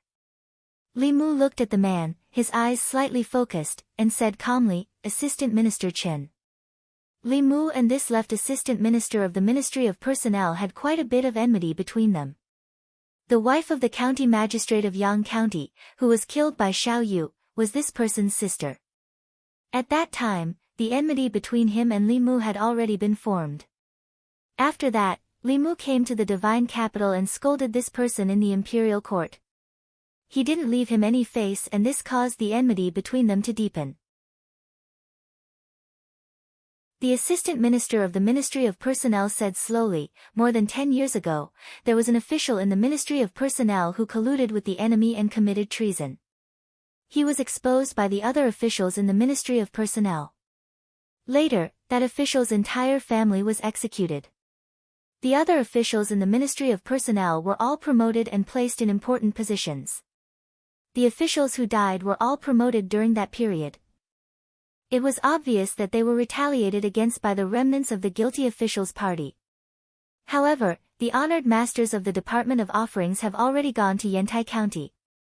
I believe that the culprit will be arrested very soon. He didn't expect the Ministry of Personnel to have already found out about this. Li Mu didn't need to make this trip. He was about to leave when the assistant minister of the Ministry of Personnel suddenly smiled and said, "Lord Li, you may not know this, but the Li residence you're living in now is the residence of that guilty official. The day before your wedding is the anniversary of the death of that guilty official's family. I wonder if you heard the screams of their ghosts on your wedding night." Before the assistant minister of the Ministry of Personnel finished speaking, his expression changed abruptly. A beam of golden light flew out of Li Mu's ear and shot toward him. The golden light was initially the size of a grain of rice, but it quickly turned into a giant bell. It crashed into him like a speeding carriage. White light flashed on the assistant minister of the Ministry of Personnel and instantly formed a shield. However, the protective barrier was like a piece of paper when it was struck by the enormous bell. It was directly shattered. The giant bell didn't slow down and crashed into the assistant minister of the Ministry of Personnel. Puff! He spat out a mouthful of blood and was sent flying. He crashed heavily into the wall of the Ministry of Personnel and spat out another mouthful of blood. He fell to the ground and pointed at Li Mu. He said furiously, You dare!" The law bell floated above Li Mu's shoulder. Li Mu walked to the assistant minister of the Ministry of Personnel and said calmly, "Watch your mouth. If there's a next time, it won't just be a few broken ribs." He took one last look at the assistant minister of the Ministry of Personnel and turned to leave. Seeing this, the other officials of the Ministry of Personnel all returned to their duty rooms. They didn't dare to watch. Although beating up an official of the imperial court was punishable, the assistant minister had brought this upon himself. Anyone who had just gotten married wouldn't be in a good mood after hearing his words. If it were someone else, they might be in trouble. However, Lord Li was His Majesty's favorite official. If the assistant minister dared to make a big deal out of this, he would be the one to suffer in the end. The assistant minister of the Ministry of Personnel got up from the ground and fixed his ribs with a solemn expression. He patted the dust off his body and walked out of the Ministry of Personnel. He was just trying to show off. He didn't expect that Li Mu would dare to beat him up in the Ministry of Personnel. Under the Empress' favor, this person was lawless. However, he could only endure today's humiliation for the time being. With how much the Empress doted on Li Mu, it wouldn't do him any good if this matter reached the imperial court. He walked out of the Ministry of Personnel and quickly arrived at the Ministry of Justice. In the assistant minister's office, Zhou Zhong looked at his sorry state and asked, "Lord Chen, what happened?" The assistant minister of the Ministry of Personnel didn't speak. Instead, he asked, "Are you sure no one from the Li family escaped?" Zhou Zhong glanced at him and said, "You should know better than me." The assistant minister of the Ministry of Personnel said, "I just remembered that he has a daughter. She wasn't in the divine capital at the time and couldn't be found. The 4 managers of the Ministry of Personnel back then all died in the past half a year. I'm afraid she's the one behind this." Zhou Zhong asked, "Are you afraid that she'll come after you for revenge?" "Aren't you afraid? Don't forget that you stood on our side in the end." The assistant minister of the Ministry of Personnel glanced at him and said, "However, she won't have the chance to come after us. The people from the Department of Worship have already set up an ambush in Yantai County. They should be able to capture her and bring her back to the divine capital soon. When that time comes, don't let her have the chance to say anything." Although this won't cause us much trouble, the higher-ups still don't want to hear any rumors. Zhou Zhong nodded and said, don't worry, I know. The assistant minister of the Ministry of Personnel looked at him and said, I'm worried that you'll remember our old friendship. Lord Zhou, you're a smart man. I believe that you'll make the right choice. You should know that we weren't the only ones who wanted him dead back then. Those who make everyone their enemy won't have a good ending. Zhou Zhong leaned back in his chair and said, that's not necessarily the case. The assistant minister of the Ministry of Personnel seemed to have thought of something. His chest where the giant bell hit him started to hurt again. His face immediately darkened and he said, if it wasn't for the Empress' protection, he would have died 1,000 times over. Just wait and see. No matter who wins in the end, between us and the Zhou family, he'll be the first to die. After he dies, the divine capital will remain the same as it was before. The assistant minister of the Ministry of Personnel gloomily said a few more words and left the Ministry of Justice. The door to the assistant minister's office closed. Zhou Zhong slowly stood up from his chair. He clenched and unclenched his fists. His expression was conflicted and pained. He seemed to be making a difficult choice in his heart. When his gaze swept across the law of the great Zhou on the table, he stared at the 3 words for a long time before finally sitting down slowly. I'm sorry, he closed his eyes and muttered softly. Then, he curled up his body in the chair. Li Mu left the Ministry of Personnel and returned home. He vented all his anger from Zhou Zhong on the assistant minister of the Ministry of Personnel. Sure enough, he felt much better. Lu Hanyan had already finished cooking. She asked, why did you come back so late today? Li Mu explained, I helped the Empress approve some memorials. Then, I went to the Ministry of Justice and the Ministry of Personnel. I was delayed for a while. Lu Hanyan asked in surprise, why did you help the Empress approve memorials? That's going against the rules. Won't you be impeached? Although Li Mu also approved some memorials, the ones that were sent to the Empress were all important matters. Not even the Prime Minister had the right to approve them, let alone a minister from the Secretariat. Li Mu waved his hand and said, don't worry. If she doesn't say anything, and I don't say anything, no one will know. Lu Hanyan was still confused. She asked, why didn't Her Majesty approve them herself? Li Mu said, you don't know Her Majesty. She's actually very lazy when it comes to politics. You'll know when you get to know her in the future. But she hasn't been coming to our house recently. Maybe she's afraid of being upset. Lu Hanyan asked, upset by what? Li Mu explained, seeing us being so lovey-dovey, and thinking about how she's all alone, she's upset, aha.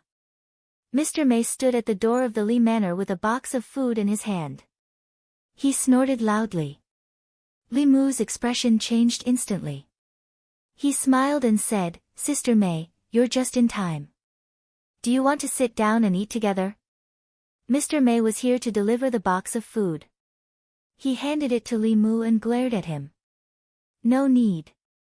I still have things to do in the palace. She was about to leave when Li Mu remembered something.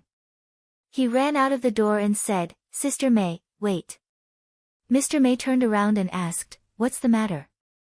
Li Mu asked, Sister May, do you know who the previous owner of the Li Manor is? Mr. May was surprised. Why are you suddenly asking this? Li Mu said, I'm just curious. Mr. May looked around and nodded. I know. It's the former assistant minister of the Ministry of Personnel, Li Yi. Li Mu said, I heard from the Ministry of Justice that he betrayed the country and his family was exterminated by the imperial court. Mr. May thought for a while and said, Lord Li is a really good official. He pushed for the reform of the law and proposed to abolish the Silver Act. He tried his best to stop the previous emperor from granting the death exemption. He did a lot of good things for the people. She suddenly looked at Li Mu and said, actually, you're very similar to Lord Li. You're in a high position, but what you do is for the people. Li Mu said in surprise, how could such a person betray the country? Mr. May shook his head and didn't explain further. Li Mu understood what she meant. What Li Mu and he did affected the interests of the privileged class in Luoyang. Their enemy wasn't one party in the imperial court, but all the parties combined. Without a reliable backer, this kind of reformer usually didn't have a good ending. He was lucky to have met the Empress. Otherwise, his ending wouldn't be much better than Lord Li's. Li Mu had the Empress, but Lord Li didn't. Li Mu asked, did the previous emperor just watch this kind of loyal official be persecuted? Mr. May shook his head. He tried his best to stop the previous emperor from granting the death exemption. The previous emperor was also very dissatisfied with him. The previous emperor tacitly agreed to those people persecuting him. When Li Mu heard this, he was furious and cursed, this bastard. Mr. May knocked on his head and said, mind your status. Is this something you can say? After that, she touched Li Mu's head and said, let's not talk about that bastard. I forgot to tell you that starting tomorrow, you don't have to bring food to Her Majesty anymore. Li Mu breathed a sigh of relief and said, I can finally sleep more in the future. Mr. May said, you can cook in the imperial kitchen from now on. Li Mu was shocked. What? Mr. May glanced at him and asked, what? You don't want to?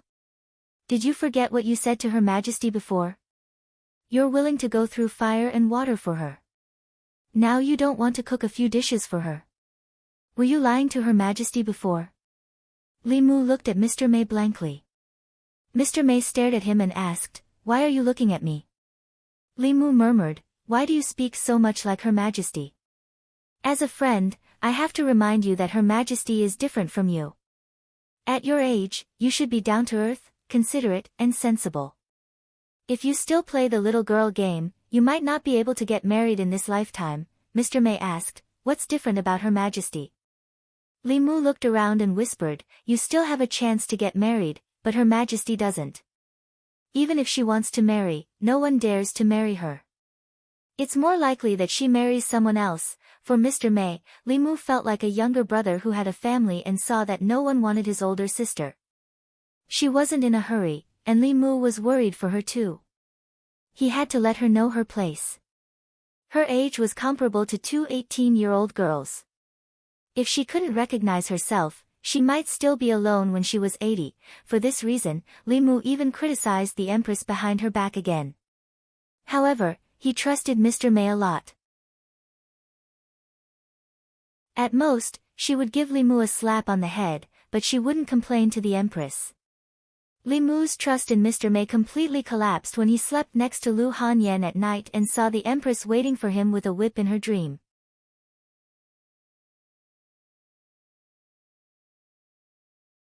Chapter 356. In front of the Secretariat. Li Mu looked at Mr. May with resentful eyes, recalling the beating in his dream last night, and said, you betrayed my trust. Mr. May's lips moved as if he wanted to explain, but she couldn't tell Li Mu that Her Majesty had disguised herself as her and visited the Li mansion incognito. She coughed softly and said, I didn't tell Her Majesty, but in Shindu, you can't hide it from her if you criticize Her Majesty behind her back. As Li Mu's cultivation improved and his knowledge widened, the mysterious veil of the masters of the upper realm had long been removed in his eyes. The Empress's cultivation was high, but it wasn't so high that she could know everything in the world just by sitting in the Changle Palace. She could even hear Li Mu complaining about her. Now he began to wonder if the Empress had installed some kind of eavesdropping magic weapon on him. Or maybe when he was persuading Mr. May yesterday, she used the dark light technique to spy on him, but he had a jade talisman that could shield the secrets of heaven, so the dark light technique couldn't spy on him. Could it be that the Empress blocked others and only gave herself permission? Just in case, Li Mu put the jade talisman that he carried with him into the teapot space. Most of the time, he didn't care if the Empress spied on him, but today was different from the past. He still had some inconveniences every day. As for the thing that could shield the secrets of heaven, he could use Fu Lu instead. The secrets of heaven were hard to predict, but shielding them was easy. He had the lifetime experience of Talisman Daozi and the inheritance of the Taoist page, so it wasn't difficult to draw a Fu Lu to replace the shielding jade talisman. After parting with Mr. May, Li Mu walked into the Secretariat. These days, Li Mu had dealt with all the memorials that he needed to deal with in time. Today, he was only busy for more than 15 minutes and had nothing to do. Since he had nothing to do, he picked up a pen and wrote a name on a paper. Li Yi. This official with the same surname as him used to be a clear stream in the imperial court, but his ending was extremely regrettable. More than 10 years ago, for the sake of the people of Great Zhou, he made an enemy of the nobles of the imperial court. More than 10 years later, Li Mu was living in his old house, doing things that he had never finished. It seemed that fate existed in the unseen world. The 4 dead managers of the Ministry of Personnel were probably one of the people who had framed him back then. The real culprit behind their deaths was very likely a friend of Lord Li's. Li Mu felt a little regretful. Revenge was indeed satisfying, but the majesty of the law was not to be challenged. The 4 of them had broken the law and should be tried by the imperial court. He had killed many officials of the imperial court for personal gain. The circumstances were extremely bad.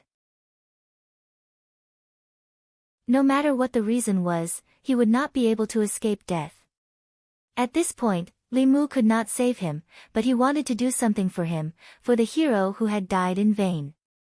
Not for anything else, but for the fate of a house. He left the secretariat and returned to the Ministry of Justice. As soon as the director of the Ministry of Justice saw him, he came out of the yamen and asked, "Does official Li have any orders?" Li Mu said, "I want to investigate a case." The director of the Ministry of Justice said, "Which case does official Li want to investigate?" "I will send someone to find it for you." Li Mu said, 14 years ago, the left assistant minister of the Ministry of Personnel, Li Yi, committed treason. The director of the Ministry of Justice trembled when he heard this, and his face immediately turned pale. Li Mu saw the change in his expression and asked, "Why, is there a problem?" The director of the Ministry of Justice pulled Li Mu into his yamen, and only then did he dare to take a breath and persuade Li Mu, "Officially, this time you must listen to my advice. This case cannot be touched, really cannot be touched." Li Mu asked, "Why not?" The director of the Ministry of Justice shook his head and said, "This case involves too many people. Moreover, it has been decided for more than 10 years. Officially, why do you want to cause more trouble?" Li Mu looked at the director of the Ministry of Justice. When he wanted to investigate the academy, he thought that the director of the Ministry of Justice had not been so afraid. It seemed that this case was indeed unusual. Li Mu said, "You just need to bring the file over." The director of the Ministry of Justice still looked hesitant. This. Zhou Zhong walked in and said, "Since official Li wants it, then give it to him." The director of the Ministry of Justice looked at Zhou Zhong and finally nodded, saying, "Yes." Zhou Zhong looked at Li Mu and asked, "This case has been over for more than 10 years. Why do you suddenly want to investigate it?" Li Mu looked directly at Zhou Zhong and asked in return, "Why don't you investigate it?" The former owner of the Li mansion was Zhou Zhong's friend. He had more reason than Li Mu to commit a crime for his friend. Zhou Zhong did not answer directly. His eyes stopped on Li Mu and said, "You are really very similar. Even the houses you live in are the same. I don't know if this is a sign from the heavens." Li Mu said, "You haven't answered my question." Zhou Zhong looked at Li Mu and said, "Don't bring up this case again. I'm doing this for your own good. You've done what many of us can't. Don't let the results of your previous efforts go down the drain." Li Mu shook his head and said, "Next time, if you dare to speak rudely in front of the Li mansion, don't blame me for being ruthless." Considering that the former owner of the Li mansion was Zhou Zhong's old friend, Li Mu could forgive him for remembering his old friend on the day before Li Mu's wedding. After today, this reason would no longer exist. The director of the Ministry of Justice had already brought over a thick dossier. After Li Mu opened it, he skipped over the series of evidence at the front. In a battle in the imperial court, if one wanted to pin a crime on a person, it didn't depend on what he did, but where he stood. If you stood on the right side, then what was wrong was also right. If you stood on the wrong side, then what was right was also wrong. He directly flipped to the testimony section and saw a series of names. The Right Assistant Minister of the Ministry of Personnel Xiao Yuan, the Director of the Ministry of Personnel Chen Jian, the Director of the Ministry of Personnel Gao Hong, the Vice-Chancellor of the Supreme Court Zhou Chuan, the Marquis of Zhongyong Lu Kuan, the Count of Ping and Yao Bin. 14 years ago, it was these people who convicted Li Yi of treason, causing his family to be exterminated. These were the official positions of these people 14 years ago. Li Mu was familiar with most of these names. The Right Assistant Minister of the Ministry of Personnel Xiao Yuan was now the Minister of the Ministry of Personnel. He was a member of the Xiao royal family. The Director of the Ministry of Personnel Chen Jian was now the Left Assistant Minister of the Ministry of Personnel. The Director of the Ministry of Personnel Gao Hong was now the Right Assistant Minister of the Ministry of Personnel. The Vice-Chancellor of the Supreme Court Zhou Chuan was the younger brother of Minister Zhou Jing, the Empress's third uncle, and the current Minister of Works. Most of these people after their names were the nobles of Luoyang. They were also the people whose fundamental interests had been affected by Li Yi's reform. 14 years later, most of them had become important figures in the imperial court. Among them, there were nobles, pillars of the new party, and members of the old party. Li Mu finally knew why the director of the Ministry of Justice had stopped him. Previously, he had only been messing around with the younger generation of these forces. This time, if he wanted to reverse the verdict for Li Yi, he would have to face the elders of these people. 14 years had passed, and they had already occupied important positions in the imperial court. It was not easy to touch even one of them, let alone all of them. It was tantamount to uprooting both the new party and the old party from the imperial court. Not to mention whether anyone could do it. Even if they could, the imperial court of the Great Zhou would be riddled with holes. It would be a perfect opportunity for foreign enemies to take advantage of. Zhou Zhong looked at Li Mu and asked, "Do you still want to investigate?" Li Mu was no longer the hothead he was when he first entered Luoyang. This was also not a small fight between him and the hedonistic son of a wealthy family. To clear Li Yi's name, it meant that he had to completely clean up the Ministry of Personnel. One minister, two assistant ministers, Zhou Chuan of the Zhou family, and the Empress's third uncle, as the mastermind of this case, it was inevitable that they would be sentenced to death. As for the large number of officials involved, although their crimes did not warrant death, many of them would be stripped of their positions and banished from the army. The current Great Zhou court could not accept such turmoil. Zhou Zhong's gaze was still fixed on Li Mu. He said slowly, "Go back. If you still want to do something for the people in the future, you have to know how to protect yourself. Only by protecting yourself will there be hope." Walking out of the Ministry of Justice, Li Mu's mood was unprecedentedly low. There were some things that even if he knew what was right, he could not ignore the consequences. He had to think for the Empress, and also for the Great Zhou. Thinking carefully about what Zhou Zhong said before he left, Li Mu seemed to understand why Zhou Zhong's name was on the list he saw just now. Protecting himself and leaving behind hope was probably the choice he made at that time. At the same time, Li Mu also knew why the culprit of these 4 cases would choose to take revenge in such a way. Although the law could give him justice, the imperial court could not. Therefore, he chose to seek justice for himself. Most of the time, Li Mu hoped that anyone who broke the law would be punished. Only this time, he hoped that the culprit could escape. It would be best if after the deaths of the 4 managers of the Ministry of Personnel, he had already given up on revenge and did not go to Yantai County anymore. Yantai County. The Yantai County commandant stood in the courtyard and looked at the figure that appeared in the courtyard. He said mockingly, "I didn't expect you to really dare to come." As soon as he finished speaking, 4 powerful auras appeared in the 4 corners of the courtyard. They enveloped the entire courtyard with a formation, and no one could enter or leave. The Yantai County commandant looked at the woman wearing the bamboo hat and sneered. "You are only at the 4th realm. Who gave you the confidence to assassinate me?" Under the bamboo hat, the woman's lips moved slightly, and she seemed to say a word. A dark purple thunderbolt ignored the isolation of the formation and condensed directly above the Yantai County commandant's head. The Yantai County commandant did not even have time to react before he was reduced to ashes by the thunderbolt. A few of the imperial court's consecrators stood dumbfounded on the spot. This person actually killed the Yantai County commandant right in front of them. The Yantai County commandant's cultivation was at the peak of the fourth realm, much higher than that woman. However, she was only at the fourth realm. How could she know the purple heavenly thunder that could only be used at the fifth realm? Moreover, the power of the purple heavenly thunder was close to that of the mid-fifth realm. After the woman killed the Yantai County commandant, she took off her bamboo hat and stood quietly on the spot, as if she did not intend to resist.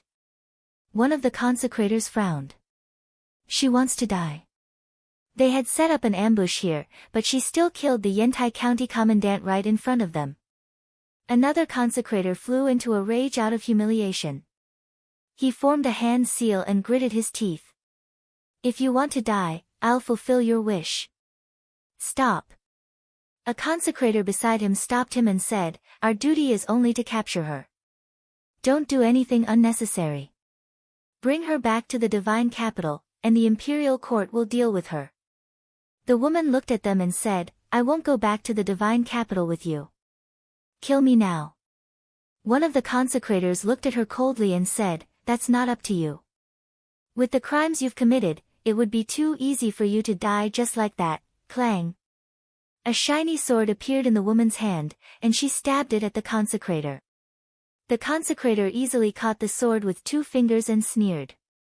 You want to anger me and make me kill you? Dream on. I don't want to kill you now. You don't want to go to the divine capital, so I'll bring you back to the divine capital. As soon as he finished speaking, the other consecrators spoke as well. If she dies, we won't be able to report back. Let's attack together. Seal her spiritual power first. Don't give her a chance to kill herself. The divine capital. A day ago, Li Mu asked for half a month's leave from the Empress. Firstly, he wanted to spend time with Lu Hanyan. Secondly, he wanted to adjust his mood. Regarding Li Yi's matter, Li Mu wanted to but was powerless to do so. This made him feel very apologetic. The house that he used to live in was not so comfortable these days. In order to make him feel better, he spread some news about the case. The citizens of the divine capital were initially filled with righteous indignation about the deaths of the 4 court officials. This was a provocation to the imperial court and trampling on the dignity of the great Zhou's law. However, after learning the truth, the public opinion changed overnight. So he's avenging Lord Li. Lord Li is such a good person. Those people deserve to die. I hope he doesn't get caught. He might be Lord Li's only descendant. It was also at this time that Li Mu realized that the citizens of the divine capital had never forgotten about Li Yi. Even though more than a decade had passed, some of the older citizens still remembered his deeds when he was mentioned. The younger ones were still young and did not know about Li Yi. However, after hearing the stories of the elders, the flames of justice were ignited in their hearts. Lord Li was persecuted by those people back then for the sake of the citizens. Sigh, it's a pity that Lord Li was not born in the imperial court. If only he could join forces with Lord Li Jr., how good would that be? What a pity. Walking hand in hand with Lu Hanyan on the streets, Li Mu could occasionally hear the citizens discussing the events of the past. He finally felt a little better, even though he had already been called Lord Li Jr. by the citizens. Lu Hanyan held Li Mu's hand and said with some regret, I remember that Lord Li's incident happened exactly a year after I was sold to the music workshop. Lord Li's entire family was wrongly murdered. The workshop owner was so angry that he didn't open the shop for 3 days and didn't allow us to play. There was a younger sister who, because she didn't need to practice the zither, laughed happily and was punished by the workshop owner to stand for an entire day. It was also at that time that I heard about Lord Li from the workshop owner. Who would have thought that the house we're living in now was the house he used to live in? Li Mu sighed and said, the day before our wedding was the anniversary of his death. Lu Hanyan said with some regret, if we had known, we would have pushed it back a few days. Li Mu thought for a moment and said, when the time is right, I want to reverse the verdict for him. Lu Hanyan tightly gripped his hand and said, no matter what decision you make, I'll be with you. With her at his side, Li Mu's mood improved greatly. he accompanied her to visit a few more shops. Just as the two of them were preparing to return home, there was a sudden commotion on the streets. Many citizens rushed forward. Li Mu walked onto the street and stopped a person. "What's going on?" he asked. That person saw that it was Li Mu inside. "It's Lord Li. I heard that a few days ago, the murderer of those officials was caught." "Ah, how did she get caught? Those who should be caught aren't caught, but those who shouldn't be caught are randomly caught. The people he killed were all people who deserved to die."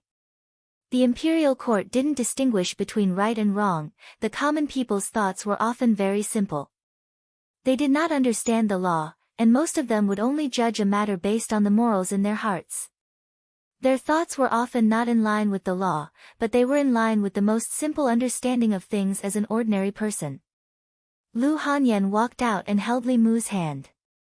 "Can you think of a way to save him?" she asked. Li Mu shook his head and said, "It's very difficult. Xiao Yu killed the county magistrate of Yang County because the county magistrate of Yang County killed her. Moreover, she was recognized by the heavens. Even so, the imperial court dared to go against the heavens at the beginning. If the empress hadn't intervened, she wouldn't have been able to escape the fate of having her soul scattered. This case was fundamentally different from Xiao Yu's case. The law didn't encourage revenge. Even the victims could only fight back when their lives were threatened. Revenge after the fact would still be punished by the law. Moreover, he killed 4 officials. The circumstances were extremely bad. There was almost no possibility of being forgiven. A few citizens walked over from afar and spoke with regret. "Ah, she was still caught. I heard that she's Sir Li's daughter. No wonder she wanted to take revenge for Sir Li. Could it be that Sir Li's last bloodline is going to be cut off?" A prisoner's carriage slowly drove over from the front of the street. Parading through the streets was an additional punishment given by the imperial court to those who committed the most heinous crimes. This was a humiliation to them, and also a deterrent to those who had bad intentions. Usually, when criminals were paraded through the streets, the citizens would rush up and throw rotten eggs, rotten vegetables, and other things at them. This was also tacitly allowed by the imperial court. However, today, the streets were exceptionally quiet wherever the prisoner's carriage passed. The citizens silently stood on both sides of the street. They didn't say a word as they watched the prisoner's carriage pass. When they looked at the figure on the prisoner's carriage, there was no disgust or hatred in their eyes. There was only pity and anger towards the imperial court. A citizen who didn't know what was going on saw the prisoner's carriage pass by.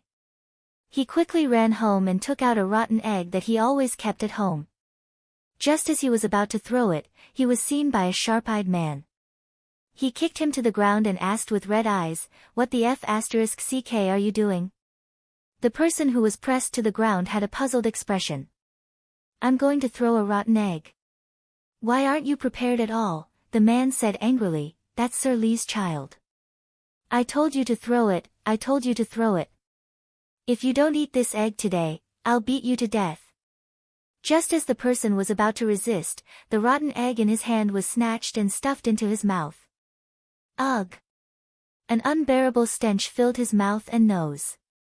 His eyes rolled back, and he directly fainted. The prisoner's carriage slowly drove down the street. Beside the prisoner's carriage, 2 priests from the Department of Priests looked at each other and felt a chill in their hearts. Strange, it was too strange. Usually, when the prisoner's carriage passed by, the streets would be in chaos. What was going on today? Why was it so quiet? The 2 Fifth Realm powerhouses actually couldn't stand the way the commoners looked at them. Li Mu looked at the prisoner's carriage slowly driving down. He originally couldn't bear to look at it, but when his gaze swept over the figure in the prisoner's carriage, everything that he looked at, whether it was the prisoner's carriage, the streets, the shops beside the streets, or the citizens on the streets, everything disappeared. There was only that figure left in his eyes. Looking at the extremely pale and frail figure standing in the prisoner's carriage, Li Mu felt as if someone had grabbed his heart, making it hard for him to breathe. How could it be? How could it be? At this moment, countless thoughts intertwined in his mind. One mystery after another was solved just like that. Li Qing was Li Yi's daughter. Why did she cultivate so hard? Why did she leave Fulu school? Why did she look hesitant and conflicted when she parted ways with Li Mu? Why did she hesitate to speak? These were things that Li Mu couldn't figure out in the past. At this moment, he had an answer. In the prisoner's carriage, Li Qing, whose eyes were originally closed, suddenly felt something. She slowly opened her eyes and looked in a direction. The moment their gazes met, her body trembled. A hint of panic flashed across her face. She turned her face away as much as she could to prevent Li Mu from seeing her. Lu Hanyan looked at the figure in the prisoner's carriage in shock. She instinctively let go of Li Mu's hand. In the next moment, Li Mu grabbed her hand again. She turned to look at Li Mu. Her heart instantly calmed down. She gripped Li Mu's hand tightly and then slowly let go. She looked at Li Mu and said softly, "Go." Li Mu nodded. He looked at her and said, "Wait for me at home." After the prisoner's carriage entered the divine capital, it passed through a few streets and slowly drove to the entrance of the Ministry of Justice. The culprit who had assassinated 5 officials of the imperial court would be temporarily detained in the Ministry of Justice to await trial by the imperial court. Based on her vile actions, she would be sentenced to death if nothing went wrong. A moment later, in the prison of the Ministry of Justice, Zhou Zhong walked into the prison and said to a few people, "You guys go out first." All the prison guards had temporarily left. Zhou Zhong was the only one in front of the prison cell in the deepest part of the Ministry of Justice. Zhou Zhong stood at the door of the prison cell and looked at the woman in the cell. His tone was extremely complicated. He said slowly, "Why didn't you listen to me? Do you know that this is a capital offense? Even I can't save you." Li Qing looked at him and asked, "If I listened to you, would I be able to clear my father's name? Would I be able to avenge my father, mother, and the entire Li family?" Zhou Zhong shook his head and said, "You don't understand your father. He doesn't want you to avenge him. He only wants you to live well. I promised him that I would protect his bloodline. I also promised him that I would complete his unfinished business. He views this matter as more important than his life." He was silent for a long time. With his back facing Li Qing, he leaned weakly against the bars of the prison cell and said in a hoarse voice, "I'm sorry." A smile appeared on Li Qing's face as she said, "You didn't let anyone down. You have done enough for me." Zhou Zhong's lips moved. Just as he was about to speak, a furious voice suddenly came from outside the prison. "Zhou, what are you doing in there alone? Come out. I'll count to 3. If you don't come out, I'll smash the door. 1. Lord Li, calm down, calm down."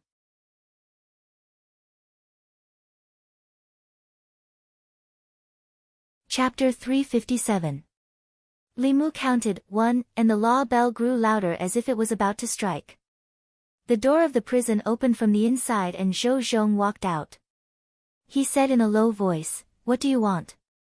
Li Mu said coldly, "You sent all the jailers away and stayed in there alone. I want to ask you, what do you want?" Zhou Zhong regained his composure and said lightly, "I am the Assistant Minister of the Ministry of Justice. Can't I ask about the case?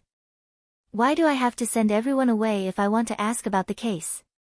This is an important case. All unrelated people should leave. Is there a problem?" "You." Li Mu pointed at Zhou Zhong. He seemed to have thought of something and a light flashed in his mind. He said with a look of understanding, "It's you." Zhou Zhong asked calmly, "What do you mean, Lord Li?" Li Mu looked at him and asked, "You are Li heir, right?" Zhou Zhong's eyes flashed with a trace of shock. He said calmly, "I don't know what Lord Li is talking about." Li Mu didn't know who Li heir was before. After knowing that Li Qing was Li Yi's daughter, he didn't need to guess who Li heir was. Zhou Zhong was Li heir.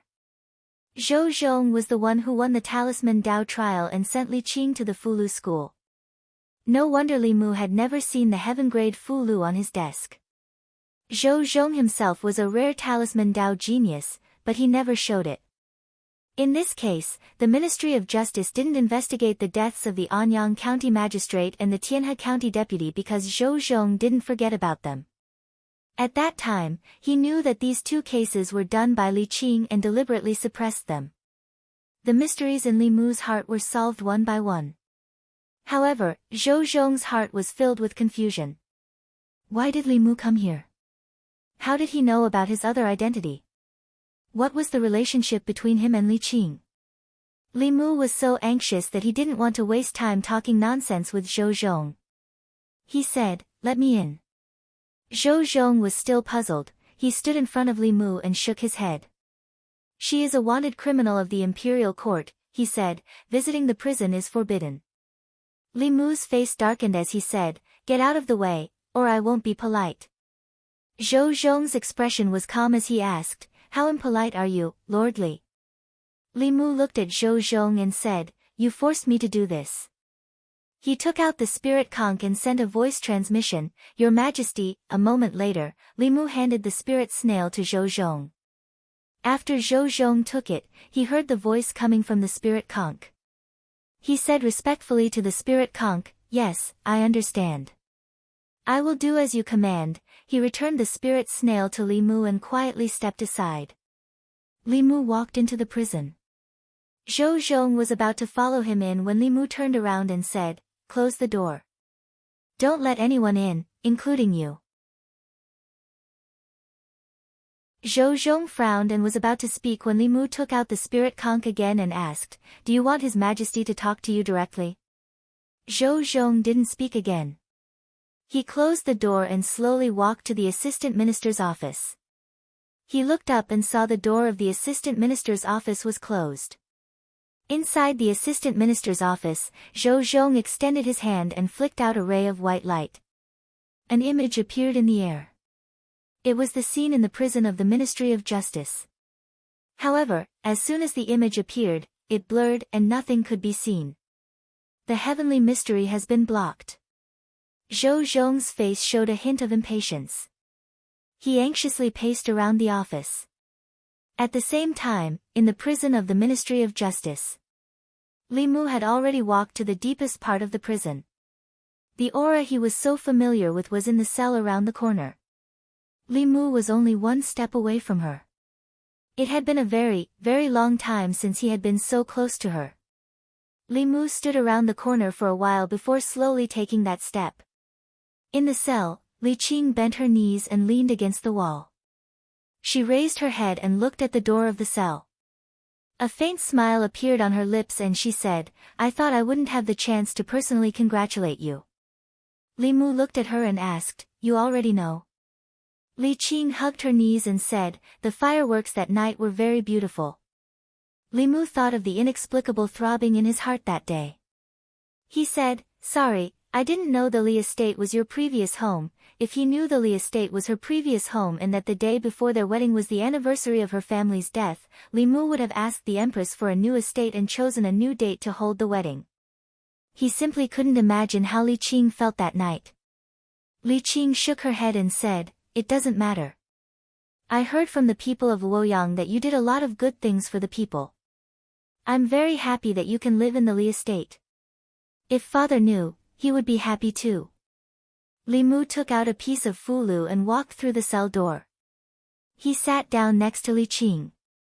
Li Qing tilted her head and looked at him. "Promise me one thing." Li Mu said decisively, "No." Li Qing said, "I'm your boss." Li Mu said, "You used to be. Don't meddle in my business." "I'm not meddling in your business. I'm just doing what I should do. Sir Li is devoted to the people. I admire him, respect him, and see him as my role model. What's wrong with me trying to redress the injustice for my role model?" Li Mu looked at her pale face and said, "Open your mouth."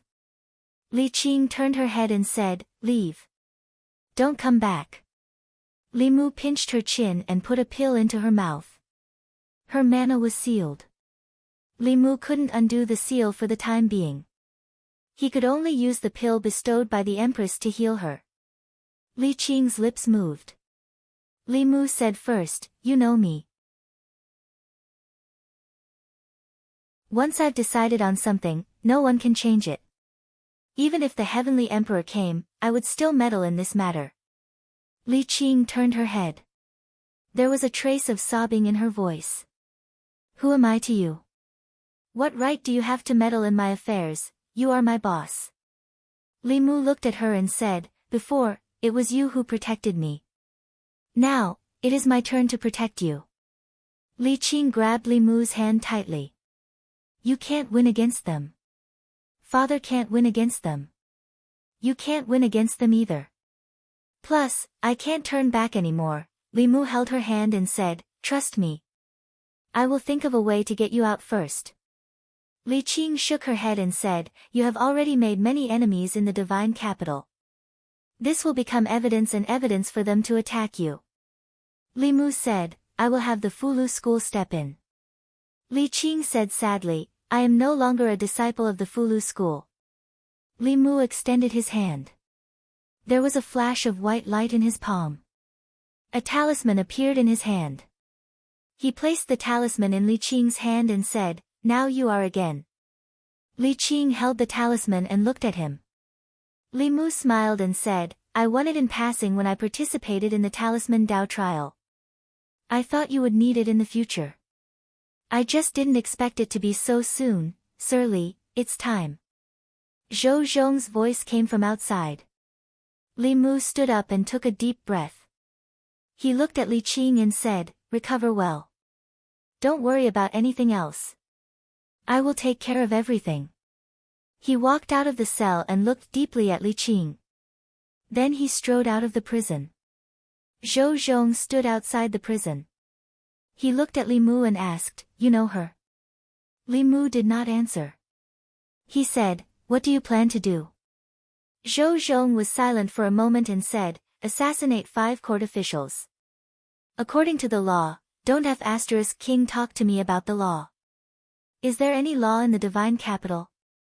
Li Mu had nowhere to vent his anger. He gritted his teeth and said, "If the nobles break the law, they will pay with their gold medallions. If the officials die unjustly, they will have no way to redress their grievances. Tell me, what is the law? What is *king, law?" Zhou Zhong said in a low voice, "Don't forget that you are an official of the Great Zhou. Don't break the law. Don't forget how many people are waiting for you to make a mistake. If you take a wrong step, you will lose everything you have." Li Mu looked at him and said calmly, "I don't care." Zhou Zhong met his gaze and asked, "What do you care?" Li Mu did not answer. A figure strode in from the entrance of the Ministry of Justice. The left assistant minister of the Ministry of Personnel had just stepped into the Ministry of Justice when he asked Zhou Zhong, "Sir Zhou, where is the Li family's remaining member?" When he reached the courtyard of the Ministry of Justice, he realized that the atmosphere was not right. He stopped in his tracks. He looked to the side of Zhou Zhong and met a pair of blood-red eyes. Li Mu looked at the left assistant minister of the Ministry of Personnel, one of the masterminds who framed Li Qing's father. He finally found an outlet to vent his anger. With a thought, a Fulu appeared out of thin air. A faint light flashed on the Fulu, and the runes merged into Li Mu's body. A layer of golden armor appeared on his body. Even his fists were covered in golden light. The left assistant minister of the Ministry of Personnel realized that something was wrong. His expression changed as he shouted, "Li Mu, what are you doing?" Li Mu's entire body was covered in armor. He gritted his teeth and said, "Chen, I've tolerated you for a long time." As soon as he finished speaking, his body turned into a blur as he flew toward the left assistant minister of the Ministry of Personnel. The left assistant minister of the Ministry of Personnel hurriedly blocked and said in anger, "Li Mu, are you crazy?"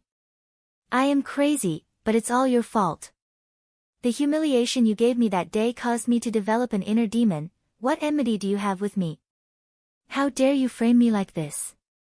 I can't take this lying down." Today, I'll pay you back double for the humiliation you gave me that day. The left assistant minister of the Ministry of Personnel was shocked. He did not expect that his mocking words that day would cause Li Mu to develop an inner demon. This made him angry, but also pleased. It would be best if the inner demon took over his mind and turned him into a lunatic. His Majesty would not dote on a lunatic. The only outcome of having one's mind taken over by the inner demon was death. However, this trace of happiness in his heart quickly disappeared without a trace. He did not know what Fulu Li Mu had used, but the combat power he displayed was not weaker than a creation realm cultivator. In close combat, the left assistant minister could only passively defend. He did not even have the chance to use any spells. After taking a few punches, he looked at Zhou Zhong and shouted, "Lord Zhou, what are you waiting for?" Zhou Zhong shouted back, "Lord Chen, I'm coming to help you now." With that, he flew up but was kicked away by Li Mu. His body flew into a yamen and did not appear again. The left assistant minister of the Ministry of Personnel knew that Zhou Zhong was no match for Li Mu, so he fled out of the Ministry of Justice in a panic. He did not believe that Li Mu would dare to attack him in front of so many people in the divine capital. After the left assistant minister of the Ministry of Personnel, Zhou Zhong walked out of a yamen. He patted the dust off his body and walked back into the Ministry of Justice's prison. In the cell, Li Qing stood up and looked at him. She asked, "What happened outside?" Zhou Zhong said, "It's nothing. Li Mu and Chen Jian are fighting." Li Qing said anxiously, "Go and stop him, don't worry. As long as he doesn't kill Chen Jian will be the unlucky one in the end." Zhou Zhong looked at Li Qing, who was still nervous, and said, although he often did some crazy things in the past, he was still rational. "For you, he even lost his rationality. Now, can you tell me what's the relationship between you two?" You're tuning into the Dreamy Chapters YouTube channel. We're so grateful for your support and don't forget to subscribe to join us on this incredible journey through captivating stories. Your generosity through donations truly makes a world of difference, as it's the primary source of revenue that allows me to expand and enhance this channel for you. Thank you from the bottom of my heart for being a part of this adventure.